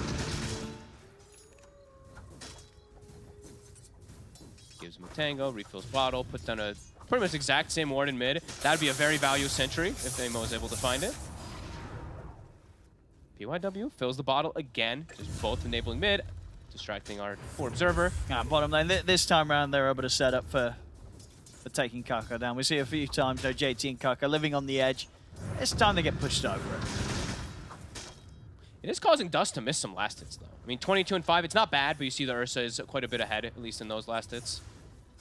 Constantly having to go for these setups of raises is hurting him a tiny little bit. Mid, another bottle refill for Paparazzi. Jesus. This is... All right, everyone, independent side lanes, 3v3 mid, let's go. Want to get the 6-minute power rune. It's a big one. He's going to have the easier time controlling it. Toss back. Set up for the combo to QIQX, and Paparazzi's got the 6, so he's ready to jump in and take out the Tusk, and he gets the rune. Illusion rune's going to be grabbed. He's not quite got enough mana to chase for more, though. But the job was a success there for Extreme Gaming. And it's a setup for a bit of a kill in the mid lane, and make sure that Paparazzi gets that rune. I like the double moves. Now they're just leaving they're leaving these cores. They leave the Ursa in a 1v1 versus the Marcy, which Ghost is going to be great at. And now they're looking to make moves and pressure the Shadow Fiend down bottom. Nice moves from XG. There is going to be rotation though, QIQX. We'll stop that aggression. See if he can set anything up here for Dust. Dust low on the mana. He's got a couple of raises to Kako. Not enough for one more. Don't even need to be necessary. The shards get him. It's level 6 on the Marcy actually. He hits it before Ghost. And he's in for the kill. He gets him. Oh boy. Ghost was it's I mean, how close was he to but 6 on the Ursa? He was, just about a creep away. Ooh. Didn't have any sort of chance of protecting himself. He did not expect that 6 day, because he was playing really aggro, which I liked, but yeah, 6 got hit on the Marcy. Yeah, much better start here for IG. Absolutely, yeah, 5-4. Huge. Phase boot and 1,000 gold already on Xiongyu. See if he's able to pop off this game. should say, one of the heroes that can definitely trust him to pull out a solid performance as long as he doesn't get put into any nasty matchups. So yeah, the odds, esportsbet.io, still very much favouring Extreme Gaming this time round. Definitely a chance for IG. Start top lane now. Ghost has now hit the 6. Further backup's going to be coming in. As Emo will have to probably hold back from trying to stick around for this attempt on Ghost. Yeah, they'll TP out. Extreme Gaming, see if they can chase down Zhongyu. They can. Paparazzi into the trees, will find him. There's nowhere to jump. There's nowhere to go. They'll kill off the Marcy. Nice attempt of aggression at bottom. I mean, this game, constant moves everywhere. And they'll get another kill on Kaka. Dust and QAQX able to take him out. Looks like we should have a game on our hands on. I mean, last one was very one-sided, but this one, IG's making it happen with their moves here. Some really nice opening plays from IG. And it really is just, I mean, shocked a little bit, but so many bottle refills. My goodness. I mean, just the movements onto mid, onto Emo and Paparazzi, just really trying to boost these two up. Emo, does he go? I guess he's not going to go for corrosion this game. That's a bit interesting. Another refill. No, yeah, look at this, right? It's just. I mean, it definitely this is constant. one of the high amounts of bottle refilling we've had.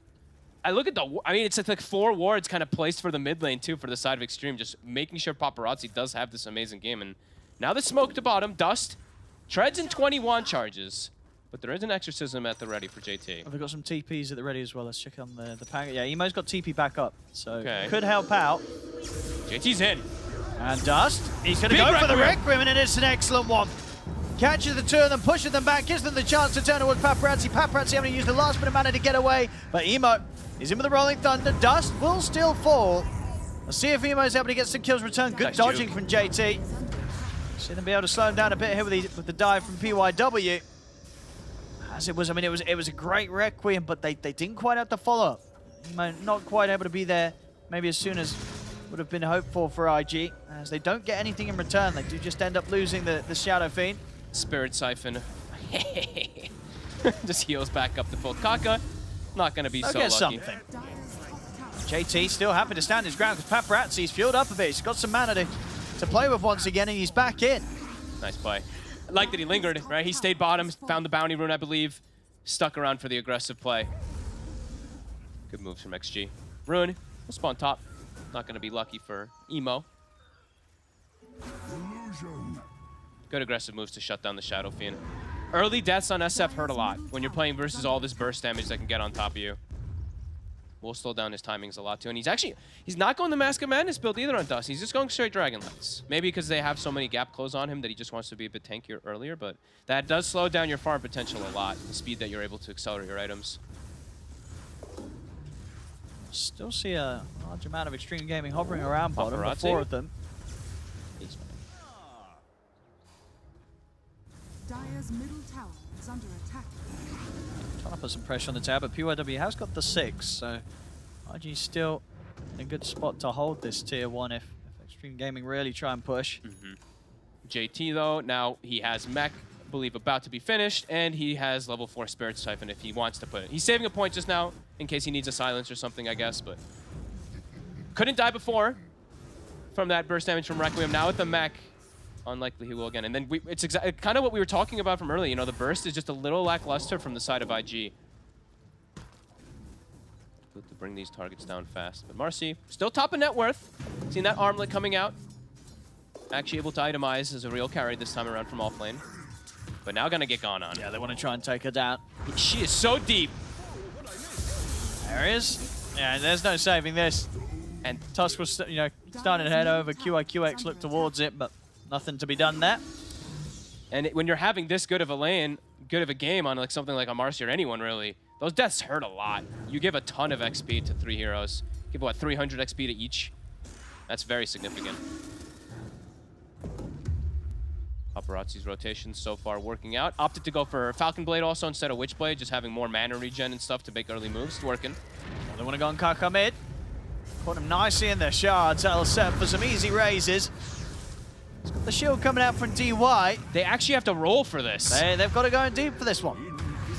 He's still not dead. No way. He's still not dead. Okay. Now he's dead.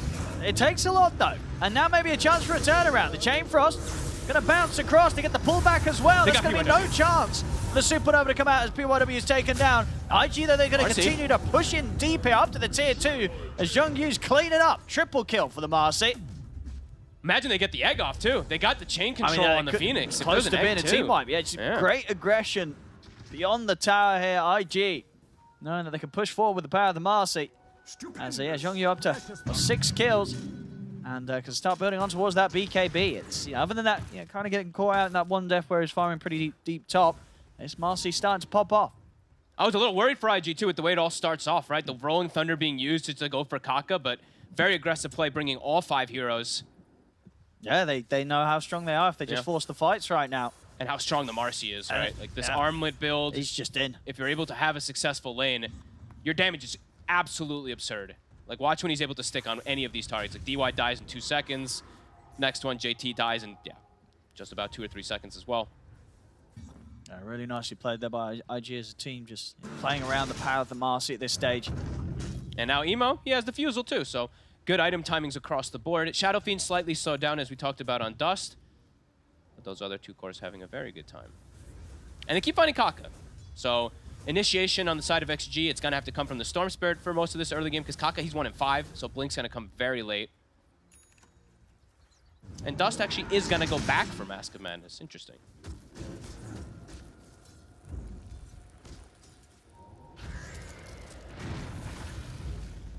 Paparazzi.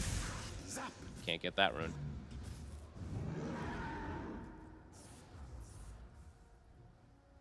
This Marcy's definitely going to be a problem. Level 11. 12 is when you get that, of course, massive spike in damage. They're looking pretty good right now for IG. Battle Fury is done, though, so Ghost, again, does have a massive Ancient stack to be able to farm just like he did last time. They're gonna look to try and catch him doing it. Might be able to. DY's here. Right, see if he's able to get the ult off. He is, but they're able to split very nicely.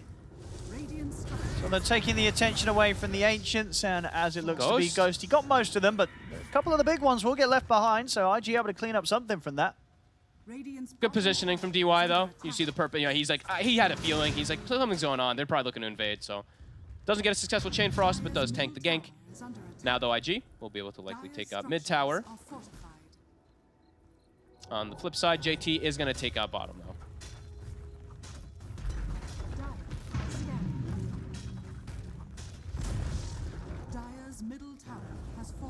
See IG, see if they can catch anyone in the jungle as well. Emo heading up. They know that right now it's just a Tiny pushing out top. I think right now for IG, it's go time. You want to look to shut them down on the side of XG. You know they're looking to play a farm game. Kaka, no blink. Just keep punishing them on the side lanes. This is a really good move from IG. Gonna commit the roll again. I mean, they really just want Kaka. Does cost them quite a bit there, but good rotations. The idea of the rotation is really nice. They're just like, yeah, XG's just playing farm, like playing catch-up mode. We have really good aggression that we can put on the map right now. Bottom, though.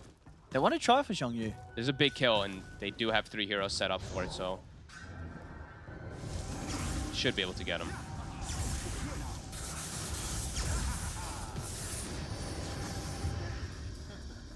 So look at the bigger grab. Is that is the Greaves, I believe? Yeah, okay, he's locking it. All right, got it. He actually has it already finished. I think JT.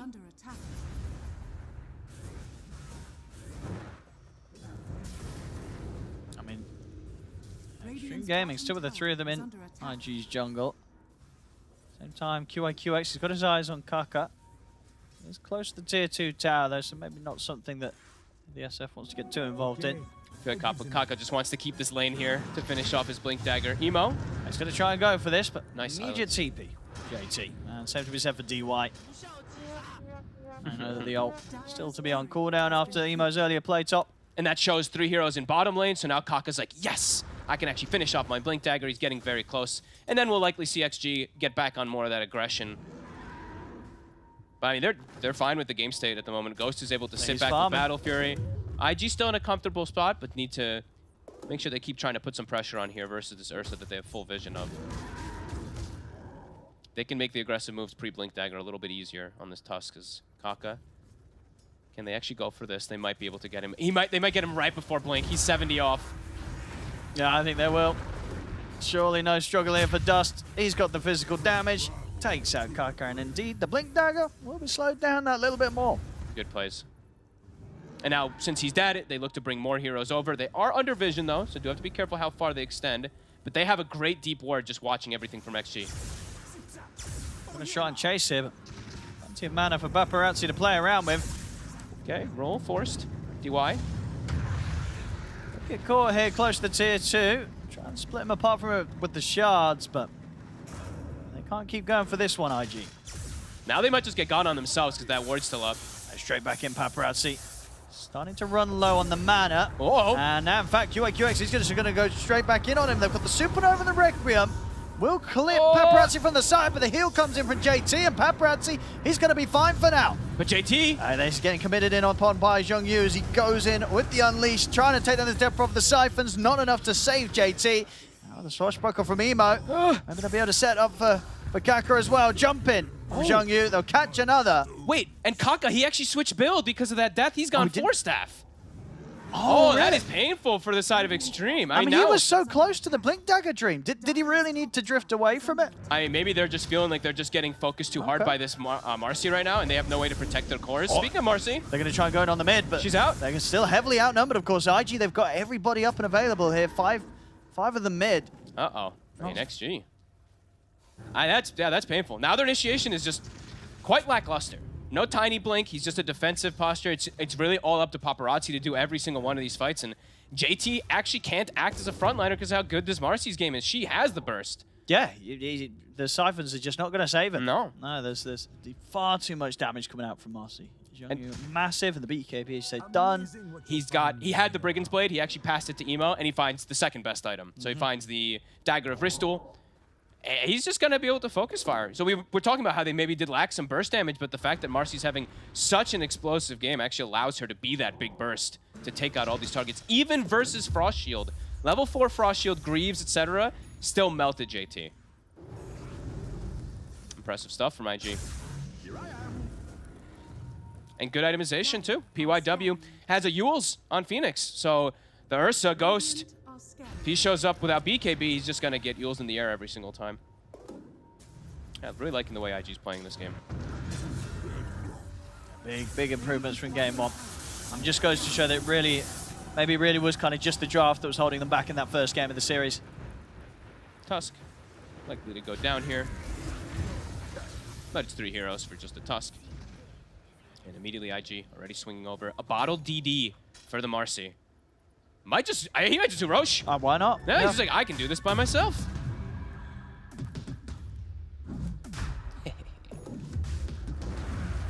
Good old Marcy. Very When nice. you have a good game like this, you are the carry. And Dust during all this quiet time while his team's been making play. He has BKB now. Oh, we cursed Zhongyu. He's stuck. He went into the spot. He needs another rebound. The stuck spot. Oh no. There we go. Dust, help him out. He was my friend. Thank you. Oh, imagine he leaped back into it. That would have been amazing. All right, big moves. IG. They do give the Aegis to Emo, which is a bit of an interesting one. I thought they might give it to the Marcy, but I guess just really prioritizing having Emo to have all this is... Oh, wait a minute, what did he BKB? Wait, what did he beat? I guess I missed Bit it. of the old misclick, I think. Yeah, it might have been. I don't think anything was going on down there, was it? No, I don't think so. There was nobody over there. Those are costly. And now, Kaka. He's got his force, and it'll get him a little bit of distance. Get around the shards. No, there's no safe place here. So they just collapse on top of him. And Emo, he is massive. He's got Aghanim Scepter 14, level 14 as well, too. Yeah. And DY, he dropped the Chain Frost in an attempt to clear the wave. Didn't work out. Next wave comes in, and this tower's still in trouble. And DY's just, he's holding his breath here.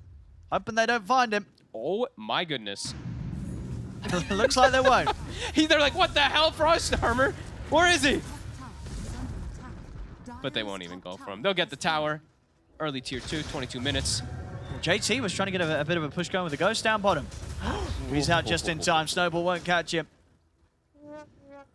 But definitely taking some riskier moves, Extreme Gaming. Yeah. Even though, you know, it's just a 2K lead, it definitely feels like that they feel it's more than that. They know that IG's got this advantage, and they're trying to find ways to sort of scramble back control of this game. They're not looking easy for XG. No, they're looking to finish up triple BKB timing, though. That's going to really open up the outlet for team fights. Then they don't have to worry about, like, the Requiem, the Roll, the Phoenix Ult, and all this kind of stuff. They still will have to worry about Marcy, but that's going to allow them to actually focus fire these targets. And all in all, Ghost is still having a very good game. He's still top net worth, and when he's playing into the matchup versus SF, he can just eat this SF alive. If SF, like, mispositions once pre-having any type of, like, save, any type of Hurricane Pike, Ghost will just kill him. So there is still really explosive fights that can happen from XG, and they are very close to that triple timing.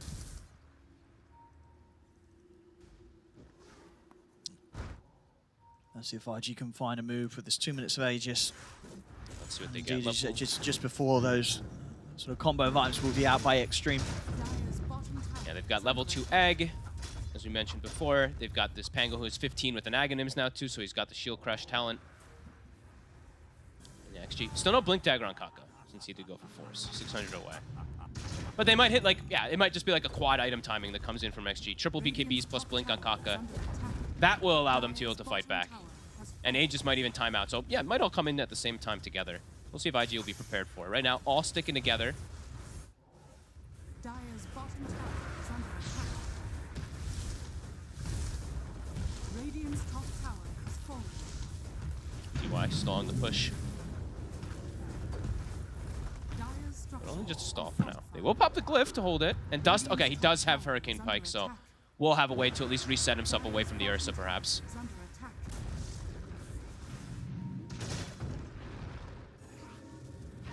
We're gonna see if they can catch Kaka.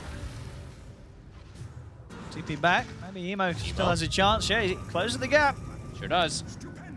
Maybe Kaka going down. Was getting close once again towards the Blink Dagger. 1900 gold in on it. He has 11 of the 18 deaths at the moment. They are really bullying this Tiny.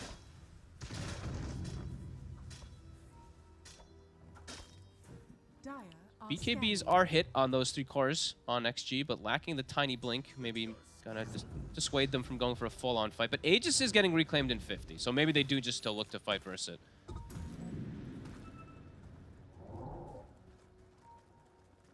It's just, I mean, it's still very hard for Extreme to Yes, start the fight. Definitely. A W. The Yule's set him Paprats. He'll just put the BKB straight away. Try and turn and go onto QAQX, for the heals are coming out with the Sunray. He can't full commit onto the Dust. That's going to be the BKB charge down for Paparazzi. I love this, watching the thing heal while you're hitting it.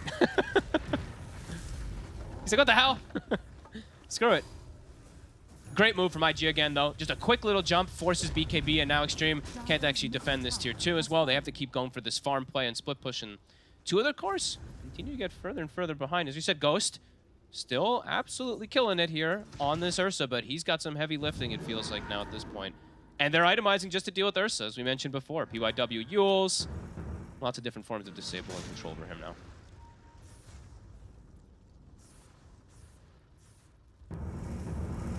The jump. Paparazzi's able to dodge it. And they're actually turning this around on towards Jungyu, but the BKB's out. He commits it over towards DY. Let's get the Chain Frost out, but the BKBs are up for the both of them. They'll lose QYQX off the back of this dive, and now Ghost coming in with the bashes. He's able to take down Jungyu. And now they'll egg. turn towards the egg. They're going to be able to take it out as well. Dust has to bail out. Same to be said for Emo. As a very aggressive move made there from IG. Diving the high ground. And they get shut down pretty hard. They'll lose 3 heroes for that. Sure, they get 2, but it's definitely Extreme Gaming coming out top. All it really takes is like 1 or 2 of these fights, too, for an Ursa lineup versus the cores that he's against to come right back in. At level 19, and Ghost, he's been having that good game. His overextension really hurts. It's right as the Ursa got bashed, too, so Marcy can't stand toe-to-toe with him. Nobody really can at that point. 1 more of those slip-ups there, and the game could just fall into XG's favor. IG has to be careful. We'll see it again. I mean, what do you think it was that they saw here that made them want to go for this? Just Paparazzi having no BKB, right? It was still on cooldown, I believe, from the jump from earlier. So if they get the stun, if they get the jump landing on him, then perhaps they can just burst him down, but wasn't the case, and things just get extremely awkward. Dust has no avenue into the fight, walking up to high ground. So yeah, they just have to full kind of reset. Big mistake. Real big mistake. Kaka now has his Blink Dagger, so they have easier ways of initiating fights. I imagine we will certainly see them be a bit more careful with the next move, IG. How much did the XP actually swing? XP swung quite a lot. It's actually back in the favor of Extreme Gaming now. Oh, it's like DD in the bottle for Paparazzi. And Ghost, what did he find? An Elven Tunic. I mean, a very good pickup this game for the Ursa. He's also got his level 20 talent. He's got those all three kind of coming in together at the same time. And this evasion is going to be really good versus Marcy and SF. I mean, they're ready to go. And here's Paparazzi, just teasing out some sort of reaction from IG. Okay. Ruin spawns bottom. It's a big one. Emo! Emo's able to bottle in time, but it will cost him his life. Uh-oh. How long on Roche? Okay, still 20 seconds until we find out. Dire are scanning. That's a nice one. Mindbreaker and the Nullifier, soon to be finished up for Marcy. We'll be able to stick on these targets easier. Doesn't have Basher, though. It's a bit interesting to see that he did That's just true, decide yeah, to still skip chances to kind of zip away, get your ult off. Yeah, definitely interesting to see that one. Smoke, XG with one man down. They want to look for something here. They're trying to get the high ground. Oh my, if they can They're actually going to sneak get a good it- angle here. Oh my god, are they actually going to sneak up? The Requiem comes out, will allow them to burst through DY. Okay, now Ghost is in an awkward He's spot. had to put the BKB in the ult, but it's a lot of damage coming in. Even through the ultimate, Ghost is having a struggle here. He'll try and jump up to the high ground, won't be able to make it up there. So good preparation from IG. Leads to Extreme Gaming just having to bail out of this. Close to getting the wraparound, but maybe even... Oh, they the might get trees more. here. They've got eyes on Kaka. If they push it, Oh, he's they're stunned. going to stop the TP out as well for JT. As they'll say, you know, whatever about the Tiny, let's go for the Death Prophet instead. Hell yeah. Let's get the bigger kill. As JT has got BKB. See if he bothers using it. Now he's just going to accept his fate. Wow. Huge from IG. Great positioning, right? The Requiem and everything just catches it them. worked They knew. out. You know, it was, you know, said sort of just catches the movement on the edge of it, but that was enough. Yep. Gets the quick kill onto DY, and then suddenly they're outnumbered and they're not in a good shape to fight. IG, they were prepared. They're pinging the ward right away. DY's pinging. He's like, they saw the smoke. They knew that we were coming in. They were perfectly positioned for it. Yep. And yeah, Roche, it's back up. That's why you saw JT really holding BKB. Maybe just knowing that if the Roche is like getting gone on or I something, mean, even if he pops BKB there, he's probably done. He's dead, Ooh, yeah. Back in the river. Back in Paparazzi. with the combo. They're bursting through Dust. Dust able to put the BKB. healing. Starting the lifesteal up. Can they finish him off? Dust still alive. Finally falls. They take out Dust. Paparazzi still got mana to play with. Doesn't want to continue to fight though, as he loses DY by his side. Oh, sorry. Yeah, DY. What do they go for now? Ooh, quick heal up here from Zhongyu, living on the edge. So close. With the armlet back on, he's going to be fine. SF almost lives from sidekick I mean, heal. That was close. Yeah. Nearly able to save him. So a good bit of a hit there from Extreme Gaming. They're catching IG at a moment where, you know, this time around they certainly weren't ready for that sort of move to come in. And Shan's up, and I mean, with the SF down, not really easy for IG to step into. So with Roche, it's going to come at a point where both teams have got everybody back alive. Both teams will They can definitely head be over. very ready to fight. Ghost, I believe, has finished up the Nullifier himself, so we'll be able to dispel shield crashes and sidekicks and stuff like that. Marcy, as we mentioned, the Nullifier will be able to dispel the overpower and stuff like that, and the Frost Shield, probably the more important one. Probably why he did not go for that Basher this game. They've got the Basher on Emo now. Okay, Emo's the one who has it. All right, cool. So, Stupendous. 18 finished on Storm. yeah, blink on Zhongyu, so even easier for him to find the target at the start of the fights. Is that a halberd though? That halberd could be quite an issue. This game is neck and neck. This next team fight is likely going to be that decider, because next team fight kind of decides who gets that rush and gets a huge influx. JT not quite 18. And they're actually giving the tome to Paparazzi instead. Interesting. I thought they'd maybe give it to the Death Prophet to get that 18, but IG smoked up. It's been hit by the scan. But they did scan the pit, so they may assume that they're in the pit. They'll check it out. There's nobody in there. So they know the wrap's coming now, if that scan connects. JT puts a body in the front. Yeah, no, IG know that they know. They can't get the jump. They can't catch it by surprise. Emo? Where's... Wait. What? Okay, well, no Rolling Thunder. I mean, maybe was assuming that they were coming for a smoke across through the river, but I mean, 60 seconds now where XG can look to hit back. There's no Rolling Thunder. yeah, that's going to be a little bit of something that might tip the fight in the favor of XG. They do have to put some attention onto PYW. We haven't mentioned his Phoenix too much this game, but he is very much so scaling. Level 17, nearly a Hex also done on him. 20 now finished for SF. Big damage increase. XG playing all together. Rolling Thunder back up in 30. Dust shows his face.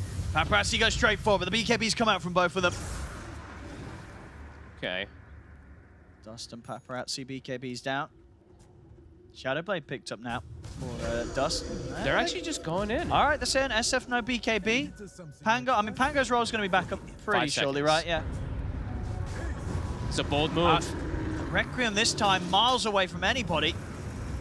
Trying to go in here with the Tusk, but the BKB's up from JT, and that's going to be Tusk taken down straight away. Both teams lose the support. The buybacks have come out. They're trying to take the egg down, but they can't commit for it. Now Ghost, he realizes he has to bail, but they'll chase him down. Zhongyu's in on top of JT. The silence is there. Paparazzi's got the control. Zhongyu, he's out of the game. Oh my god, are they actually going to clean gets this? the toss back. He's ready to try and set up for more. He will die, Kaka, but he tosses back PYW. Icarus dives back up. Dust continues to try and fight here. He's now going to opt to bail out with the TP, but the Vortex is back up from Paparazzi.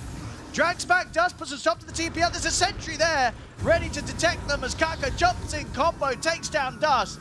PYW getting it punched here by the tiny Kaka. No way. They're cleaning up on this one, surely. Emo, it's got one more bit of a combo. Paparazzi is slowly getting killed by this Tusk, but the Avalanche up once more. No way. Vortex is there. Paparazzi's going to live. There's a regen top 2. PYW take it. Oh, is there actually? Oh, it is here. Oh. There's no way Paparazzi's going to get the chance to pick this up. PYW back in. I mean, the buybacks came in from QIQX, PYW. I cannot believe that Paparazzi survived. Lives, like, that was what, like a little body block from JT or something, like the Greaves aura keeping him alive too. Crazy fight. Ghost underestimates how powerful the egg is, tries to commit forward on it.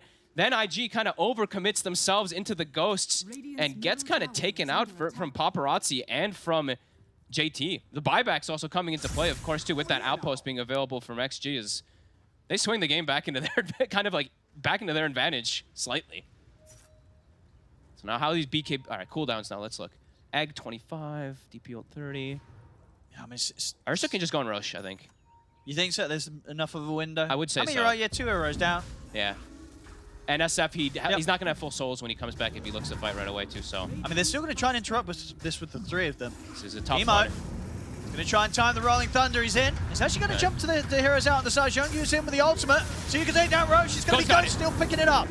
Ghost grabs the Aegis. What's the BKB in the ult? Looks towards Emo as the Rolling Thunder comes to an end. They're going to try and take out the egg here. Kaka and Paparazzi, can they do it? They can. They can. The Supernova put to a stop. Emo also to fall as Paparazzi swings back across. IG, they got the last hit onto Roche, but of course the Aegis going to Extreme Gaming, and the team fight certainly does as well. They take out 3 heroes, and 3 heroes without buyback. So a lot of room and time for Extreme Gaming to take a fair bit from the map of IG. He got the shard too, Ghost. Very quick on his fingers. Doesn't get last hit, but gets the things that actually matter. And now XG, they've opened the game up completely. So much time. SF has to reacquire souls. Pango dead for 80 seconds from that earlier. As Kaka's hunting. Oh, this looked like IG had it too. Multiple times in this game, they had some great advantage coming into play, but XG patient for their timings. Yeah, they were. I mean, obviously night and day difference to what we saw from IG in game 1. But absolutely. Seemingly may not be enough still here in game 2. Extreme Gaming with the lead, and now taking the tier 3s. Such a long time without Emo. Now Ghost has Abyssal also too, so like Dust has had a hard game. Requiem. The setup's going to be there. They weren't prepared for it. That's the Aegis taken out. 8 seconds on BKB. So if they've got anything for a round 2, they're going to try him with the rebound, but already out with the blink and didn't quite get the connection. Double Cardies still here. 20 seconds still on Emo. Such a long death. Death Prophet? Courier? He's feeding the neutral items again.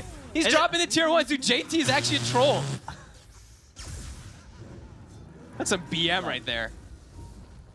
I mean, I don't know sort of the backstory with these teams. Are these guys friends, or is this, you know, is this fun banter or kind of cheeky banter? Oh, and he actually went for it. He's like what the? Kaka? All right, maybe gets baited by the bait. Oh, no, if you drop in neutrals and you lose, then it's just a bit awkward. Uh-oh, though. Three-man pull. It's looking pretty good. Paparazzi with that newly picked up Aghanims jumping in, grabbing the back. The Supernova will go off, but not soon enough to protect QIQX. Emo jumps in. Paparazzi very low on mana. In fact, he's completely out. As Paparazzi, he's taken down. Now they can look to deal with the Ursa. They're going to get the three of them. DY, the bash, it's there. That's 4 dead on Extreme Gaming, and a little bit of karma here. You drop neutrals, they'll drop you. 4 dead. This game is not. I mean, it wasn't over anyway, so I think they were getting a bit ahead of themselves there, Extreme Gaming. Now it's certainly not over. You know, they make a failed push like that. IG, they're heading back into the lead. What the heck is going? Like Kaka gets baited because of the bait from JT. He's like, oh, I'm going to get tossed back because he's picking up this dumb neutral. And then it's like, oh, wait, what the hell have I done? A disaster. Okay, I don't know what I'm witnessing. That was kind of absurd. All right. But a great connection. I mean, good reveal there from XG, from Paparazzi. But XG, over chase, get punished. They really get punished. They don't have buybacks on the 2 cores, of course. Paparazzi, they're down for 30 seconds. I mean, this... I don't know. I would be so scared. Like, if I was on XG and you do stuff like this, like JT dropping neutral items, and then you lose, dude, Landem is gonna go. Oh no! You heard Landem yell. You know, like he's not gonna be happy. No, I mean, there's still okay. Holding high ground. They did get a Rax. They're still okay, but that was a bit reckless. Dire's middle tower is under attack. Dust now. He was 21 before the fight, level 24, nearly a full AC. I mean, they got so much from those kills. Sure did.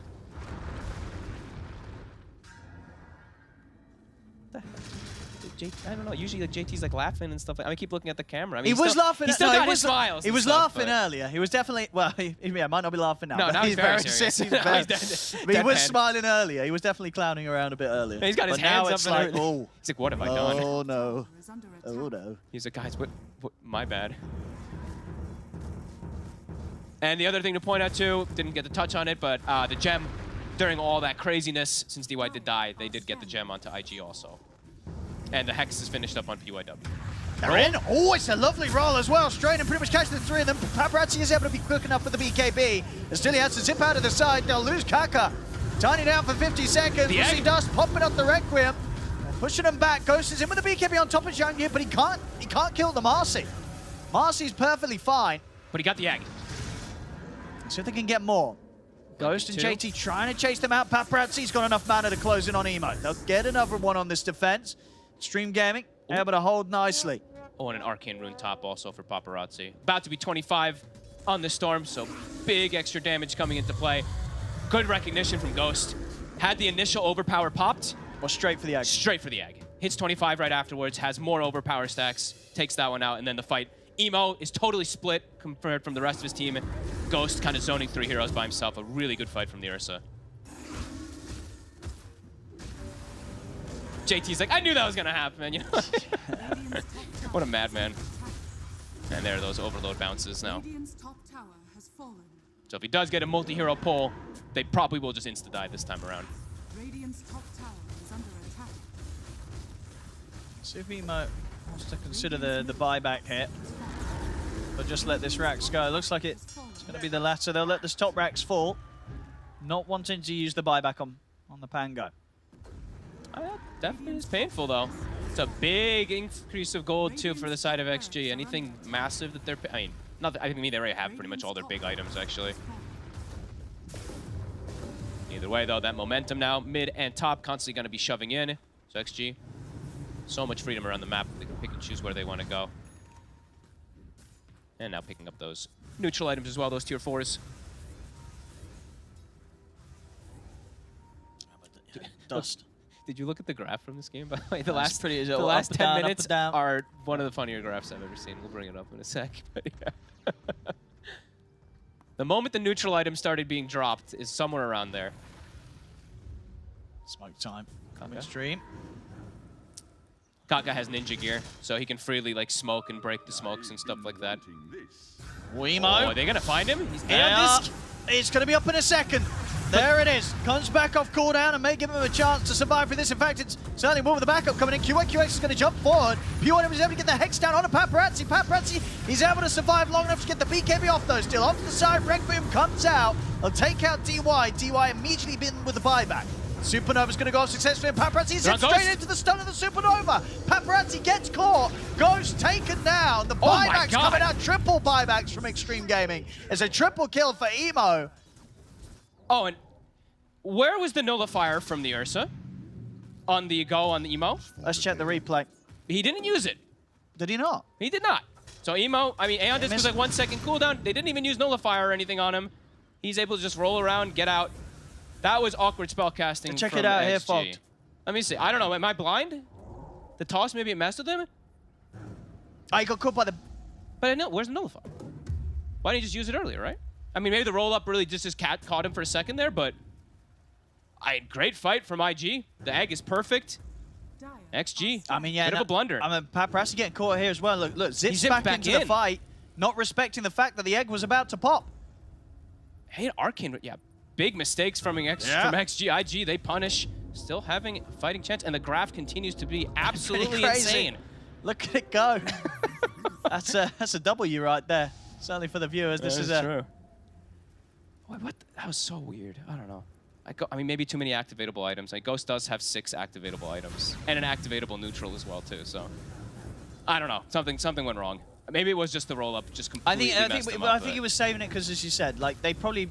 Maybe they were kind of mentally keeping a track of the cooldown of Ian Disc. They're like, it's not going to be up yet. So then when it did kind of come up, and then it was obviously too late. Something happened.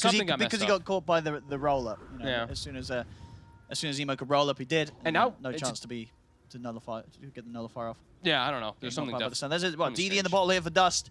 DD bottle, AC finished. Yeah, he's massive. How many buybacks are available also? I mean, they have all of their buybacks on IG. IG has full buybacks, and 3 of them, of course, on cooldown for Extreme Gaming for the next 6 minutes. And Roche is up. And they have the DD. So if they know it's up, they can just waltz right into it and clear it out before XG does. Which one is it too? It's a refresher shard. So a really nice one for PYW. They're running down mid here, Extreme Gaming. They weren't prepared for this at all. They just kind of had Paparazzi and Kaka taking a bit of a stroll down the mid. And Kaka will pay the price. 56 seconds. They're still just sticking around the area. They didn't check the Roche just yet. Kaka, he'll buy back, probably expecting them to have gone into this Roche. It's a wild game. JT, I mean, they know they're up on the... JT, they knew that they were up on the high ground, but they've walked into this one. We'll see if it works out for them. JT pops the BKB. They're able to take out the Phoenix. So PYW not able to get the chance to put the Supernova. Ghost is in. He's not to Zhangyu. Sam as well onto the mask. He leaves no chance for Zhangyu to stand his ground. Buyback will come out from him as well. Paparazzi zipping in aggressively. Get the drag back onto the SF, and there's the follow-up avalanche. Dust, he gets taken down. The egg now, they'll try and focus it. Can they bring down the Supernova? They're trying their best to do that, but they can't. The Supernova goes off successfully. PYW in with the dive. That's the Ursa down for 2 minutes. No buyback on him. JT's out. He does have the luxury of buyback, but it's 2 dead on Extreme Gaming without buybacks. IG, of course, I mean, was it a full 5-man buyback? It's at least 4 of them. At least 4, but 4-man buyback here from IG to get this fight under control, but absolutely worth it. Roshan's there for the taking, and now they've got a huge window. To say 3 dead on Extreme Gaming with no chance of buying back. PYW with the most important buyback, though. Beautiful Phoenix, positioned inside of his teammates. I think they misclicked other heroes trying to hit the egg. Allows it to go off. I think it was like 1 or 2 hits. Some hits weren't coming in, yeah. Oof. Likely, I mean, XG maybe just win the fight if they do take out that egg. I think they're probably, yeah, that's going to win them the game, I think. Straight to the tier 4s. Just the 2 of them alive. I mean, I say JT can buy back. And Paparazzi's hexed. Tried to clear the wave, and his BKB still on cooldown for 5 seconds. He's out of the game. No buyback on him. IG's done it. Yeah, we're going to be going to a game 3 on this one. I don't know. I mean, IG definitely did it, but XG also definitely didn't do it because there was some weird plays going on in this one. IG though come out ahead. Wild game. 45 to 34 as well too. A super hectic one. That was a crazy one. That was a pretty crazy one, and indeed one that's probably going to feel a bit awkward for Extreme Gaming. Yeah. I definitely felt they had moments to close this one up, but kind of just it started to just fall apart towards the end. Some kind of awkward moves, getting caught. I mean, even that last fight where they were able to kill them. it was an awkward sort of spot to take it from, right? Coming in from the low ground, JT just gets hexed. They knew that they were up there. It was a rough fight. It was just weird. The Tough. whole like last 10 minutes were just weird. The baiting of the tier 1 neutrals, losing 4 heroes, losing they Gem. did kind of, yeah. It was all over the place once the neutrals started to get dropped. I don't think we're going to see any neutrals getting dropped in game 3. No, I don't think so. I mean, IG, they definitely played way better. Their draft looked way cleaner. Marcy had a really good game. Emo had good roles, but XG looks like they had the full comeback in this game, and then it just was like all over the place. All over the place. Yeah, we're going to be getting a game 3 out of this one. I hope it's as much fun as this game 2 certainly was. Well, obviously not fun for Extreme Gaming, but definitely fun for IG, especially being able to kind of just show themselves that, you know, they can pull it together. Because game 1 was rough. Game 2, IG looking a million times better. They'll be pushing this series to a game 3. First one so far in the Chinese DPC is going to be happening. IG have done it. They broke the curse. They made it happen. Very fun for us as viewers. Not very fun for Extreme Gaming, but very stressful as well because that game was really, really back and forth. I'm back again on panel with Sheep and Tigov. Sheep, what a wild ride, right? 10%? 10%. You're welcome. You're welcome, IG. I have cast a curse at you into a win. You're welcome. Send me my money. 11%, huh? 11%. That's because by 25 minutes, Kaka had 11 deaths, so it was 1% per death. I didn't factor him literally feeding the early... No. They actually just punished him really nicely in the early game. This was a game of just literally back and forth, skirmishing the entire time. Even from the laning phase, it was actually just really fun to see both teams kind of brawling it out. And for IG, I'll be hand on heart. I'm surprised that they were able to win this game because I didn't think that they had this level of just kind of grit and execution to be able to beat Extreme, especially after game 1. So yeah, I'm kind of happy that we were wrong to have a 3-game series. Yeah, 3-game series is the first one we've had so far. IG very nearly though didn't get to this point in time because many times they ended up dying on high ground pushes as we were trying to break the base early from Extreme Gaming.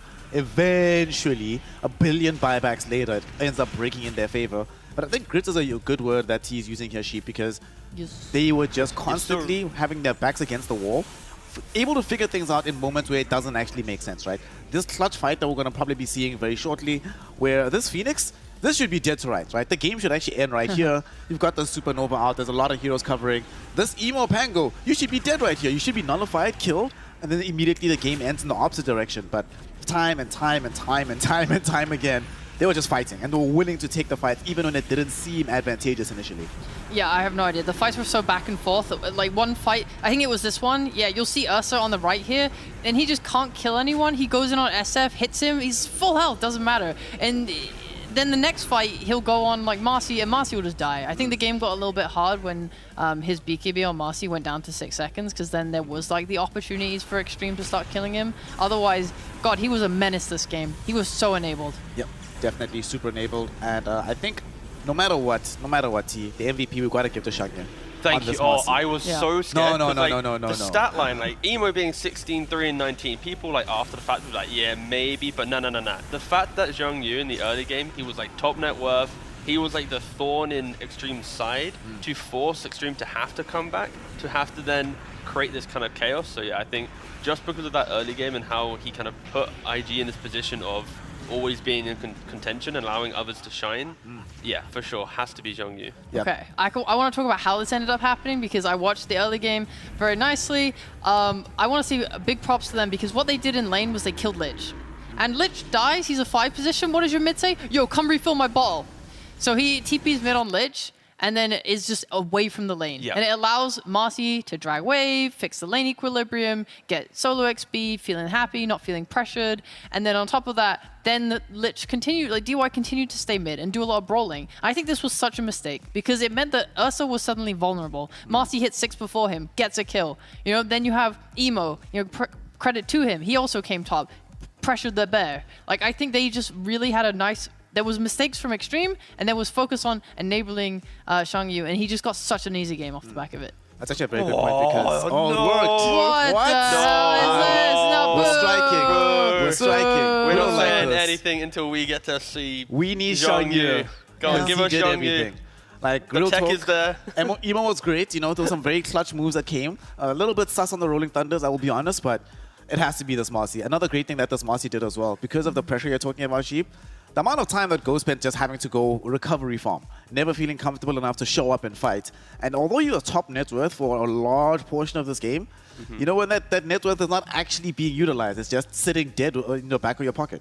Yeah, I mean, it also kind of helps that IG, they do have a lot of kiting tools, and I think positioning-wise, a lot cleaner this game. It reminds me, there's one fight outside like the Roshan pit where it's Shadow Fiend, like Requiem's knowing 5 are walking up, Requiem, it's like, that's the type of fights that this lineup thrives in, because like Pango runs around, Phoenix egging, like it's really good to see. And again, I'm pleasantly surprised that IG was able to get themselves in this position. The real question now is it because of a Marcy? Are the bans now just going to be like Marcy Brewmaster, and it's now, what do you have in the tank, Xiongyu? Because I have a surprise for you, team. What? Turn around, turn around, turn around, turn around, turn around, turn around. Yes! Yes. Wait, come on. The slow pan. You gotta see it. Hey. There we go. Yo, I was actually so scared. I was like, what's behind me? It's like Xiongyu here, like, I have Xiongyu, a like, I'm here I have a now. hero pool bigger than 2, bro. I'm like, oh. Yeah, I was also thinking that for a second. Excellent performance coming in from him. I think as well, there is a little bit of a negative thing we have to talk about. Can for I XG. LVP it? LVP, you know what it is, Kaka, right? what the hell was No, that? it's not Kaka. Well, Kaka didn't have the best Oh, okay. game. You want to Ring flame Rust. someone else? JT, my boy, Okay, yeah. dropping neutrals inside the base and forcing his team into a really, really bad fight. Well, no, he didn't have to blink in on Kaka. This is why I'm flaming Kaka. I think he played probably one of the worst games I've ever seen from him in my entire life.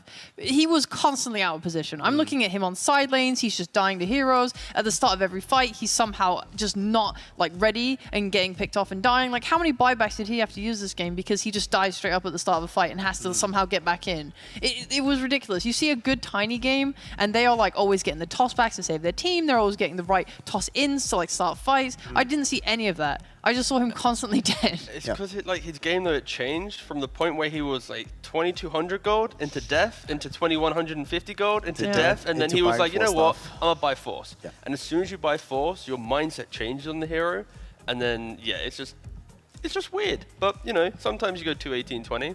Yeah.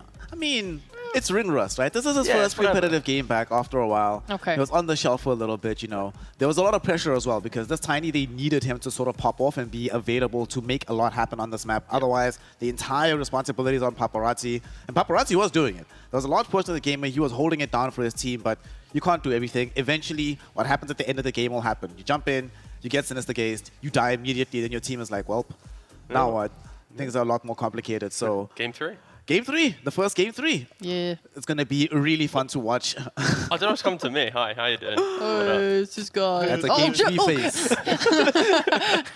So going into Game 3, if you're on the side of XG Sheep, any adjustments that you want to be making, or just do more of the same, but try to make sure you can secure Ghost side of the map? Honestly, I mean, maybe...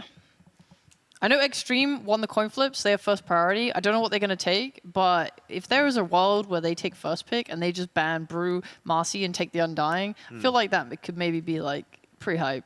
Okay, so just focus on you and make sure that he doesn't have as near good a performance as this one. Honestly, yeah. I mean, just why give him his comfort at this point? Because you see, obviously, when he's enabled, he has a really good game. Or just don't leave the lane on Lich and actually just have a hard focus on shutting him down so he doesn't get a game. Well, in game number 1, that's pretty much exactly what they did. They focused him a lot in the laning phase. He didn't have that good of a performance. Game 2, though, a completely different story. And Xiongyu shows exactly why he is still wanted as one of the future talents of the Chinese scene. We find out if XG can make the comeback or if IG can finally start riding positive momentum in game number 3. Don't go anywhere. We'll be right back with the draft.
Welcome, one and all. Game number 3 between Invictus Gaming and Extreme Gaming is about to go live right now. The draft is already somewhat underway, and we're going to be witnessing exactly what happens going into this third and deciding match, the most competitive game we've had so far, Sheep. Yeah. Going into this game, honestly, there's still some really good stuff from game number 1. Pango was very, very good. The Ursa was okay. It was decent enough. For Emo and the Dust situation, right? What do you want to see between them? Do you want to see Emo stick more with playing a mid-hero that can make things happen in the same way like Pango again? Yeah, I think his Pango was sublime, man. I was so happy with it. Those rotations were on point. His itemization especially was on point. When he got this Ags, it felt like it was so hard for Ursa to ever play. I watched this boy in these fights. He jumps on someone, I'm like, oh god, a bear! And then he's just disarmed for so long. And then he uses the shield crash, which procs the swash again, and then he's disarmed again. He was just perma-disarmed. I thought he played a very stellar Pango, and I would be very happy to see it again. Well, there might be an opportunity for that to happen again because, you know, there's a draft underway. And they did do the thing that Sheep was mentioning earlier, T. They did the right thing. They looked at the situation and they said, where was the problem? Was the problem us losing these fights? Yes. But where did it all start? From this Marcy. Shangye, a bit too good. A bit too good. Don't allow him to have that kind of performance ever again. No, this is... I really love Extreme's bans coming into this third game. It's like, when you get to this point, you don't have to think about all the other heroes. You know what? Just respect what this offlane is providing right now. And clearly they care about Baru. He's had a pop-off game on Marcy. Push him into something else. And you already know it's going to be some Centaur. It's going to be some melee. He doesn't really play Beastmaster too much. So you already kind of know the archetype of hero he should be playing. Unless they've got some like new strat practice. But yeah, it's... yeah, I like the Game 3 open draft for sure. All right, let's see. IG have stuck with getting themselves the Phoenix. They pick up the very early Ember Spirit for Emo right now, so Dust presumably can play. Finally. I think. Bro, it's been... Okay, we had 2 games of Storm versus Pangolier in the mid lane. It's like, I'm bored of it. I want to see something new. Like, the Storm player lost both games, you know? Like, it's 1 for 1. We now get like a Game 3 decider. Emo versus Paparazzi. Who's the best mid laner? Different matchup. Okay. Storm Spirit probably not going to be involved in this particular matchup. What do you make of the opener, Sheep, for the side of Extreme Gaming? The Death Prophet has seemed to be a very decent hero, despite the fact that they lost. DP doesn't feel like she was the issue. And this Miranda hero, you know, can be fairly decent as a flexible 4-5. So what do you like about this opening, and what do you think they still need to do? I think they picked the Mirana to help deal with the Phoenix in fights. Just she leaps, gets attack speed, hits the egg, and works like that. I think pairing her with DP, it's like fine for just a general opening of like, yeah, what DP is flexible, strong laner, gives us push, gives us things. It's obviously not a combo. So in the second phase, I'd like to see some more like proper stuns, more setup, so that the Mirana can play between different lanes. Yeah, because I'd probably prefer Mirana as a 5. I don't really want to see Mirana DP and like the offlane together. So yeah, that's my main view. I mean, I want to put the DP in mid now in this scenario. Like, because IG have picked Ember into the Death Prophet after seeing it, it's like, well, why would you not just put Death Prophet there? Ember can't rotate on the map. You can't really pressure the lane too much. You know there's going to be this inevitable mid-tower falling, or at least movement on mid. And Extreme have shown that the supports are very good at moving in the early game, or at least in game 1. So yeah, I'd like to see DPP flex there, and then you give just JT... He himself, he could actually just steal away the Centaur, for example. Then he's even more uncomfortable on Shangye. Yes, and it's like take the Centaur, you have Centaur against Phoenix, so he eggs, you Stampede, peace, and run away. So yeah, I'd love to see DP get moved away. I'd actually even prefer DP in the offlane. I'll contest you. You'll contest me? I'll contest your idea here. Let's hear it. Imagine picking something like a Tiny for Extreme, and then putting that mid, and then having DP offlane, and letting your Mirana just kind of like come mid and actually have kill threat. I think if DP's mid, it means you lose kill threat between Mirana and DP. You lose kill threat, but you gain it on just a good catapult pressure, because it's like when Exo is online, Mirana walks mid, you catapult you arrow the catapult, and then you're just sitting there. It's like, come on, if you want to contest my DP, you're going to get arrowed and die. So counterpoint. That's true. That, Both you know are good, that was a pretty good counterpoint. But that's why these heroes are good, though, because there's so many options for them to do. He's right. That He's right. Anything's viable. Yeah, this guy's smart. Yeah. Well, big brain. What you're talking about in Tiny, it emerges. It's right there. Oh shit! Oh god! Hey. Most likely. Never mind. Your brain is tiny. Yeah, I think Think it's a 4 better. tiny. It might be 4 It tiny could be. as well. Yes, for sure, probably. This time though, hopefully Kaka does not get himself 11 deaths super early into the game. He can actually find a meaningful timer for his Blink Dagger. And so the IG now have to really start considering this, right? Because of this flexibility, they have to start thinking about supports that can come help Ember in the event, or when eventually it happens that they start going on him. So anything that stand out to you here, Mr. Tigov? I don't think Tree and Protector feels particularly nice. It feels really slow with the Phoenix. Are there any 4 positions that you're like, yes, this will help protect the Ember when the rotations come? Okay, just go. Just moving down the list of Xiongyu Like, heroes. we literally start this game and it's like, if those two bans are out, I gonna feel like play he's going Centaur. Centaur. And then it's like, fast forward, it's Centaur. It's It like, ain't broke, don't fix it. This is how we do it. I mean, This is what okay. he's good at. Yeah, So that's fair. And then now, as you Centaur, I always scream Rubik. It's because like now your lane's like perfect. Sure, Hoodwink's down the same vein, but like now IG just has like good lanes in theory. Like I think the only lane I'm worried about for IG is this potential Ember into Death Prophet, and if it is then Ember into Tiny with the potential Mirana rotating, equally as like annoying for this Ember. So I think this mid lane is going to be the hardest lane for them to execute on. But yeah, I mean, Centaur Hoodwink, it's just a strong off-lane duo. It's hard to find fault in this. yeah, a lot of pressure can be applied by these two here. And of course, one of the best things about this, you can just get away from the Death Prophet. You know, I'm kind of sad that Extreme Gaming didn't pick this one up because JT Centaur is always a treat to witness. But what can you do? Xiongyu is still going to be very, very good on this hero. At this point, though, Sheep, the flexibility has to end. They have to start revealing something about what this draft is doing on this 18th pick here. What do you think is so far missing from what Extreme Gaming has to offer? They don't have to reveal shit. They can just pick a carry. And then your Tiny, your DP still hidden between mid and off lane, between 4. That's like if they really want to keep that up, then I think that's the most logical thing. You do see the off lane, so you can. Obviously, you miss like the carry to carry matchup, so it's whether they prioritize just getting a good lane now. Ooh. This can still be flexed between mid and the safe lane. I was going to suggest like a Monkey King, which can do something similar and can be okay in the game versus Monkey Zed. banned. But is it banned? Oh, it Yeah. is. Yeah. Yes, Monkey sir. gone. Bye-bye, Monkey. Bye, Monkey. And Lone Druid. All right, we have an absurd amount of push potential that can come from this team between the Death Prophet and the Lone Druid. This hero, we've seen this matchup before in other regions of the DPC. If Death Prophet matches up well against Ember mid, Lone Druid demolishes Ember Spirit. Ember can literally not play this matchup whatsoever, so they have to try and figure something fast out here, T. Otherwise, I don't think whoever's going to... This will actually, Emo might say, hey, Dust, I think you're going with That's exactly what was going to happen. I was thinking it. I was like, maybe Dust is going to get the short straw here. It's like, you know what, man? I've had my time in the mid lane. It's been fun, but I'm out. back to you. I'm And out. it's like, yeah, I could easily see that being a scenario that's played out for IG. But that is my one concern as well. It's like, I don't think Ember's going to have a good game right now because of matchups. And then if Centaur Hoodwink don't leave lane with a couple kills and just like domination in that top area, they don't really have any real plays to make. Like, there's not this cheap damage source to find kills. There's no way to like smoke around the map. They are very good once they like get online, but getting there will be difficult. Like you already mentioned with this, Extreme is looking and going, all right, we had a chaotic game too. We're just going to get out of this one quick enough before you're online. Make sure that there's no opportunity for IG to bring that kind of chaos. Lanem gave them the talking to. He's like, guys, just relax. We'll win. We'll just dominate the laning phase, and it'll all go well from there. So we need what? Definitely an off-laner, it feels, for Extreme. Maybe, actually not. It's still very flexible, right? So they can do quite a lot of things here. With IG, it's like, we need somebody for the safe lane. We need damage. We need something that can scale throughout the game and actually win for us. Any win conditions stand out to you here, Sheep, for IG to try and utilize? Oh. Honestly, I was looking through the heroes, and I'm not sure. It's just hard because Extreme will just follow you around the map. Like, you show that Ember's like a mid, then Lone Druid can just go mid. You show Ember as a safe lane, you can send the DP there. Like, I think they're happy no matter where they're putting stuff. Yep. So I'm trying to... I respect the Terrorblade ban, personally. I was thinking Terrorblade for IG is you're conceding heavily the early game, but it's that eventual, you can buy Skadi, you can skip waves, be annoying.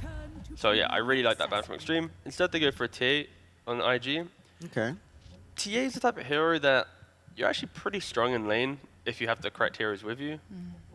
You can obviously contest Roshan. I just feel if you're getting ran at and your Ember's having a bad game and you have a TA, then you have some Phoenix support. Like, there's a lot of components that need each other to do well for each other to feel good. So yeah, IG's lineup, if it gets to 30 minutes, we can have a competitive close game. But if they don't have that, then it's a struggle.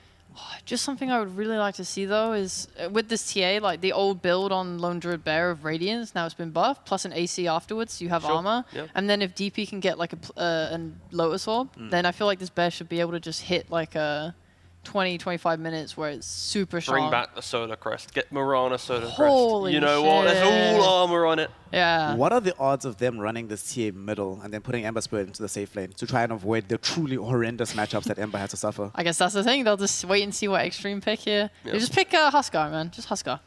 Yeah. Yeah, still in the pool. Yeah, just Huskar. Right? Yeah. Yeah, let's see TA and Ember have fun picking their lanes then.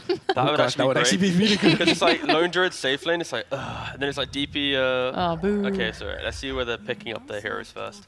All right. I think IG want to leave this as long as possible and not make the decision. So, yeah, mid Dust is DP. playing Ember. Sure. Ember or in the emo TA, so we're going to have a much more... it might be a safe lane. That seems to be the most likely option, but... We'll let Owen and Fog decide what's happening here, because, you know, we've got 2 mid heroes, technically, for the side of IG. TA, you could argue, is more of a carry. So, yeah, we'll see when they walk to lane. They'll be able to discuss that one. But, yeah, for Extreme, they round out their draft with a Primal Beast. It will just give comfort to Death Prophet, because we're mentioning how Death Prophet should have a good time if it is versus Ember. Now you're going to have a Mirana who can rotate, a Tiny that can rotate, and Primal Beast, if he wants to, can just TP in and also offset. So this early game kind of pressure that Extreme will be able to apply will be insane. All right, Cheap, very quickly before we get into the game, what's your read on the Primal Beast in this particular lineup? How do they utilize it to win game number 3 for Extreme Gaming, or do you think IG takes this one? Ooh, I do like the potential of the Primal Beast. Honestly, I'll be real. As long as Kaka doesn't feed, I think this game's kind of easy peasy. I feel like Lone Druid just sort of will take the game with those items I mentioned. Well, we're going to be finding out if the Lone Druid is going to find himself with a Radiance to try and bully out the Templar Assassin. Probably not going to be bullying the mid lane because, you know, the Lone Druid is not playing there. But it feels like this is going to be a very exciting affair no matter what the result is. And to bring that excitement, we have the world-class talents of OD Pixel and Fogged. Thank you very much, Snare. Yes, the deciding game 3 now between IG and XG. Fogged, what do you make of the draft? You know, a bit of a different sort of opening, showing this Ember Spirit very early on. Do you think that's kind of come back to bite them? Yeah, that's literally pretty much exactly what I was going to talk about. I think XG, they've done this a couple times before. We've seen a lot of teams doing this too. It's like you see this Ember and you just make sure he has a pretty miserable lane. You know, you put a Death Prophet in the lane versus him, or you have a Lone Druid. Both lanes are very one-sided. So we'll see where they actually look to set them up, because from what it looks like right now, it is just going to be the Ember in the mid lane and TA safe. Okay. Which, I mean, Paparazzi is going to have a free game then on this Death Prophet, at least in that laning aspect. Yes, there's some burst damage that can be dealt with versus the Death Prophet coming from TA, Hoodwink, and potentially like Centaur if he has an okay start, but Paparazzi is going to be massive. They're going to see if they can find the first blood here as well. Yeah. And Extreme Gaming. I also think this is a better matchup for JT in the bottom lane. It's a Primal Beast versus no stun. Very, like, pretty much no slow either. Yeah, you can trample all just over trample them. right through them, so... Yeah, I don't know. This Ember pick maybe did just come back to bite them a bit hard, but we'll see. IG, they played really impressive last time, especially around the Centaur, around the Phoenix in particular, excuse me. Let's see if they can do it again. Because it's not a 4 Phoenix this time, it is that 5 Phoenix. Let's see how it does go down. They'll get a D-ward. Let's get denied. Paparazzi! Oh! I just could have had that, couldn't he? He kind of pulled back from... He just attacked. He just had hit it. Oh, yeah. What am I about? Yeah. It's got like instant attack speed. Bottom Kaka. Oh, and what was saying, just 2 for 2 on the bounties. Yeah. Kaka holding the skill point. Yeah. Deciding what he wants to get. Just, yeah. And now we'll get the tree grab. He doesn't want to get the stun or anything. DY is making the move down, so if they did have a stun, they actually might be just going to be able to get him anyway. I don't know if they expect DY down here. Yeah, with the 3 of them. He's just getting walked. That's certainly a first blood. What? DY just double leaves and takes the kill. Okay. What's wrong with that, you know? I mean, I like it as a support, but, you know. And they put the range creep in deny range. Whoopsie. Okay, well, that's that lane. That's that. Other lanes, you said, well, mid lane, you think could be one where we see Paparazzi get quite the lead? I mean, if he should, 100%. Yep. This is a very dominant Death Prophet lane versus the Ember Spirit. It's just very difficult to play around it. You're just getting poked. Attack range is ridiculous. The spam is good. The one good thing for Dust is they did take out the mid ward, so clicking on high ground it will be a little harder for Paparazzi, but yeah, this is a very hard lane. And GY, what a god! What the? First blood and 2 couriers. I mean, that's why you give him the first blood. You know, he's going to be making great plays. Easy couriers. He's got a little smile. He's killing everything. Couriers, heroes, doesn't matter. He'll kill them. The literal most value level 1 leap I think I've ever seen. Did you get the couriers before they delivered stuff? No, it looks like they got their delivery. First, Centaur, then you can join the fun. But lay off the trees, eh? See this mid lane. So far, not too rough for Dust. No, not too bad. Sort of like the level 3s there. Just sort of pressure's going to become a bit too much for him. Yeah, it's really mostly at 3. Right now, he is the one at 3, so he can actually put some pressure onto Paparazzi, but Paparazzi now just siphons and pushes him back. Now horse in down bottom. QX trying to chase Kaka away from this area. So he's not in position to mess with any of the creeps. Good play from him. Got to keep them zoned off from the TA. Emo, as we mentioned. It's a lane where quite a bit of volatility for this TA. A couple of missteps from Emo. It could just get ran down once there's some points in this trample. And they need to have this pull available, QIQX, because Emo, he's constantly going to shove the wave in since he has the side blades. So you have to try to make sure you get these pulls off. Kaka, he will block it, but there is going to be one single pull that does go off too. Fixed lane positioning.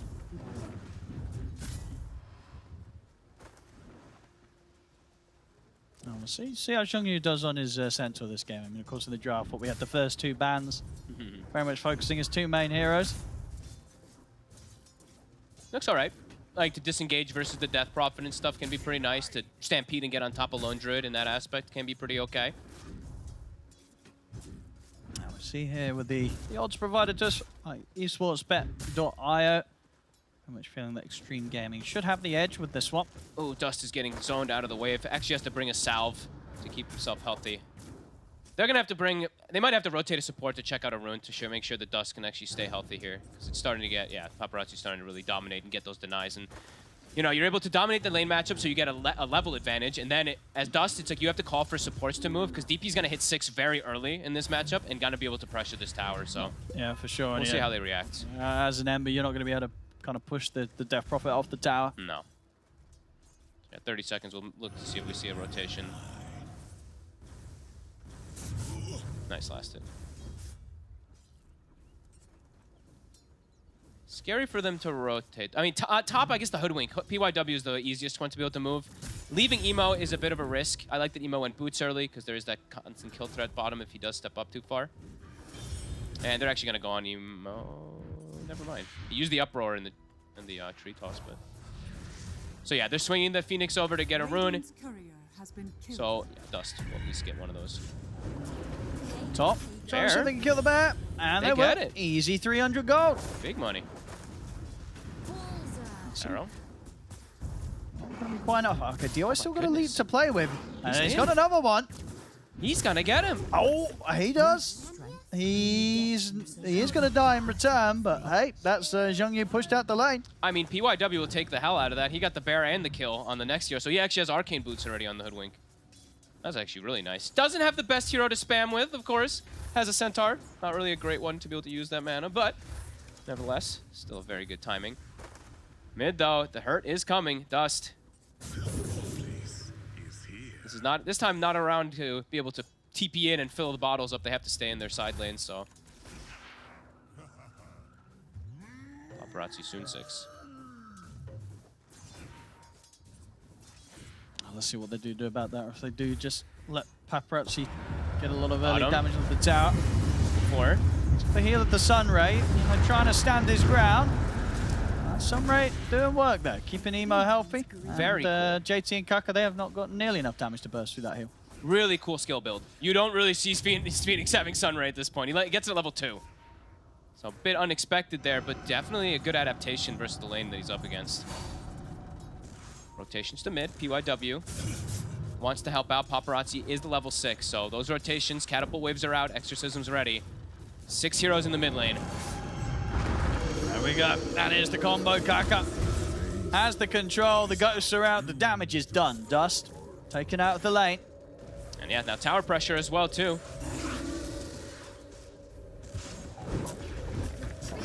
Trying to slow down this Death Prophet, but hard for the 2 supports to really do damage to threaten Paparazzi. That's cute from DY. Leaps and eats the tango to get Paparazzi unstunned. Keeping all this emphasis on mid-tower catapult. Still up, Glyph. They actually don't get that much damage on the tower, all things considered, because of the Phoenix pulling the wave and stuff. That was actually really nice from QIQX. Might get brought down, though, Paparazzi in the area.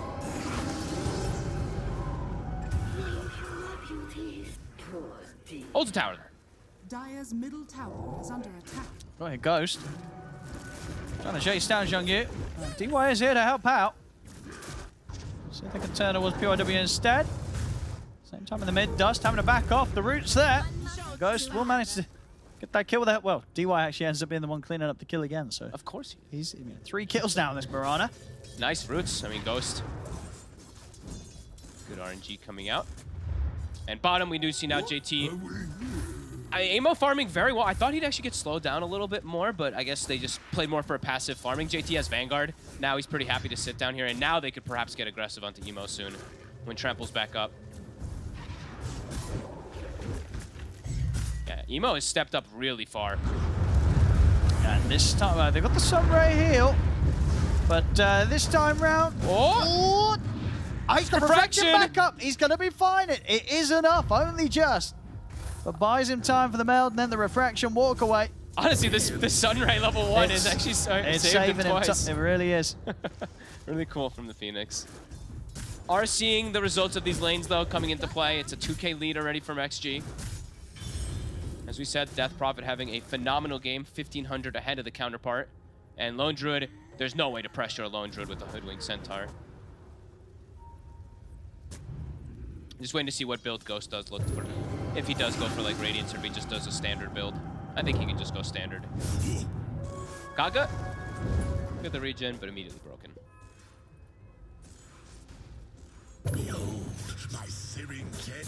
Exorcism is back at the ready. Dust. They've got the Stampede to try and chase in on this Dust. He really wants the kill, and he'll get it. No remnants. He has committed him pretty deep for this. Changed to hold back Paparazzi. He'll be able to walk away. So Dust gets away with that. All right, not bad. Still, I mean, you're seeing his net worth. It's almost the same as the Hoodwink, because PYW got a bear kill and all that. Still very much so struggling. Might actually just die. The arrow, DY, does he have a solo? Very, very close. If he had an urn charge, that's a kill. That was close. Does reveal the ward. I might still get them a chance for another kill. Kaka. Nice leap. Pulls him back. Still though, Bushwhack's there in time from PYW. Paparazzi's gonna get the ghosts out. Emo's gonna walk past. At the same time, we see bottom lane. JT was able to dive in, take down QIQX, was trying to pick up some XP from that bottom lane on his own. It's pressure on multiple fronts. Tower mid getting hit, Ghost free farming, bottom is getting pressure too. XG hitting multiple things, and IG don't really have a respond at the moment. 2K lead already, 9 minutes in. Paparazzi. The setup, they got the burst. Excellent catch from PYW. Trips Paparazzi up from the tree line. Might get another one. Indeed they will. Kaka, nice whoop, the arrow. Yeah, Slight Fist is going to be up if he can get in range, and he can. Nice. PYW also able to land the Bushwhack. More kills for him. PYW has now overtaken Dust in the net worth. This Hoodwink. I mean, had an unbelievable performance on Phoenix last game. Maybe wanted his Ember to get some of those kills, but bottom lane. Bottom. QOQ, he's desperate. He's come down here twice now trying to find XP, and both times he has been met with death. Not somebody you want to be giving kills to like this. JT off to a phenomenal start. Arcane Boots Vanguard, 900 gold. His timings are going to be excellent this game. Yeah, he's going to be pretty tough to bring down at this point. 1700 HP. We're going to look towards, I mean, if they get a root, they'll probably have him. There it is. Set up for the arrow. Got more than enough burst. Ghost finds the kill. Proving to be not that safe of a place for Zhongyu to push into. And he is going to go standard build. I thought there was a small chance he could do that Radiance like Sheep was talking about since he's playing versus TA, but I think they just want to have the unison of pushes. JT. PYW trying for the setup. Oh, he pick-pulled himself. Still able to get the uproar off. 2-second Bushwhack. Quickly takes down the trap. Nice play. PYW making magic happen across the map is. Good moves from the Hoodwink. Absolutely. He is very close to the same net worth as his cores. He's pretty much carrying the team right now. He really is. Plays. And I like the build. He's going for the Veil. So recognizing that your team is a bit lacking in damage early. So trying to fix that, but there's so much pressure on all these towers. Top soon to be brought down. Mid is also at 7 HP. They'll just deny it. Radiant's middle tower has been denied. Radiant's top tower has fallen. And Paparazzi, he'll just go the off lane from the mid lane from the off lane. Mech build. Quick kill onto Kaka. What the heck? Paparazzi didn't even use mech for his buddy. Guess he's saving it for the chorus. Yeah, that's just rude. That's rude. Oh, maybe saving it for this. The fight continues. IG trying to chase down. They'll get the bear. Doesn't even mech the bear. And DY. Triple leap. Whoa. He did leap away, but he also didn't get mech'd on the way out. You know, Paparazzi's, he's in it for himself. He's like, y'all ain't important. You could die, the bear could die. I like it. DD rune, big one for Dust. Still a 3K lead, of course, for the side of XG with the way that they're splitting up. Like JT just goes back bottom, still continues farming. I think an okay fight, only really losing a bear in the supports. Can they set up for Paparazzi here, though? 900 HP with the DD and a Veil. They could look to get him here. But mate, this is what he was saving the mech for. He gets it off this time for himself. Siphons as well, but with 4 heroes on him, there's no saving him. A very aggressive place for him to play, too. The tower's dead, right? He's just playing up on the hill to get some of this extra farm, but yeah, gets punished. He didn't have anyone nearby to help out. Completely on his own. Not giving the respect to IG, really. Like, he knows that Dust has a DD rune also. I don't know if he knew the Veil was there from PYW, but he knows they have burst damage, so overplaying his hand there and gets punished.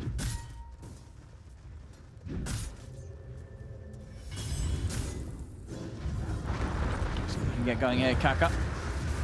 After the lead in. Now get the charge past here for JT. Grabs him with the ultimate and slams Youngyu out of the game.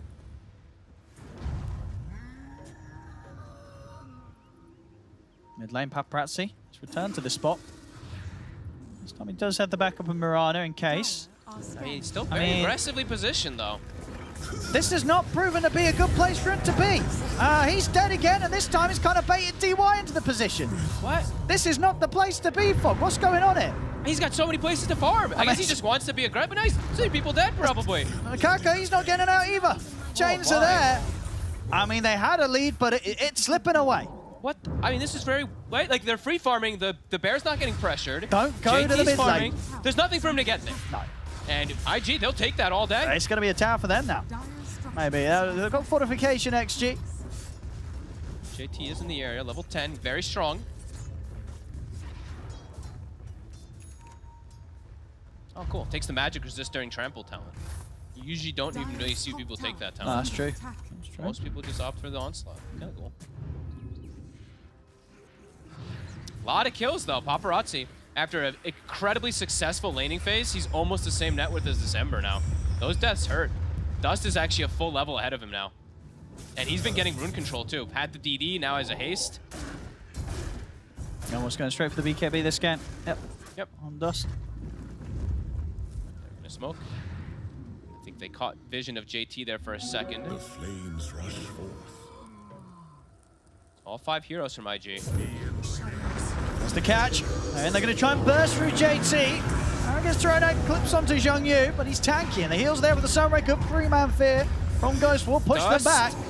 But he's too slippery. There's Amber jumping all over the place. XG can't lock him down. Nobody dies. JT too tanky, and everybody out on the side of IG a little too elusive. They sneak away. Deep ward plays from DY, instantly dewarded. IG playing well with their 5-man moves here.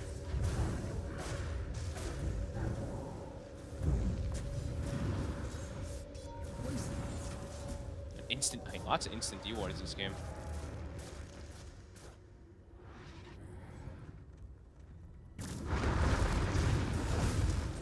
See what they go for next, XG. Bit of a window where there's no exorcism. Maybe IG can catch them off guard. I believe they have the blink as well, too, on the Centaur, so... And their egg is ready. There's no exorcism, no true form. Definitely have options here. See what they'll find. Power rune in 10 seconds.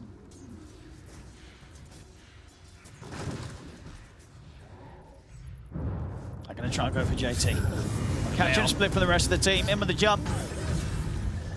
It's a quick kill. Roshan's up. Emo. They can go in it. He's got a full Deso on the way. No real way for XG to contest this by any means, too. No exorcism. Paparazzi fragile at this point. Honestly, these Death Prophet deaths have hurt so much on the side of XG. He is not tanky now on DP. Yeah, he's got Greaves finished up, but overall his base, his armor early on it versus that Deso, pretty non-existent. I mean, they're heading towards the pit, but you can feel it with the movements. They know that they've got no place to be here. They can't stop IG from taking this. Oh boy.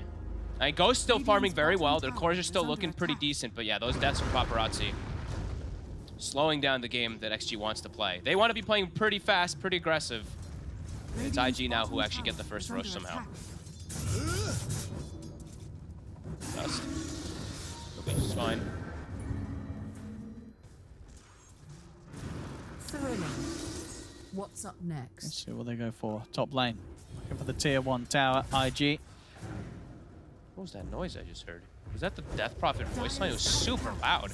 No, that's Mirana. Oh, that was Mirana. It was the Mirana pack. Oh my god, The, it's like incredibly loud in my ear.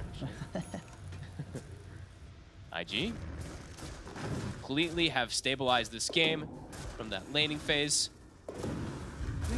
Strong team fight. XG gonna set up for this bottom tower with their freshly picked up Deso. And I believe Kaka now has a Blink Dagger. So easier ways for them to also make aggressive moves now on the map. They have the Blink Stun Arrow combo from the Tiny.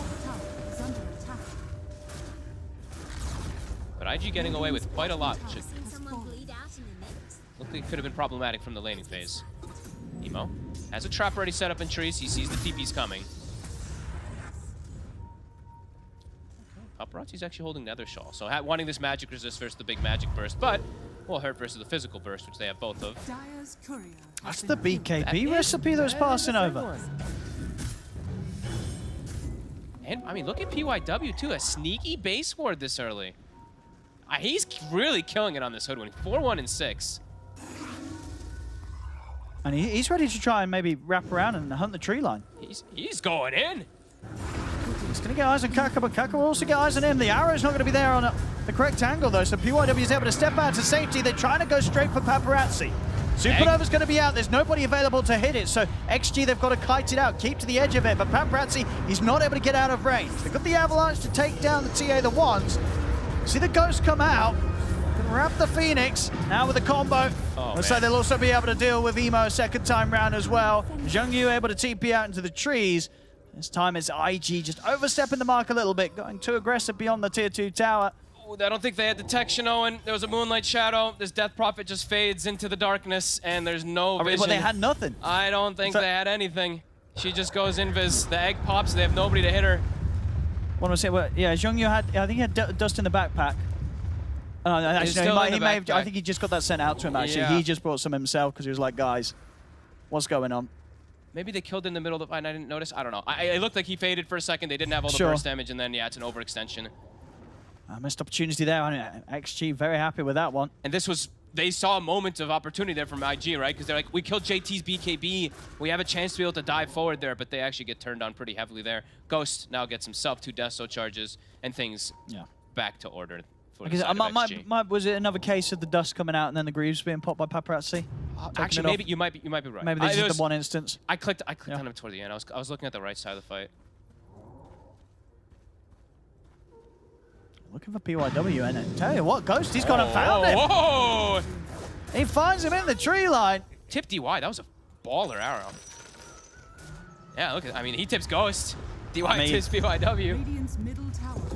The former teammates, of course. Pretty long, too, that they played together, right? DY and PYW, if I'm not mistaken, they were together for over 4 years as a support duo.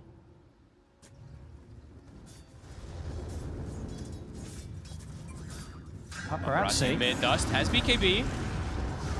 Should be able. Oh no, the arrow's there. They perfectly lock him down. Very nice. But tossing the arrow, not a chance for BKB to be pressed. Has to use the BKB on like what? It's like the first 2 ticks of the Avalanche, otherwise you can't. From that point, then just gets tossed and comboed up. And now XG. Exorcism up in 20, but they don't need it to push Ghost. He can just run over with his bear. They fixed the small things that were going wrong for them quite quickly. But top lane, Emo was pushing out pretty far. Use the Stampede to try and help him get away. Should be enough. There's a tumble. Kaka. Watch. Oh, got him. They've got him. Ult's up and ready from JT, and that will be Emo's attempt at a top lane push, put to a stop. Very alone when he was going for this, though. Does get punished for his over-aggression. XG, yeah, back to business. Oh, arrow. Oh, boy. Oh, man, he's going to tip him again. The duo finds him again. Oh, that's funny.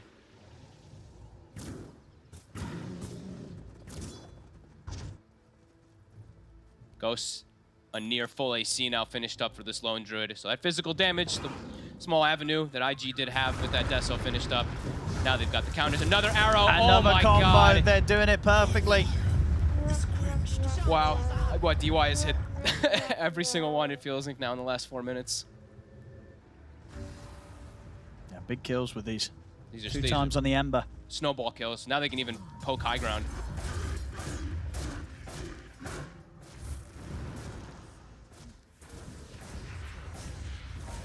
Couple more creep waves than Emo will have as BKB. That's a glyph force instantly. Kaka, let's see if we get any sort of toss back, and he'll find it. He's able to catch PYW. Very, very quick catch there. Oh, we gave him too much praise. He was 4-1, now 4-4, constantly getting grabbed, XG. Continuing this push. Still have Exorcism also for the Rex. Or maybe for a second Rex if they want to save it. Yeah, let's see how much they're able to take. He's like, I'll just save it for the fight, I guess. What? You're trying to catch the bear, but the bear's out of range. Kaka's going to go for the toss back. They'll commit straight in onto the Centaur. He's taken down. Supernova in play, but they'll go straight towards the egg. Can they take it out? They can. The egg gets taken down. A buyer back comes out from QYQX. There's still Zhongyu out of the game for 35. Fortification will now be popped. So Kaka, he's looking for another toss back. Able to get the jump back into the fear. He's done it again. Kaka with the catch. Takes Dust out of the match. The two supports this time, XG. There was, what, a small 5 minutes or so where IG had come back, but XG, they hit, and they hit hard. This game now feels like totally impossible for this Ember to walk back in. And again, Kaka. Kaka. Another catch. Throws him back into the clutches of JT. It will die for that effort, but he gets the job done. QIQX, a die back. So out for 50 seconds. These are the tiny performances we like to see. JT was thinking about charging in. Didn't quite find the chance to. And they won't stick around to finish the second racks. They won't push it. They'll respect the fact that Ember's back in play. They're huge. They're picking up all these finished items. Ghost, AC finished. Going for what? Medallion, Solar Crest perhaps on DY after his Yules. JT, a Halberd. Everyone's pretty much finished a full item now after that. The swing went from, I mean, look at this. What, 17 minutes or so? We were even. 7 minutes later, 13,000 gold lead. XG dominating the map.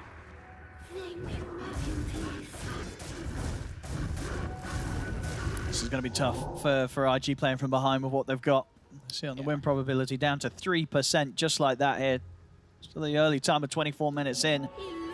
This game fell apart very, very rapidly for IG. Yeah, they now just really lack any type of damage at this point versus all this itemization, the Greaves, the AC, all the sustain that's coming up from XG and XG. Yeah, they're ready to hit again. Exorcism not up, but they don't need it at this point. Dust is just so poor. Wow. Ooh. My goodness, nearly catching the Ember again. He's only got BKB too, so his damage is very lackluster. And he has, yeah, he's gotten it off 2 times, but he's just gotten picked off time and time again.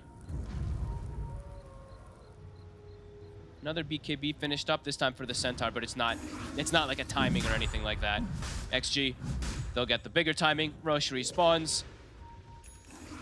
And Ghost, we've hit 25 minutes. So the quad Wraith Band has been purchased. Our good old Lone Druid is now going to be pumped up to like 40 armor or something.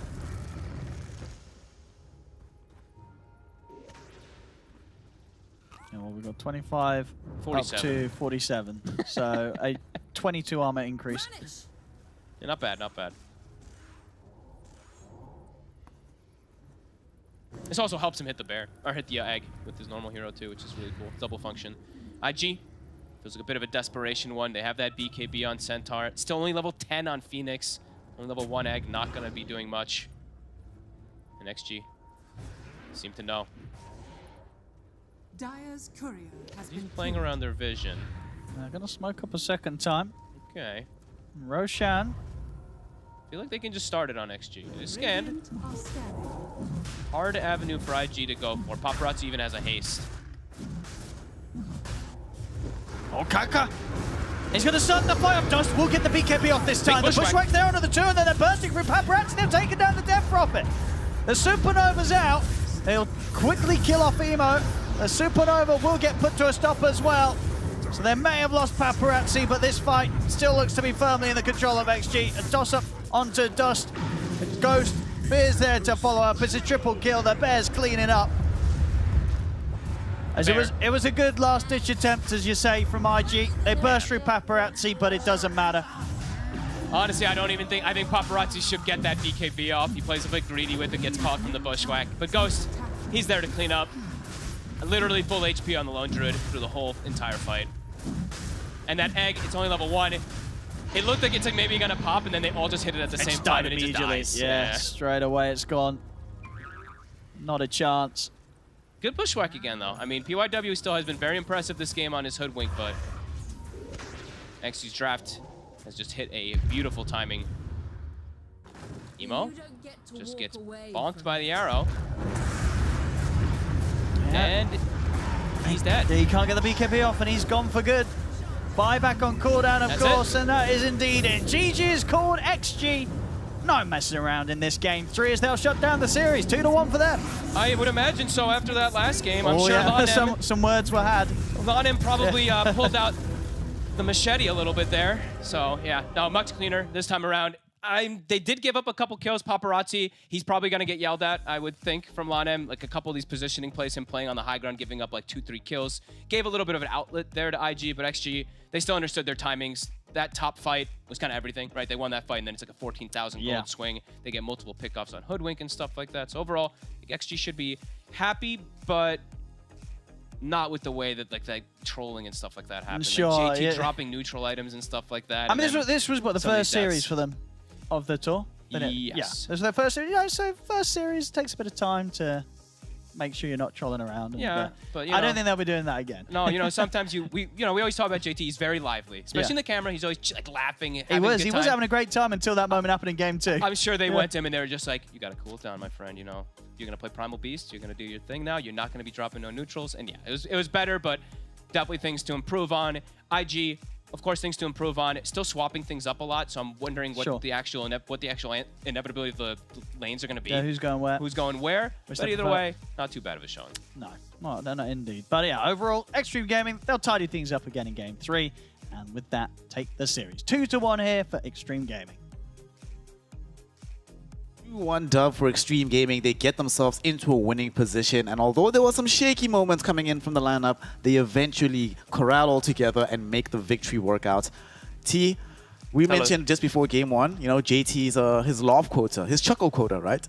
He used a lot of it in game 2. Yep. Very serious play in game 3. He did not smile a single time. He was like very focused. We're going to win this game. And even though he was shaky, Kaka was a bit shaky. Paparazzi almost fed the game a few times. But I want to highlight Ghost because he played really, really well on his Lone Druid here. Yeah, I think the good thing from Extreme in this game is outside the mid shenanigans, I think JT, he did farm himself on the side lane.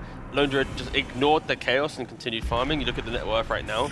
And for Extreme, if anything, in this game 3, the improvements needed to progress in this DPC tour is just how the supports play around Paparazzi when they don't need to make moves. Like, this is the type of game where they could chill, just, calm down, farm some items, get that one item, then you go. But they have this need to always look, and especially like Kaka, he's a hungry lad. He wants to go for some moves, and I think sometimes, like, if you just chilled for 2-3 minutes, that blink isn't going to be 19 minutes. It's going to be, let's say, 16, 15 minutes. And now it's like you break the game at that point. So I think Extreme giving a lot of opportunities for IG to get into this game, but still a very nice game.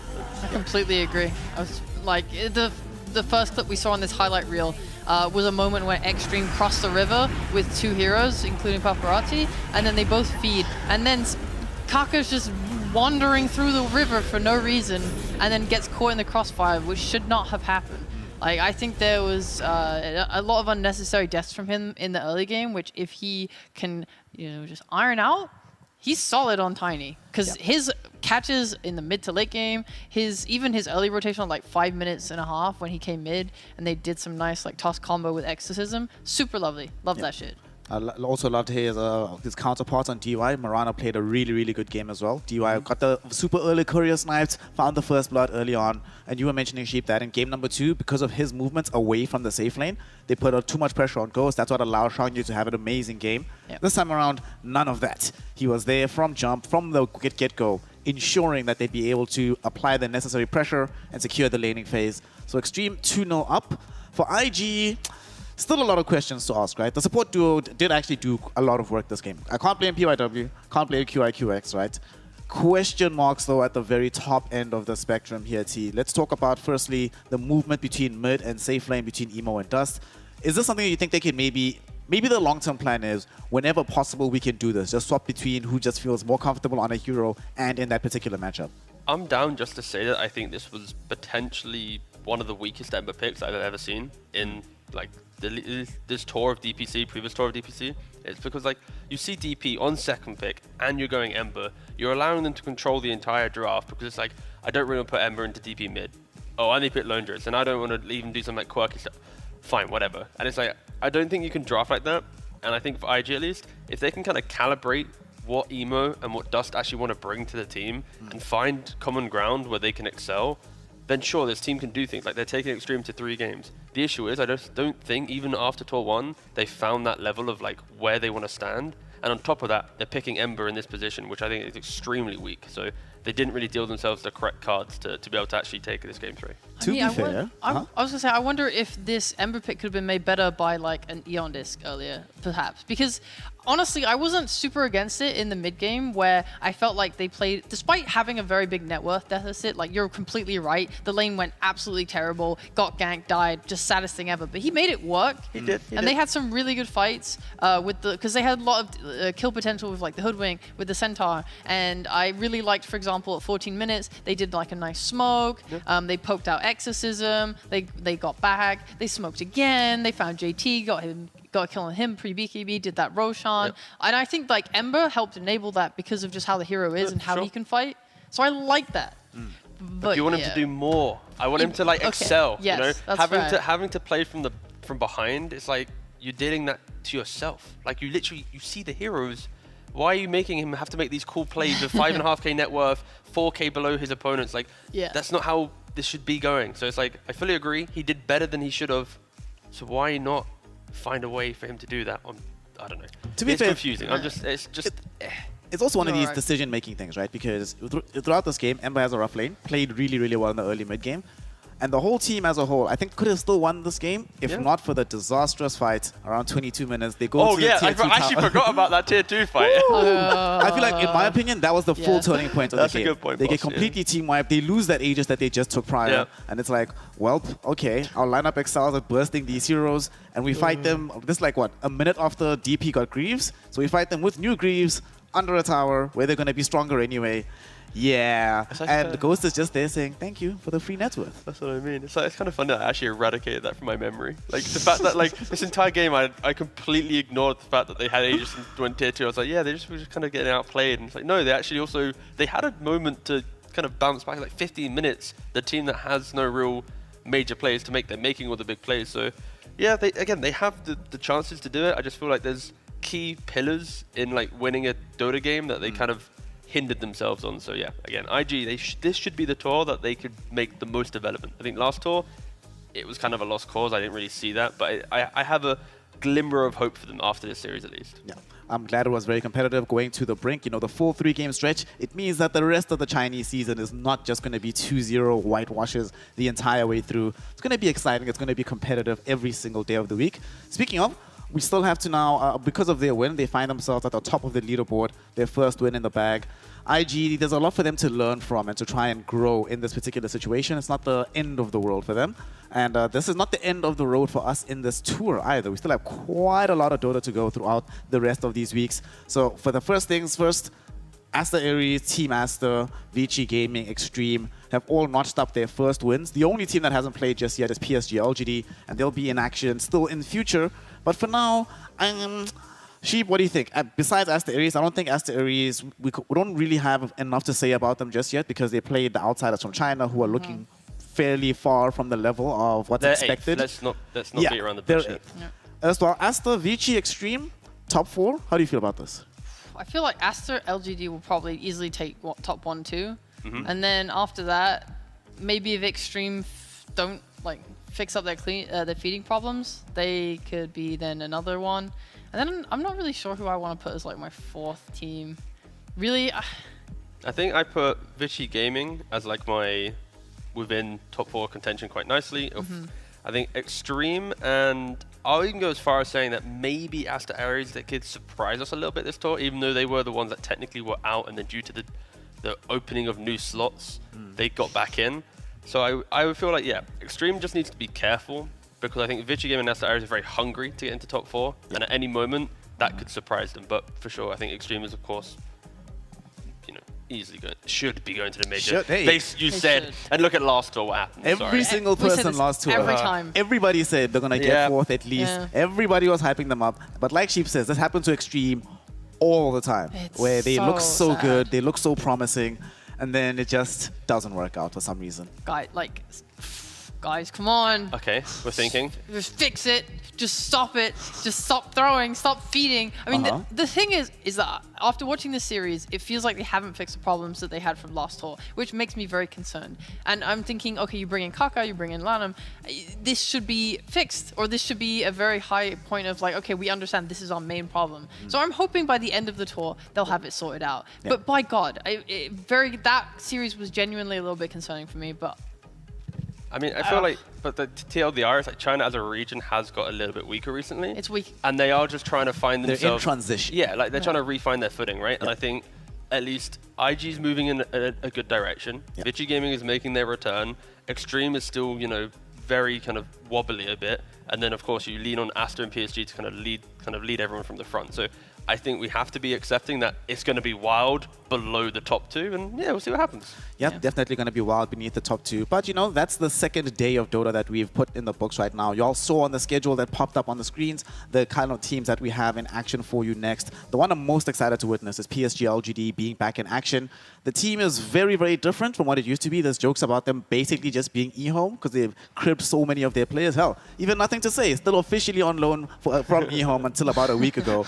So they had at 1.4 eHome players in the roster. They take on Aster Ares, which will be a real test for Ares to see exactly how strong they are right now. And then, of course, we'll be seeing the side of Invictus Gaming in action once more. And that's a real important game because when you're playing up against an Extreme who we know to be a little bit temperamental, you're not exactly sure what you're going to get out of them. You might take a game that you shouldn't have been able to if a better team was playing. And real Aster is definitely that team that I do not want to make any mistakes up against Aster, right? That fight that we saw that lost them this particular game and ultimately lost them the series, if that happens at all against Aster, there's no comeback mechanism, right? Hell, even earlier in game 2, nobody on Aster. You think ROTK is going to let you drop neutral items in the base? No, no. None of the sorts is happening. Yeah, so again, IG got to clean up a little bit, find themselves, understand what they need to do, because yeah, they're going to be going up against a very strong Aster, Yeah, that's a very strong Aster. And Sheep, for LGD, what do you think, right? Obviously, they have a situation where they've replaced their offlaner. Shang Yu, we just saw him on IG right now. What's your feel, your read on this new iteration of PSG LGD? Do you think, are they as strong as they were with Shang Yu, or do you think they've gotten a little bit stronger now that they've added Zeal, which potentially gives them more chemistry since so many of the players have played together? Well, I don't really know anything about Zeal yet, and I haven't seen them play yet. So it's hard for me to say if I think they're better than last tour. That being said, I think Shang Yu is not that good, considering his limited pool and ability to play different playstyles from the offlane. I love the straight honesty. I'm like, damn, all right, here we go. I'm sorry, but like, you look at that game, they ban out the Brewer and the Marcy, not because it's like, oh, this guy's way too OP, but because it's the only stuff he can play. Like, I think that's exploitable, and if Zeal has a better pool, then that can make LGD much stronger. I mean, you saw them play with Old 11 at the Major. I thought that was honestly, by the end of the Major, I thought it was a step up. I mean, looking at Zeal's hero pool, he plays Zoo, he plays the same heroes. He doesn't really play Marcy though, but again, he played Night Stalker as well. Like, he's got some specialties and a deeper pool. So very much there will be options for PSG to draft a little bit deeper for sure. Well, Sheep, you might not like this though because, well, his best hero, in my opinion, is Pango. So if he's on the team, they might end up picking this Pango offlane, which will make you very sad. No, I'm not against Pango offlane. I mean, I don't think it's that good, but I'm not against it entirely. I mean, yeah. My biggest problem is sometimes if you have a hero specialist like Shang Yu, the thing becomes like, oh, they're so good at it that like when they have it, your team is just stronger than when you have this guy with a big variety, but he's not as good. Like his ceiling is a little lower. The Amar effect. Honestly, yeah, actually. That's a good shot. I mean, this is something one of those things that you want to try and achieve when you get a new team together. It's not just about the ceilings that you can reach. For example, we saw Shanya, somebody like Amar. The ceilings can be astronomical, but sometimes it's a bit more important to raise the average floor of the team. So we'll find out if that has happened indeed for the side of PSG LGD on the next day. With that, that does wrap up today's proceedings. 2 series in the bag, our first best of 3 that goes the distance, and I'm hoping that the rest of the tour remains as competitive as what we've seen today. So from myself, Snare, my panel T-Gov and Sheepstick, our earlier panel Kezu and Lyrical, our casters B-Coupler Cast, OD Pixel and Fogged, and our observer PTP. We say goodbye, peace out. Make sure you remember to hydrate. Hydrate, drink water, get some fresh air, and then join us in the future for some more Dota 2 action with a smile on your face, because this is the game we love. Bye, see you next time, and goodbye. Bye-bye.